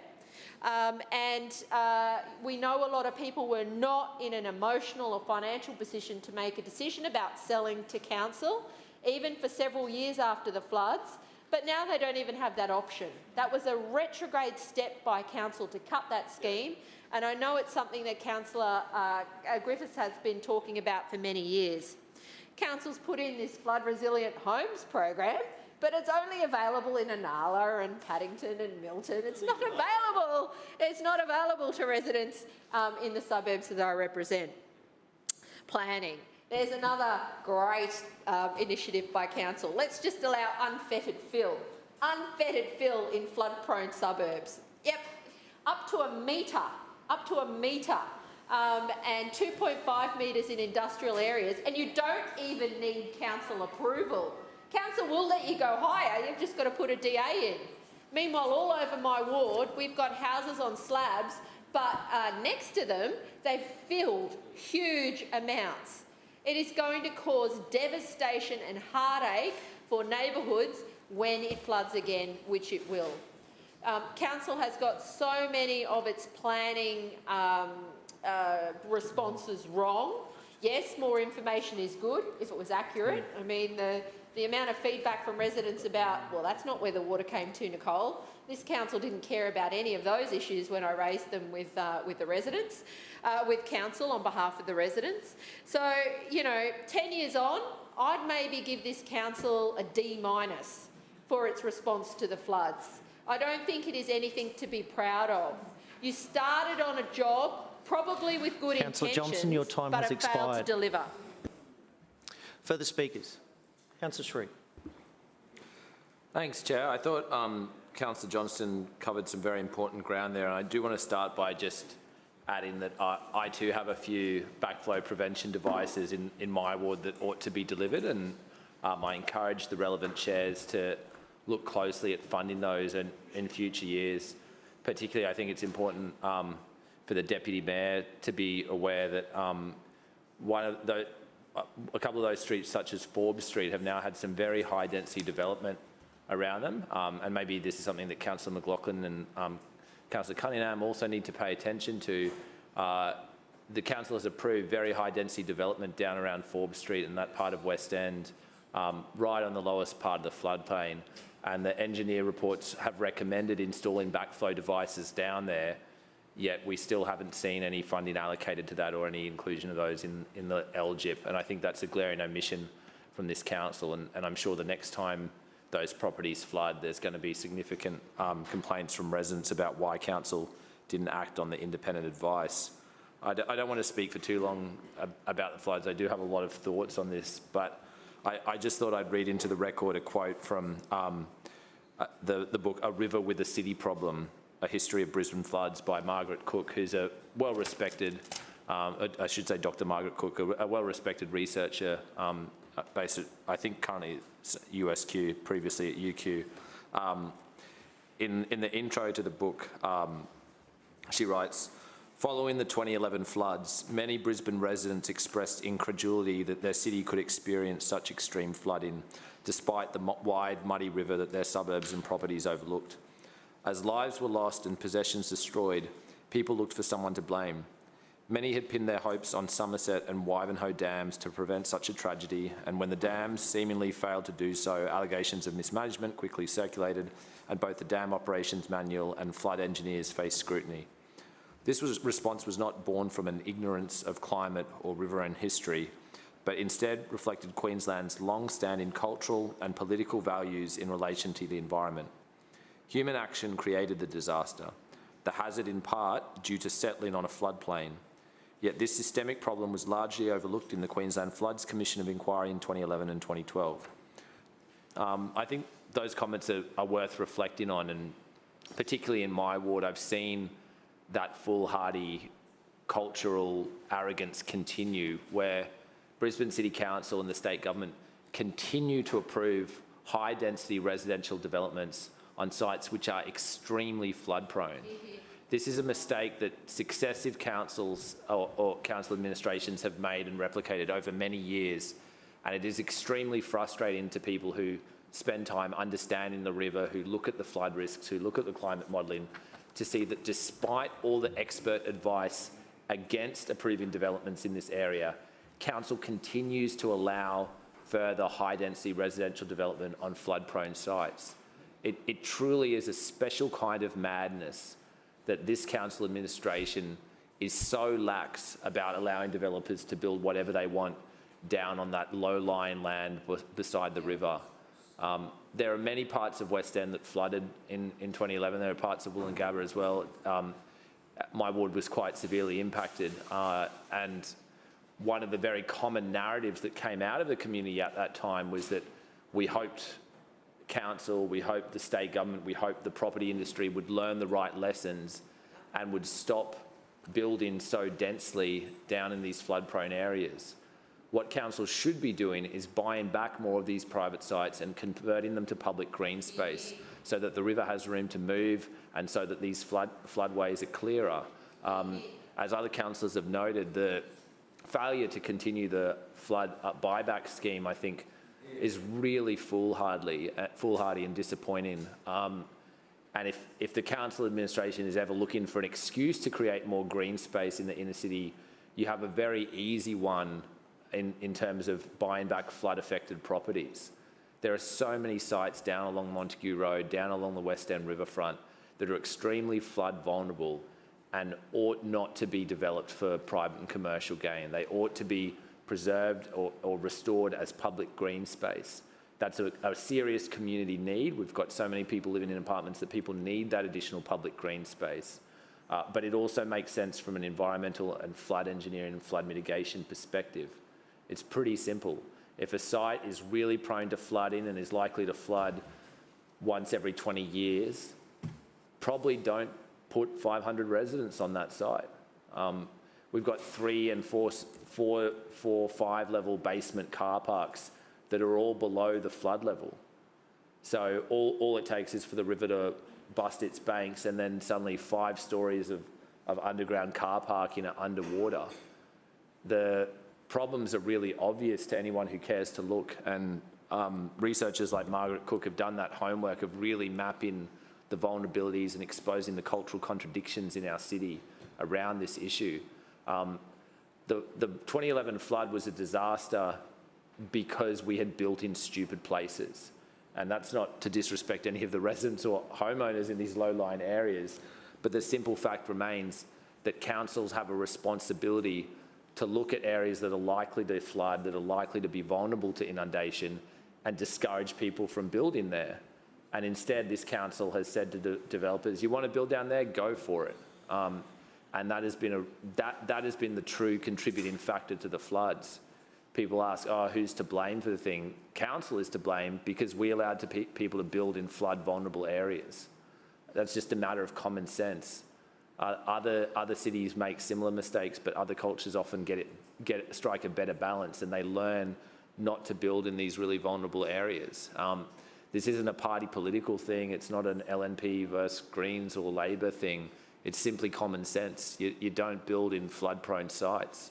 And the fact that this council administration keeps allowing that to happen shows that actually we haven't done a particularly good job of recovering from the 2011 floods. We haven't done a particularly good job of learning important lessons. We've done some things well, and we've rebuilt some stuff and had some positive outcomes. But we've continued to make that big fundamental error of failing to control rampant overdevelopment down on the most vulnerable parts of the floodplain. And I think it was remiss of Councillor Allen to ignore this concern that was raised during the committee. I think it's a grievous error on the part of Council's city planning team that they continue to overlook this issue. We know that Council's flood engineering advisors and hydrologists within Brisbane City Council continually advise the planning team against zoning for residential development on these flood-prone sites. We know that Council's own officers advise against this, and yet because of pressure from the property industry and because of pressure from other sectors of Council, city planning processes continue to allow developers to build down on the floodplain. It's one of the most clear and obvious examples of the disproportionate and undemocratic influence that the property industry has over council decision-making and planning and development. Because independent experts would tell you not to build down there, but because the private property developers want to build there, this council administration lets them build there, contradicting the advice of its own flood engineers and experts. This is a serious problem in Brisbane City Council. It's something I've spoken about before. It's something I'm going to speak about again. And I'm just really concerned that this council administration isn't grappling sufficiently with this concern and seems to be dismissing the advice of independent experts. Let's learn the lessons from the 2011 flood. Let's learn the lessons from the 74 flood. Let's stop private property developers concentrating more and more high-density, high-impact development down in sites that are vulnerable to flooding and which exacerbate flood impacts on neighbouring properties. Further speakers? Councillor Strunk. Yes, thank you, Chair. Just briefly, and I suppose I should speak a bit longer than that. You know, the flood in 2011... Briefly is fine. Yep. But I will be brief. Anyways, the flood of 2011, of course, I mean, it's in living memory of everyone here in the chamber. I went through the 74 flood as well, and certainly the 2011 flood actually I thought was more impactful for me and what I saw, but I'll let the experts work that one out. But going through the presentation, it was very well done by the presenter, and but when I got the paperwork, or when I got the presentation in paper, I was looking through the facts, and the last item on the facts was the recovery cost of $440 million. And so I looked for the acknowledgement of the federal government, the National Disaster Recovery Program to be mentioned. And then I think it was Julia Gillard was the Prime Minister, and I'm thinking probably wasn't going to fit into the narrative they wanted. So, but I'll mention it. Thank you, Julia Gillard, which the federal government of the time, I think, coughed up 75% of that $440 million. And if my memory serves me correctly, I think Campbell Newman actually even drug a lot more out of the federal or state government at the time. So I just don't know what the final figure was for the infrastructure costs that this council had to endure. So I just wanted to put it on the record. Thank you very much to Julia Gillard as Prime Minister and her government that supported Queensland and this city, Brisbane, when we needed it. I'll just leave it at that. Thank you. Further speakers? Councillor Allen. Right, since there's no further speakers, we'll now put the motion. All those in favour, say aye. Aye. Those against? The ayes have it. Councillors, we'll move on to petitions. Are there any petitions? Yes. Councillor Hammond. Thank you, Mr Deputy Chair. I've got a petition signed by some residents in a street in Wooloowin. Councillor Strunk.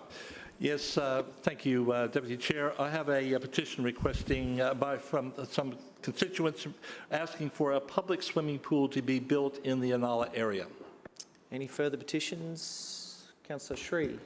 Thanks, Chair. I've got a petition regarding the restoration of ferry services for Kangaroo Point, and I'll email that through to the council email list. Thank you. Councillor Landers, can I have a motion, please?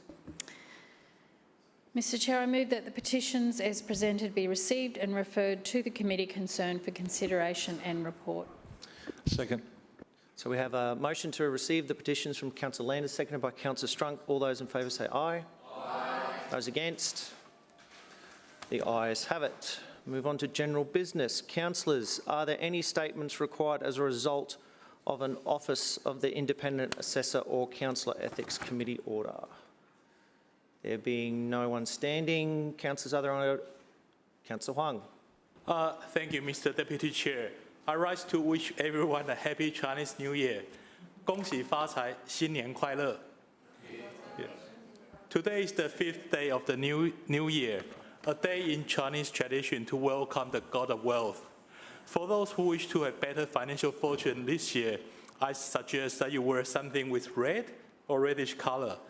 It is believed it will bring better financial rewards in this coming year. You can wear either out or in, up to what you want.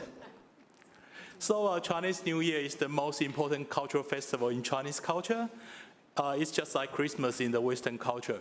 It's a time for the family to get together to celebrate a new beginning. This year is the year of the ox. The ox symbolizes calm, stability, reliability, and patience. The ox is methodical and can be trusted. I think these are certainly the qualities we need to restore our lives after a turbulent year of the rat. And on this auspicious day, I'd just like to once again wish everyone happy Chinese New Year and make sure we continue to make Brisbane of tomorrow is even better than Brisbane is of today. 新年快乐，恭喜发财. Further speakers? Councillor Cassidy. Thanks very much, Deputy Chair. I just rise to speak on two local issues. The first is the 13th anniversary of the apology to the stolen generations, and the second is the passing of a significant community elder in my community. Last weekend marked the 13th anniversary of the national apology to the stolen generations. This apology given by Prime Minister Kevin Rudd on behalf of the nation in the Parliament was one of those moments in our history where we knew that words matter. This has been brought into sharp relief over the last couple of months, where we saw the words of a leader inspire domestic terrorists to storm the US Capitol. Words of leaders matter. They can inspire actions. We celebrated this special anniversary at Kubara Kindi on Friday last week with their annual breakfast. Listening to people that morning like Uncle Eddie Monet, who spoke about how important these words were in giving people the confidence to begin to have conversations about Australia's past and to act to make its future better for all Australians. This apology continued that conversation of Australia's past in the same spirit of the Redfern speech delivered by Paul Keating. It was truth-telling, which is an essential part of genuine reconciliation. Uncle Lewis Orchard told me how special that day was, but also how special actions of previous Lord Mayors were in advancing the interests of Aboriginal and Torres Strait Islander people were to him and Kubara as well. The site we gathered on was secured by Jim Sawley for Kubara Kindi. Jim also, of course, led the nation in acknowledging and acting on the Bringing Them Home report, apologising on behalf of the people of Brisbane a long time before national leaders would do that. So again, the words of leaders matter, and I was very proud to add to those words last Friday. A couple of weeks ago, my community lost a great leader. Auntie Aileen Sandy Nee Dawson passed away. There was a memorial service held at Kubara Kindi last Friday afternoon, and I was asked to say a few words there. She was an active member of the community and a very proud mother, grandmother and auntie to some amazing community heroes.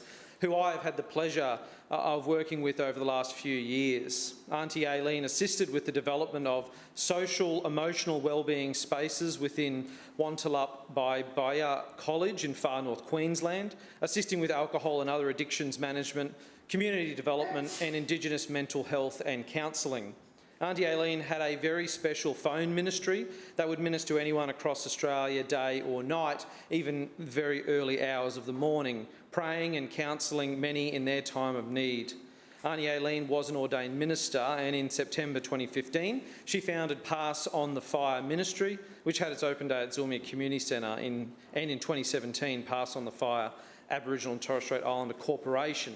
That was another offspring of her community work. She was mother to 7 children, Jason, Wayne and Faylene Sandy, and their younger siblings, Fred, Sammy, Sono and Otilla Leone, of which are active members of the community making a difference each and every day. I got to know several of her children through my work as a counsellor. Fred's work in cultural education through culture, art and music is well known throughout Queensland and Australia. He curated the largest cultural corroboree gathering in the past 150 years at Clancestry Festival at South Brisbane and is currently employed by Monash University to catalogue First Nations cultural language and songlines from across the nation with an aim to preserve and revive language. Jason and Wayne Sandy were also instrumental in the revitalisation of culture through song and dance throughout the 80s and 90s in the South East Corridor when they founded the Munjali Yugambeh dance troupe and have been sharing cultural performance and sharing knowledge with First Nations people and the broader community right across Australia and throughout the world. Jason travelled the world to 25 countries with the group Descendants, and Wayne promoted culture in the early 90s as a breakfast radio announcer on 98.9 FM Murray Country. Sono founded the organisation Strong Women Talking, an organisation providing workshops and support for First Nations women. Sono experienced domestic violence in her 1920s and now she works to break the cycle. Sammy works as a community development and cultural worker at Jabiru Community College and established the Boss Boxing 2 years ago, something I've spoken about a few times in this chamber. The Boss Boxing provides a safe space for young people in Zulmia. It's changing lives and I know for a fact it's saving lives. Sammy continues to support the local community as a board member at Kubara Kindy. He has also been involved in the reconciliation space as a former cultural advisor to Beyond Blue, Ambrose Tracy College and currently the Jabiru Community College in Zulmia with their cultural development and safe spaces for First Nations people. I had the honour of cutting the ribbon at the opening of the Boss Boxing with Auntie Aileen, and it was there when I spoke to her and on other occasions like Survival Day that I got to see how incredibly proud she was of the work of her children, the work that they were doing in the community. And I know she will continue to be proud where she is of the work they continue to do. And of course they wouldn't be able to do that work without their mum. When rich and powerful people die, monuments are erected, bridges, statues, buildings and things like that. But in years to come, when we look around for the monuments to people like Auntie Aileen, all you'll need to do is look around. Further items of general business. Councillor Adderman. Thank you, Deputy Chair. I rise to speak briefly and thank the Schrinner Council Administration for delivering new attractions costing more than $500,000 in 2 of our parks in Bellbarry this month. The new Learn to Ride bike facility at Kangaroo Gully Road Park has been completed and is already proving a popular attraction for local children. It even prompted a visit from my colleague, the councillor for Walter Taylor, who with his young daughter road tested it last weekend and gave it the nod of approval. The bike paths have been well designed with an emphasis on educating children about road rules. It will help prepare them for the different situations they will eventually face on open roads and bikeways. In addition to the bike paths, Council has installed a new picnic shelter, pedestrian pathways, seating, a drinking fountain and bins, a retaining wall and landscaping works. Kangaroo Gully Road Park was previously a small playground and picnic facility but had to be removed because the structures had rusted and were no longer compliant with Council's safety standards. The Learn to Ride bike facility was the option most favoured in local community consultation. Mr Chair, the Schrinner Council administration has also undertaken a comprehensive upgrade of facilities at Constantine Park Place Park, as promised in this year's budget. This project involved the removal of old, non-compliant wooden structure and replaced with new playground equipment. The area surrounding it has been turfed and a shade cover will be provided in the coming weeks. And there is more to come. We have undertaken community consultation about what local residents would like to see at Pioneer Crescent Park, and I look forward to updating this chamber when that project is completed. Thank you. Councillors, are there any items of further business? Councillor Strunk. Thank you, Deputy Chair. Listen, I rise to speak on a couple of events and an organisation here tonight. The first event is the GoPio India Fair fundraiser. Of course, GoPio stands for the Global Organisation of People of Indian Origins. It is a non-partisan, secular global organisation, promotes the well-being of the people of Indian origin, works with all levels of government and community groups nationally and internationally to promote Indian culture. Congratulations to the newly elected for a second term President Rakesh Sharma and the new executive. Thank you to Umesh and Usha Chandra, who are very well known throughout Brisbane within the Indian community, and they continue to do their great work for their community and for the community in general. The dinner will be held this Friday, and I believe, of course, Councillor Owen will be coming along representing the Lord Mayor. This Friday, as I say, it's a fundraising event, right? And it's pretty important because the India Day Fair, of course, doesn't run on goodwill. It needs a little bit of money. So all that money will go towards the annual India Day Fair. The day commemorates India's independence from British rule. That was on the 15th of August, 1947. The India Day Fair now is in its 10th year and is a free community event that brings the whole community together. So just mark that date down, the India Day Fair, the 15th of August. We should be celebrating on the 15th of August. Now, I've written down here 2020, but that's obviously wrong. It's got to be 2021. So I'll move on. There's another event, a little event that's happening in my ward, actually, and it's the Forest Lake Walking Group, which is holding a little fundraiser for Red Feb Month, right? They're getting together and they're asking for the whole community to assist them. Now, this is a walking group that are walk daily Monday to Friday up at in the shopping centre before the shopping centre opens up, and they get a pretty good group up there. But they've decided to support this event, raising awareness for life-saving medical research, raising funds for medical research, and helping families stay together longer by everything possible before during and when they find a cure. The group has already had 20 community walkers that have registered, along with, of course, their own group, which is I think it's near 100 people that walk on a daily basis up there. So I encourage residents to come out and to support them. Kicks off at 6:45 a.m. But it's a worthy cause. The last item I wanted to speak about is an organization in my ward. It's a business, actually, and it's the Heritage or the Forest Lake branch of the Heritage Bank.